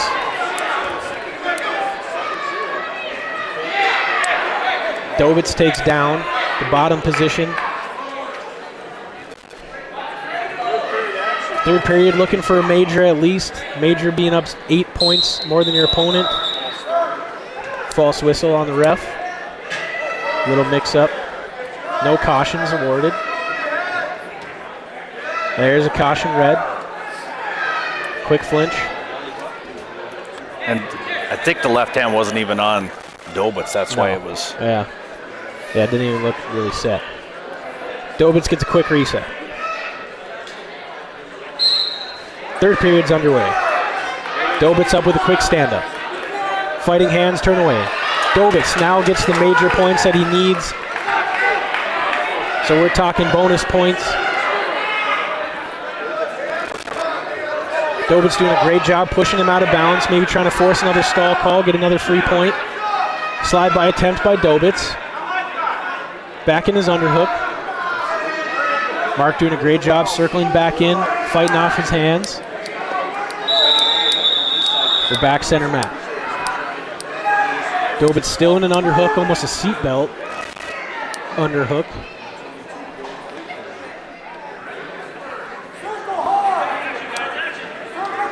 Circling back center.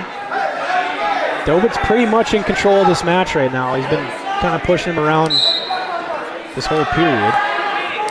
Back in the collar lock, the underhook collar lock. Great slide by Dobitz. Great slide by Dobitz. He'll go up 11-0 with 57 seconds left in the third. Dobitz looking for a hard ride, possibly a tech, some more bonus points here. Do you have any new wrestling fans? Dual points go a crazy way. A decision by points less than 8 is 3 points for the team. Major, which is 8 or more, is 4 points. A technical fall, which is a 15-point win, is an automatic end. And 5 points for the team, and then a fall at any time is 6 points Yeah, he's trying to get those back points, but yeah, working for a turn. Got 17 seconds left. Looking for a three-quarter Nelson.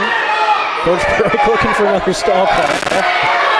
Could possibly got 10 seconds left. If you can sneak in some back points, you're going to get a tech fall. And now it's pretty much out of the question. Dovitz will win 11-0, so he does get the major, another 4 points for the Nighthawks. They will go up 10-0 on Bowman County Beach. all right, let's take a quick 30. Be back.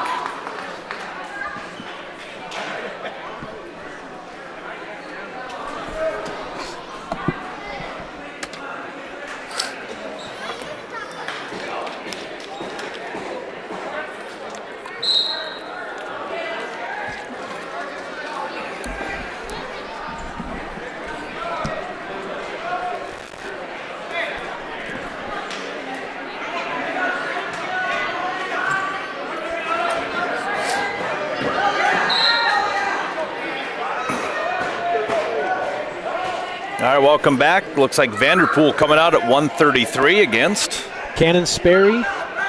Burke Vanderpool ranked number 3 right now in the state.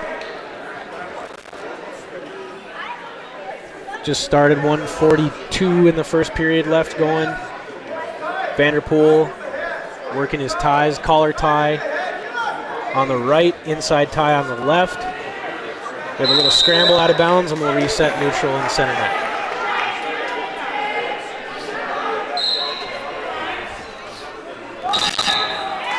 Hard snap down from Sperry. Another outside single from Sperry. Vanderpool looking for a butcher in the front headlock position. Will get it. Gets the takedown. Counting back points. We're looking for a fall. Burke Vanderpool looking for a fall. Just needs one shoulder to touch, and I think he's got it. How is that not a pin? I'm kind of questioning that myself right now. I mean, that is tight. You What can't else? get flatter than that. That's probably about the tightest thing I've seen. There it is. Finally, Burke Vanderpool gets the fall over Cannon Sperry. All right, let's take another 30. Be back.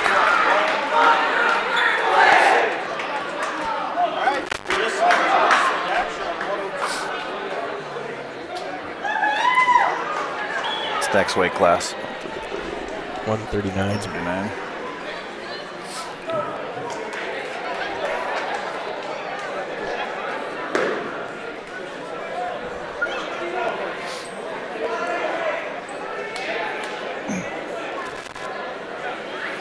We forgot to hand out top performer last duel. We did give it to Tyler Fitch. Had a great match against Moorcroft, so he'll pick up a top performer. Right now we have Kyler Shaleski coming out at 139 pounds. Nighthawks leading it here 16-0. Looks like a little lineup change for Bowman Beach. We have Ryan Knoll out at 139 for Bowman County. Kyler Shaleski in on an early shot. Head between, lifts him up. Looking for his 3 takedown. Could go straight to the back. Has him sit up in a stack. Shaleski will get his takedown. 3 points awarded to Shaleski. Going straight to his Turk. Shaleski, big lift for a leg Turk. Has his ankle hooked. Could maybe push to get it a little deeper. Shaleski with a quick crossface. Starts a swipe. Has 2. Looking for more. Clasping his shoulder. Trying to get Knoll turned. I'd venture to guess this is a brother of the Knowles. Yes, I believe so. Not 100% sure, but you just never know. Shaleski awarded 2 back points, up 5-0 now. 49 seconds left in the first period. Shaleski riding tough. Looking for quick points, another quick tilt. Little monkey tail tilt. Has a 4 count on. There will be 4 back points awarded to Shaleski.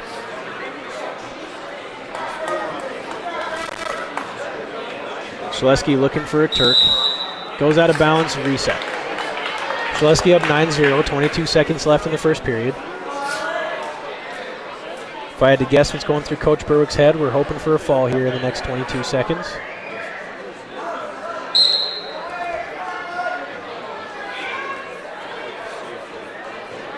Shaleski with a cross arm ride. Looking for a cross-face cradle. Oh, back to a tilt. Nope, hooking up a cradle. Looking for a cross-face cradle. Oh, slips the lock. Noel back around. One escape for Noel. We'll go into the second period. Shaleski up 9-1 against Ryan Noel. Yeah, just small mistake there by Kyler. Just a bit. He'll learn from his mistakes. Gets out of it quick, though. You don't want to do that in the state championship. No. You know? No. So you learn now. Learn in January. Yeah. Give it a month. You got a month. Yep. We're back neutral. Start the second period. Shaleski with an outside single. Misses. Good defense by Noel. Shaleski breaks a tie. Collar tie on the left. Wrist control on the right.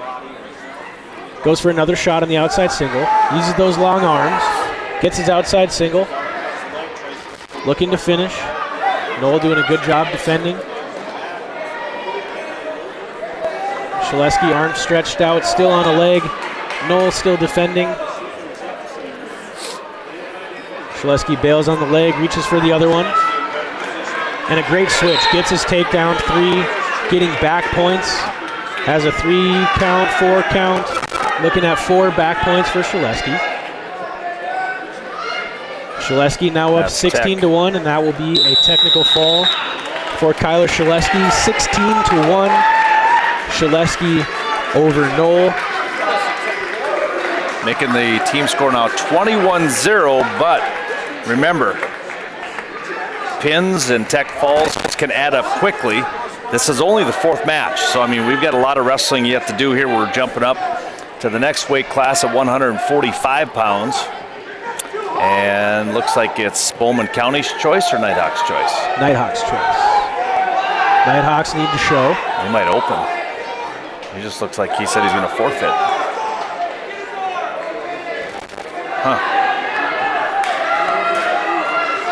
Coach Berwick elects to forfeit against Cale Schwartz. Cale Schwartz, the number 6 ranked wrestler in the state of North Dakota at 139.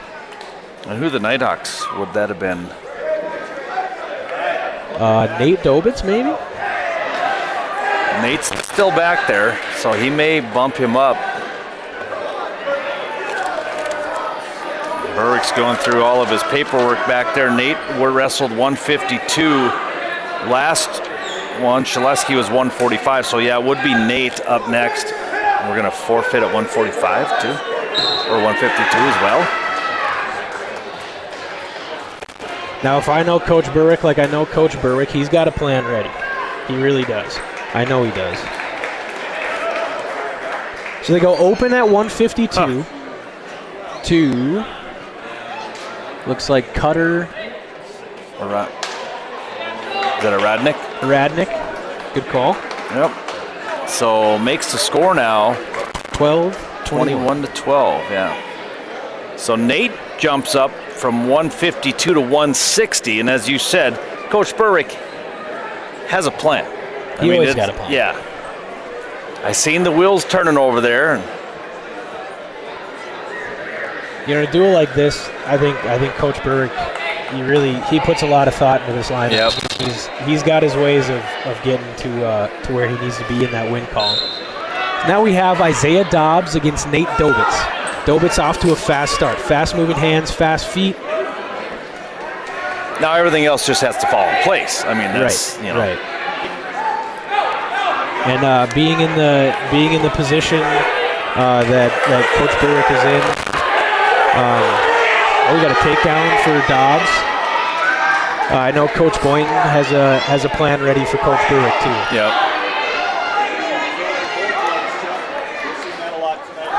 That's what makes this a really fun duo to watch. And that's the frustrating part too. Those last 2 kids are just like Schwartz and Radnick are like, Really? I don't get to wrestle? Yeah. And that's what they were waiting for all day, and they don't get the wrestle.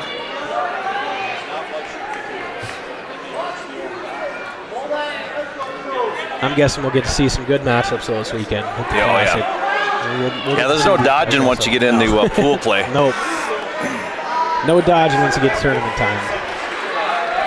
Dobitz still on bottom, 55 seconds left in the first. Dobbs up 3-0 on a hard ride. Dobitz trying to stop the cradle, get himself out of the bottom. Dobitz an honorable mention in the state rankings as an 8th grader. No. They have honorable mentions? Yeah. Do they go top 8 and then? I think so. Oh, okay. If I remember right. Dobitz looking for an escape. Slowly coming out, looking for a switch. Dobbs quickly cross faces with the legs in. Dobbs getting a little high on the hips. Dobitz looking to take advantage. Dobitz will get the reverse. Nice. Dobitz will get a reverse. Dobbs bails. Dobitz gets a reverse.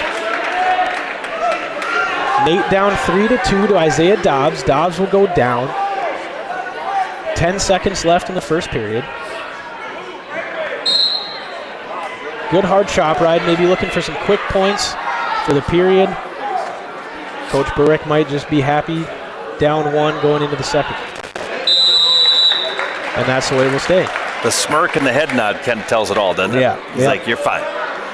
He doesn't hide it. Yeah, he will defer. Well, Nate will, so they're going to go both up. Dobbs goes neutral. Second period. Had a quick takedown last time, but Dobitz just has to be smart now. Dobitz with a quick duck under into a high crotch. Dobitz gets cross-bodied. Still on the leg of Dobbs. Dobbs doing a great job defending. Looking for maybe a crotch lift here. Has a lock. There you go. Oh. Dobitz picks him up. Dobbs counters.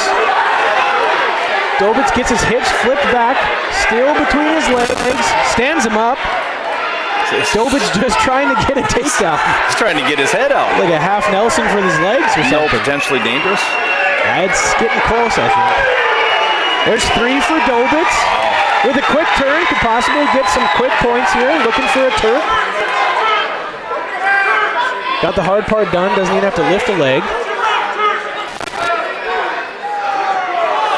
Dobitz looking for the crossface on the Turk. Still has Dobbs' legs split. But that's an uncomfortable position.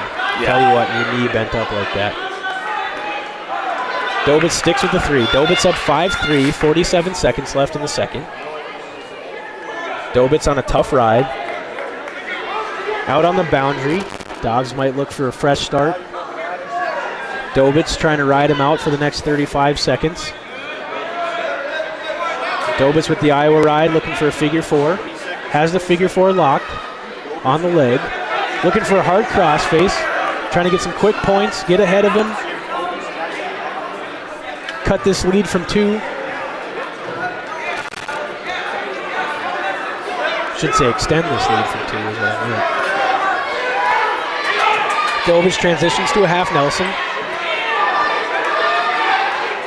Dobitz doing all he can to stay in bounds. 2 seconds left, and we'll end the second period. Nate Dobitz up 5-3. Yeah, it's crazy how wrestling is kind of transformed in just like 3-4 years. It used to be, now it's like you have just 1 toe in bounds, you're fine. Yeah, it goes from the 2 points of contact in to 1. Yeah. We're kind of looking at more college-style rules. I think they're kind of transitioned to a college-style rule instead of Dobitz goes down. Dobbs goes option start. Dobitz tried to camel walk. No success. Does a side roll to a Peterson. He has it, yep. If he can get it locked, he'll have the reversal. Grabs, reaches back for the head. There's the reversal too. Oh, get out. He's got him. He's got him. Dobitz into Peterson. Got him flipped over and Dobitz gets the pin. Wow. That is a big win for Nate Dobitz. Wow. Team score 27-12. Wow. In the game of chess, Bowman's move. I think that's a check. Yeah, that's a check. Check. Wow. Nate Dobitz with a huge win. Went from a side roll to a Peterson. And I don't know if we'll have anybody. Well, we got Trevor Daly coming up for Bowman County. He picked up a big win over here. And it looks like he's going to have Stone. Oh, Stone's coming out. All right.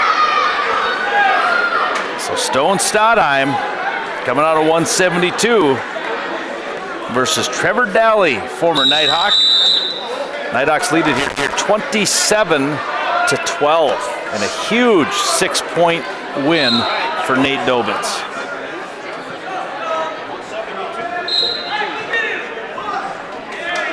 This has got to be an exciting one for Nighthawks fans. Yeah. Former Nighthawk against Nighthawk, former teammates, both on, I guess Trevor never played football. Yep. And Stone's usually at 160, right? Or is he? Yeah. Yep. Stone Stodheim with a quick 3 on the takedown, wrestling on the boundary, looking to maybe go out of bounds, get a fresh start to get a turn, and that's what's going to happen. Daly quick to the middle to get set.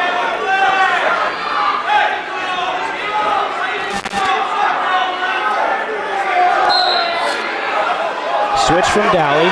Stodheim catches him. Almost got the Chandler pull. Stodheim doing a great job rolling wrist down, trapping wrists, looking for his bar.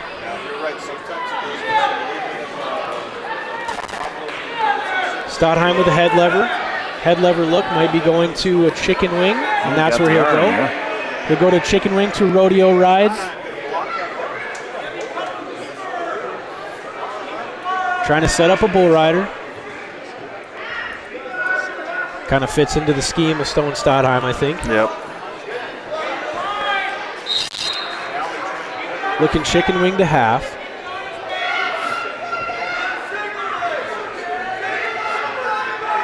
Daly defending the opposite arm. Got the bull rider set up. Ref making sure we're staying legal.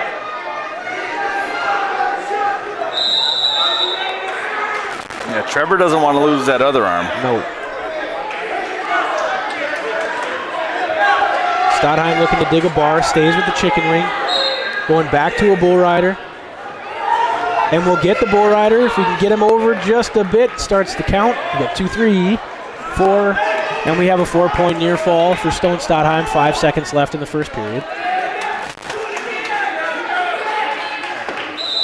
Stodheim goes up 7-0 at the end of the period. That big first period for Stone. Stone coming off a loss in the last duel. How did he do the first? Did he win that first one? Yes, he did. Yep. But didn't seem not as aggressive as he is in this match. So Stodheim goes down. Daly with a quick wrist trap. Stodheim to his feet. Trevor behind, looking to return. They go out of bounds. Daly on a good return to Stodheim. Stodheim maybe looking for the chin whip him. Stodheim will get set. Daly covers. Stodheim will get out. He is up 8-0. So we're into bonus points now. 7-0 is 4 second period. There it switches. Thought maybe my scoring was wrong. You'd never be wrong, Ty. Stodheim and Daly back to neutral. Stodheim with a fireman's carry. High crotch look. Daly looking for a whip over in the front headlock position. Maybe looking cement mixer. Stodheim doing a great job defending. Elbows down, controlling this, and we get the stalemate. Go back to neutral. Yeah, you don't want to give up a big move here. You've dominated the match here for the first 3 minutes, and you don't want to give up, like I said, setting that up, that cement mixer up. You get thrown to your back. It's all for naught for that first 3 minutes. Right. You take an 8-point lead and turn it into a 1-point. Yeah, exactly. Daly looking with an overhook on the right. Double overhooks. Stodheim going to a bear hug look. Dally looking for a headlock. And maybe that's the goal for Dally at this point. Big throw, gets him right back in the match. We go back neutral. 51 seconds left in the second period. Dally again, collar tie on the right. Overhook on the left. Maybe looking to set up that headlock again in double overs. Dally pushing hard, out of bounds. Will reset center. 36 seconds left in the second period. Stadheim still up 8-0. Stadheim collar right on the right. Outside on the left. They break. Dally over and under hooks. Now in a front headlock. Stadheim pulling away, and Dally gets a stall call. So we have a stall warning on red.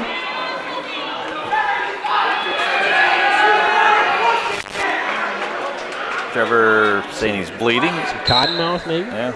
Something in his mouth. So we're still neutral. 9 seconds left in the second period. Stadheim still up 8-0. Collar tie on the right. Trying to work back inside tie on the... Oh, Stadheim tries to go for a throw. And luckily... Good time to do it. Luckily. Edge of the mat, no time on the clock. Luckily there's no time on the clock. So at the score 27-12, there is 6 matches left, including this one. So there's 36 points still out there. But Bowman County needs a win or two to get some momentum back here. And the Nighthawks just dominating right now. Right. With all the matches, they've won every match that they didn't throw an open out.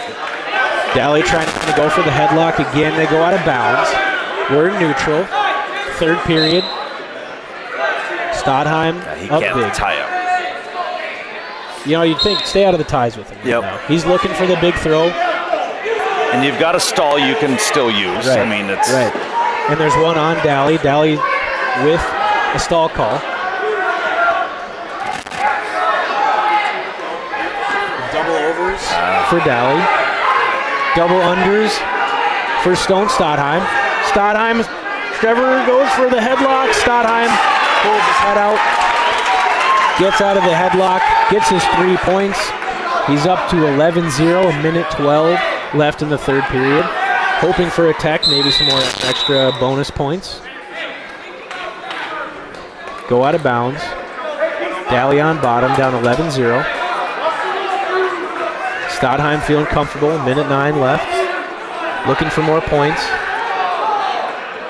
I think Coach Burke would be pretty happy with a fall right now. Stadheim is deep half. Looking for a turn.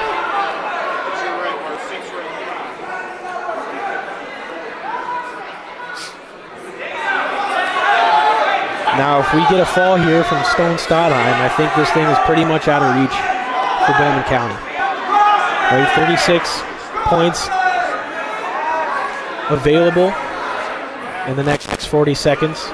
Would need a fall. There's still a shot. You might have some opens up top, too. I don't know what. Those 6-pointers really add up. Yeah. Because you're right now, you're up 15. Right now, if it stays this way, you're up 19 with 30 points left. And you get into that situation of don't get pinned. Yeah. If you're in a situation against a good wrestler. Yeah. But it always seems to come out pretty close between it these does. two teams. Right when you think it's like, 24-0, all of a sudden it ends up a 6-point match. And just like that, Trevor Dally just about gets him turned around. Stone.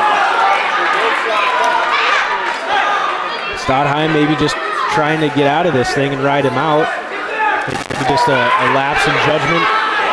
Right, can't give up any points. Dally trying to escape. Stadheim with a good breakdown.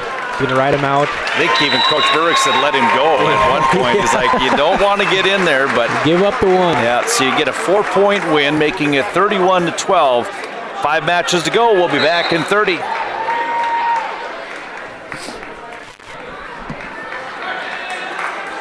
got Harry for a second.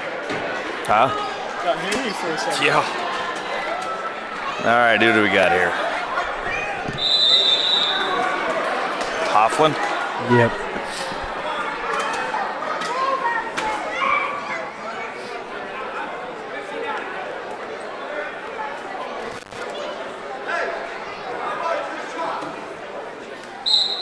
All right, Hoffland comes up. And let's see here. Hasn't checked in yet, so we're not. Are we Berwick, doing? Is Berwick going to go open? No, we got Sott.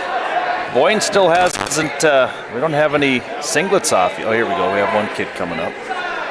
It's way in the back. They're hiding him.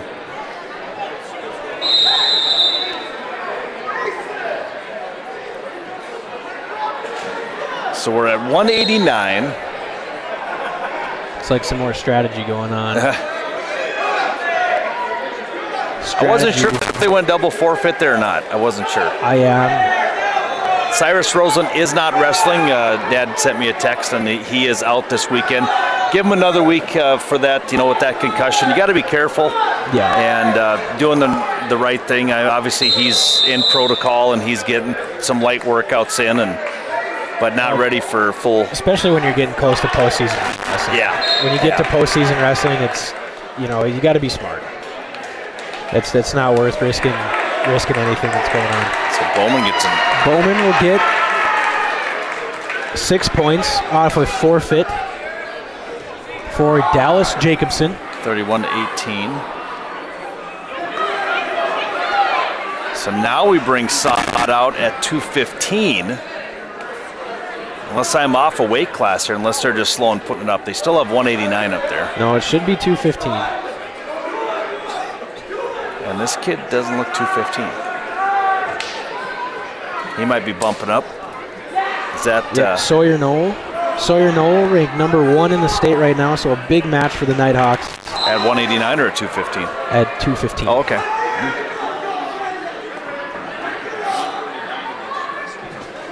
So Knoll's number 1 in the state? Yep. We go Fireman's from Knoll. Switches to an outside single. Good defense by Brody Sott.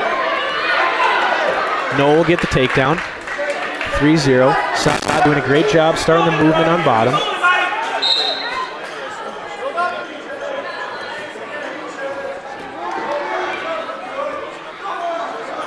Sott building up a base. Back to referee's position, getting hands free. Goes to a sit out, turns back into his belly. Knoll digging in a bar arm.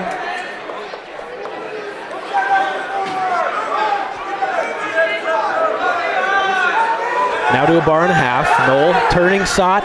Sott's got a foot off his back. Great job defending the first turn. Now slowly tipping over. Knoll gets the fall for Bowman County. So, as we said, points add up quickly. Yeah. So now the score 31-24 with 3 matches to go. Yeah. Yes. 31-24. So we still have heavyweight. We have Elijah Tim that will probably be coming out here.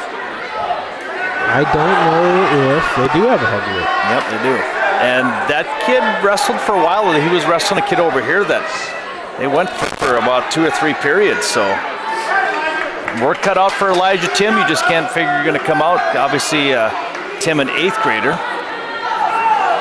And we don't know the Bowman County ages. We do apologize. So Tucker Turberville. Okay, so Turberville comes out.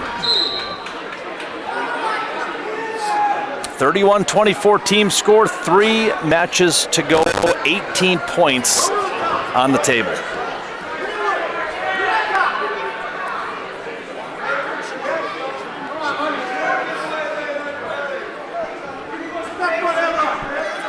A pin will seal it, I believe. That'll put us up 13. Yeah. With 2 matches left? Yeah.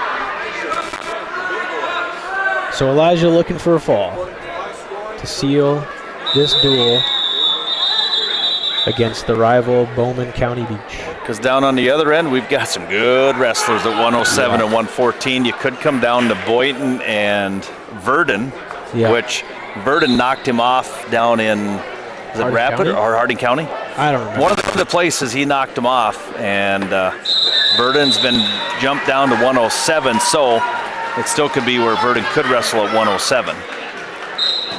Turberville got poked in the eye, but looks like he's ready to go. Gets in on a high crop. Tim defending very well with the crossface, gets a leg back.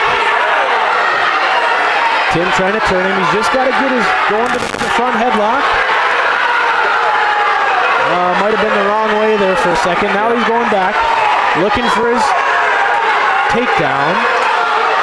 Tim's just got to keep spinning. He's going to get him over on his back. If Elijah can get a good crossface on, I think we're going to get a turn. Tim gets the 3-point takedown. 46 seconds left in the first period. Elijah Tim looking to ride tough. Looking for a fall for the Nighthawks. The whole bench of the Nighthawks up big, cheering loud. Turbeville controlling a wrist over his head. Tim coming around to the front. A stall call will be called on Elijah Tim.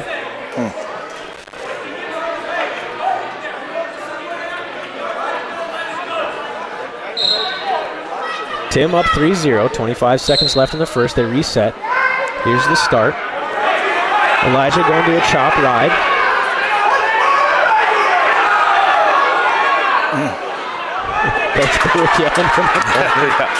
So many instructions, and Elijah's looking at him like, what? Too many voices. Yes. There's too many voices. That's the most frustrating part. 4 seconds left in the first period. Looking for a quick turn by Tim. And you're always hearing the guy way up in the stands. You're like, should I listen to him? Is that coach? So Elijah Tim will take the first period, 3-0. Tim's choice. Now, when regionals come around, it's the whole western part of the state, eastern part of the state. Take the top 8 out of a 16-man bracket. So, yeah, definitely work cut out for you to get to a state tournament. Yep. Turbeville up to his feet quick. Elijah cuts him. We're back into the ties. Elijah looking for another takedown. Going for a fireman from Turbeville. Again, Tim defends very well. Looking to get him down. Looking for to drag him down. Turbeville reaches for another leg. Got an ensemble of teammates and coaches telling him to snap him down. Tim gets another takedown. 6-1 Elijah Tim. 1:20 left in the first period. Now Elijah's got to turn it. Coach Berwick knows we need 6. Tim going for the power half.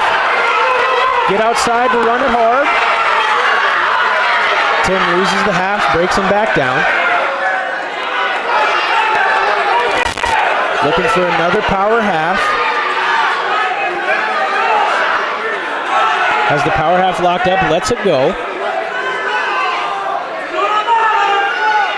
Coach Berwick telling him to just keep hammering on the half. Back on the power half, gets him turned. Oh, and he lets it go. He's got to get another one. 33 seconds left in the second period. Tim up 6-1. Looking to break down Turbeville. Hooks up another power half. Switches the other side. 18 seconds left. Maybe he's going to try to roll out of that thing. Like, I don't know if you want to do that. Tim switching sides again on his power half. Just a gutty effort from Turbeville here, and he is going to get a free point on a full Nelson by Elijah Tim. Just a little slow on transition. Nothing hurt. No. Still up 4. 6-2. Yeah, 7-point lead for the team here. Even if you get a win, you're up 10. That still leaves the door wide open for Bowman County. But a pin will seal the deal here for the Nighthawks by Elijah Tim. And we will end the second period. Elijah Tim up 6-2. Now, who's in shape? Turbeville is going to pick top, and it is going to be a battle of conditioning. Yep. Elijah looking good though. He's looking great. Elijah up to a tripod quickly. Turbeville in the half. Elijah gets out, this will be his match. Yeah. Turbeville shot. Turbeville breaks him back down. Elijah quickly up to his referee's position. Back up to the tripod. Turbeville hanging off the side. And Turbeville gets him back down. Elijah peeling off the half. Tuberville into a hard power half. Sneaks a leg in. You don't see that very often in a 285-pound match. Throwing a leg in. Elijah just cannot get the turn. 1:20 left in the third.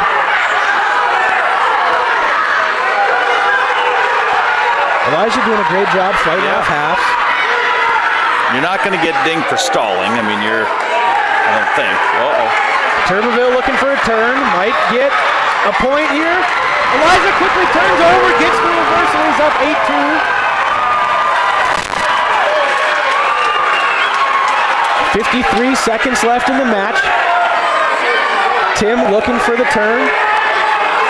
What a great reversal by Elijah Tim. Wow. In a time that we need it, in another full Nelson by Elijah Tim. It's going to be another point awarded to Tuberville. 8-3, Elijah Tim. Still not over with, yeah. No. 43 seconds. 43 seconds left. Tuberville has to get out, though, I think, and I don't know if Tuberville has enough in the tank I don't think to so. get out. I think if he gets down to a belly, it's going to be all up to Tim. Tim maybe looking to stack him up. Tim immediately looking for a power half. Is going to get him turned over. Tim's got to keep running the half. We're starting back points. Oh, and he loses it. We're going to look at 3 points for Tim. He's up 11-3, so he's going to get the major. Yeah, get a major. He's going to get the major, but he does not want it. He wants the fall. He wants the fall and needs the fall. 5 seconds left. It's got to be a quick turn. Elijah Tim is going to get a major decision win over Tucker Tuberville. Our score is going to go up to 35-24. So an 11-point lead for Bowman County. I don't think there's really any more coin flipping for Coach Berg. I think he's just going to go to his bread and butter. He's going, Verdon, get out there, get the win. Let's wrap up this. See, now Bowman County needs 2 falls to win this duel. So he's going to send out Verdon, number 2 man in the state of North Dakota, Class B, against who I would have to assume is Elijah Mark. I haven't seen him turn yet. And there it is, Elijah Mark. An honorable mention in the state rankings right now. Boynton is at 114 then. Yeah.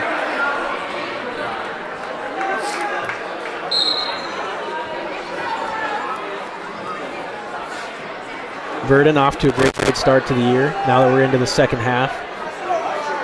Ranked number 2 gets you excited about postseason wrestling. Yeah, it's early January, but man, you're, actually, 3 tournaments away from regional tournament. Yeah. Yeah, we go Classic this weekend, Miles City next weekend, East-West. Moorcroft and then East-West. And then your regionals over in Harvey and then Kildare. Verdon with a quick takedown. 3-0, 124 left in the first period.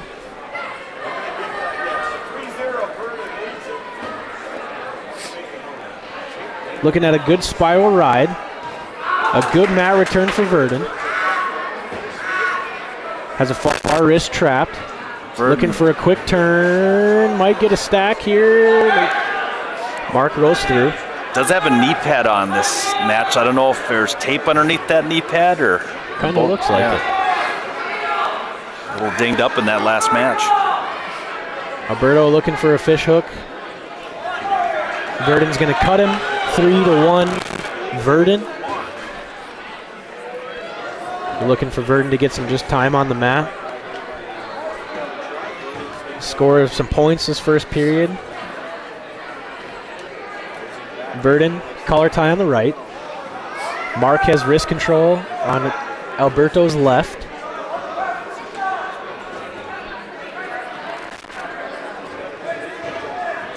Dancing center mat.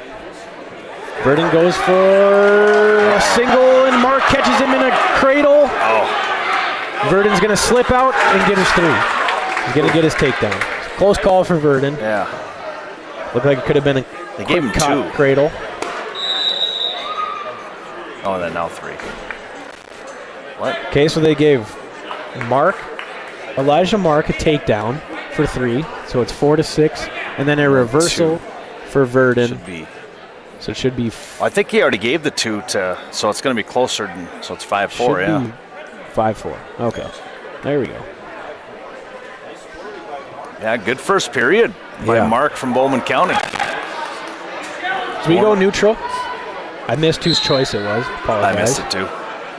But we are neutral to start the second period. Verdon up 5-4.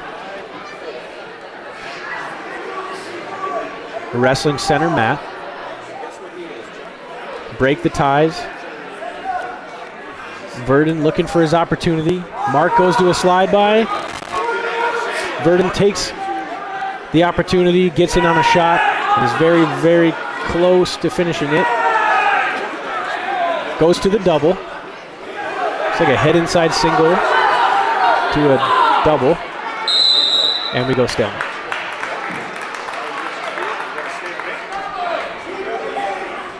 We're back neutral after the stalemate. 1:20 left in the second period. It's a double shot at the same time for Mark and Verdon. Verdon gets in on a leg.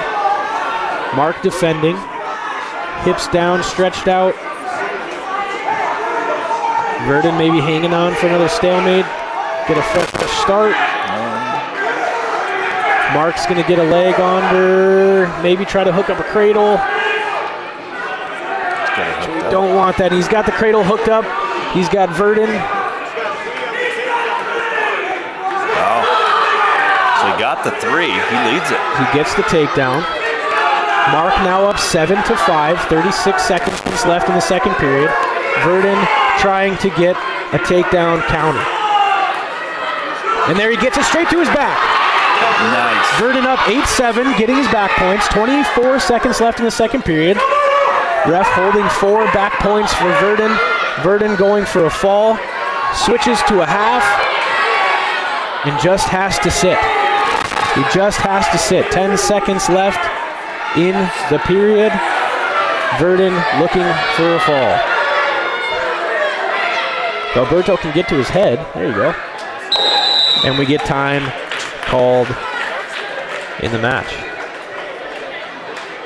So excuse me. That Talgo really whacks the heck out of the ref.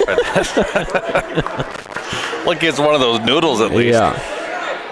So I was mistaken. It was a takedown from Mark to go up 7. Alberto got the 4. Gets the reverse to make it a 7-7 and then 4-point back near fall for Verdon. A lot of points, but 11-7, yeah. Verdon goes down. Mark goes option start. Breaks down Verdon.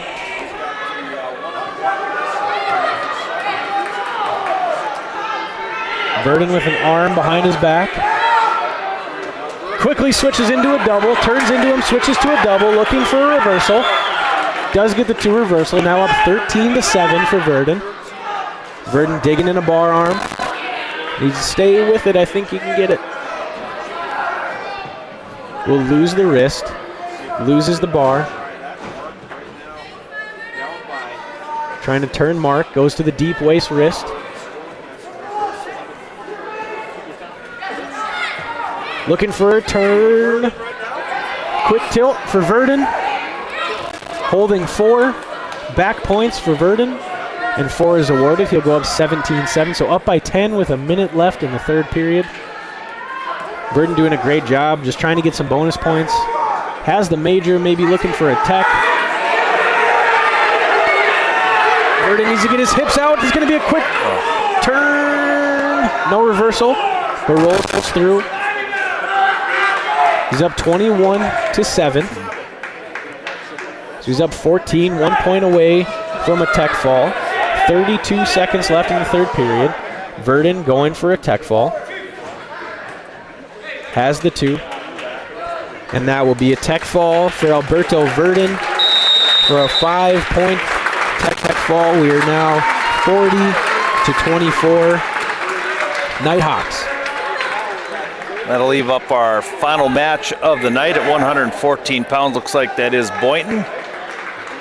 coming out at 114 pounds, and looks like Bentley Fitch will come out at 114. So big win dual-wise for the Nighthawks. 40-24 helps out their seeding in that dual tournament over in Harvey here in about 4 weeks. Any seed matters. Yeah, especially anytime you Bowman can. County. Yeah.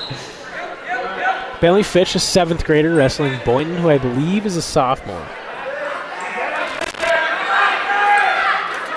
Boynton in on a high crotch. Son of Coach Jeff Boynton, former Black Devil. There you go. I was going to say Nighthawk for a second, but no, he's older than that. He'll appreciate it. Yeah. So Boynton with a quick takedown of 3-0 on Bentley Fitch. Fitch doing a great job defending that shot. I mean, he gets the takedown, but still a good job for a 7th grader fighting off, a top-ranked guy in North Dakota. Boynton looking for the figure 4 cross-face turn.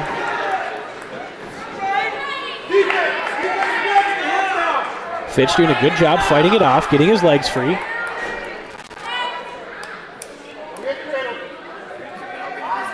Boynton looking for the cross-face cradle. Fitch, great job defending.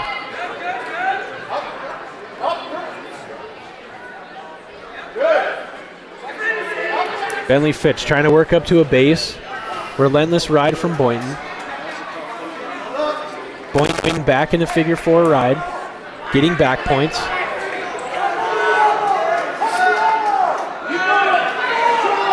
Four back points for Boynton, holding.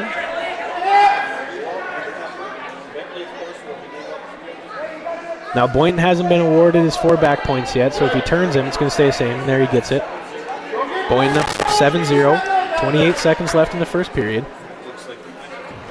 Another cross-face ride from Boynton. Still in that figure 4. Bentley Fitch doing a great job defending this ride. You ask a young kid, 7th grader, to come into a match like this and has just shown up. Boynton with the bar arm in, with a bar to a half. And you make it to the second period. It's a great first period for Bentley Fitch. Yep. Fitch is going to go on top. Bentley's choice. Down 7-0 in the second period. Starting the second period. Bentley maybe looking to ride a little bit. Trying to mat return Boynton. Boynton with standing switch gets the reversal. 9-0.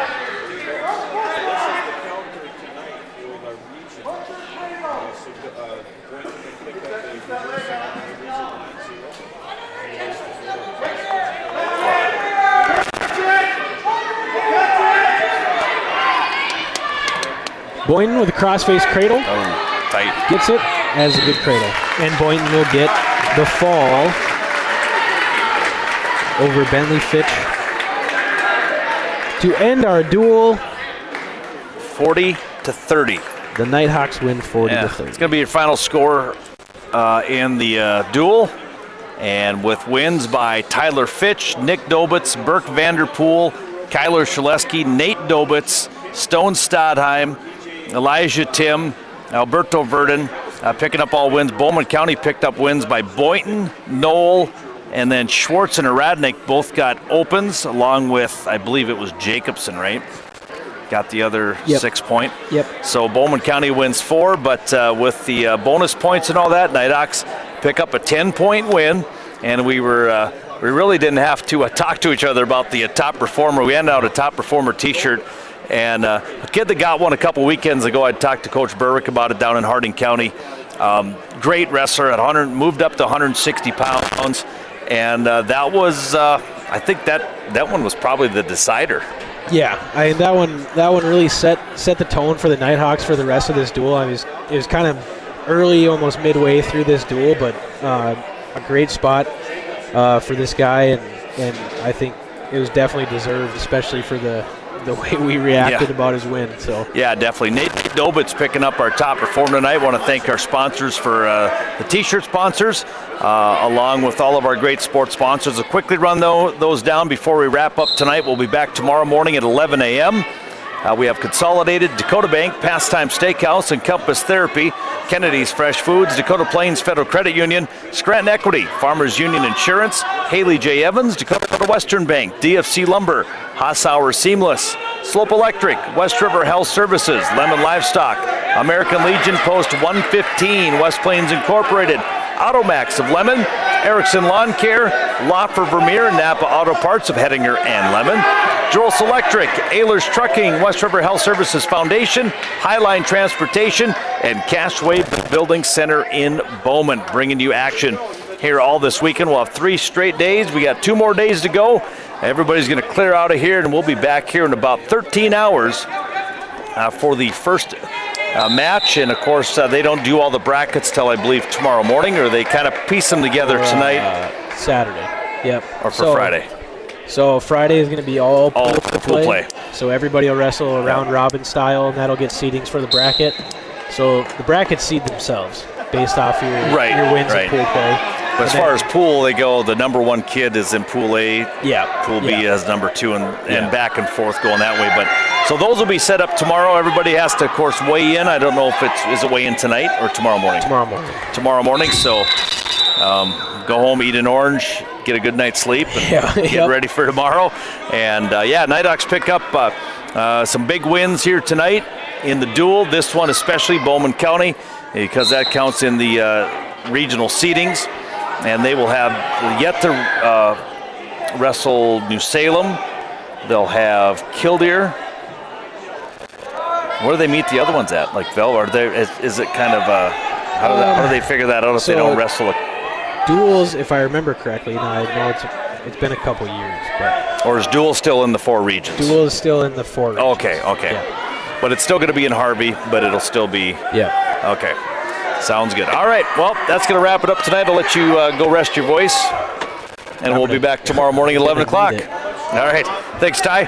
Thanks to Rob as well earlier tonight. And I want to thank everybody for tuning in here to 1490 AM, 106.7 FM, and our free app at Simple Radio, and it's kndcradio.com. Final score, Nighthawks win it here tonight, 40-30 over the Bowman County Beach Buckadogs. We'll send it back to the KNDC studios here on this Thursday evening.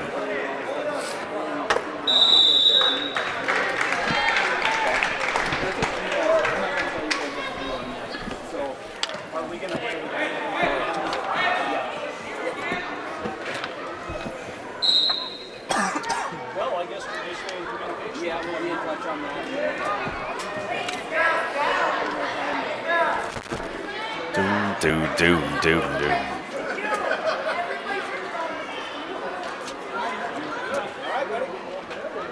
Thanks, guys.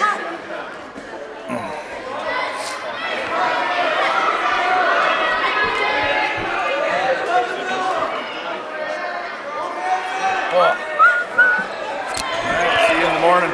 Yes, sir. Wrestling starts at 11? 11 o'clock, yeah. Pretty sure that's what I think that's what they said. Okay.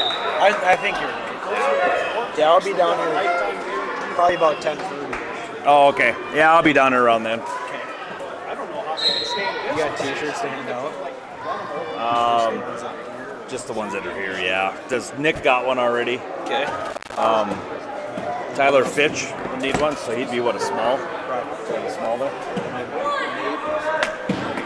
Nate already has one. Who's last one? Who's the first one? Tracy Johnson. Do you have a smaller? I got a large and I do want a small. Here's another small too. They're probably both going to be small, won't they be? Yeah.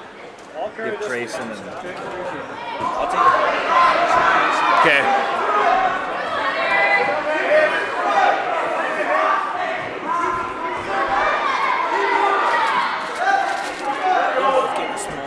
Okay. You want pictures? No, nah, that's fine. Well, if you think of it, if you want to. Trayson and Who's the other one? Tyler. Yeah, Tyler.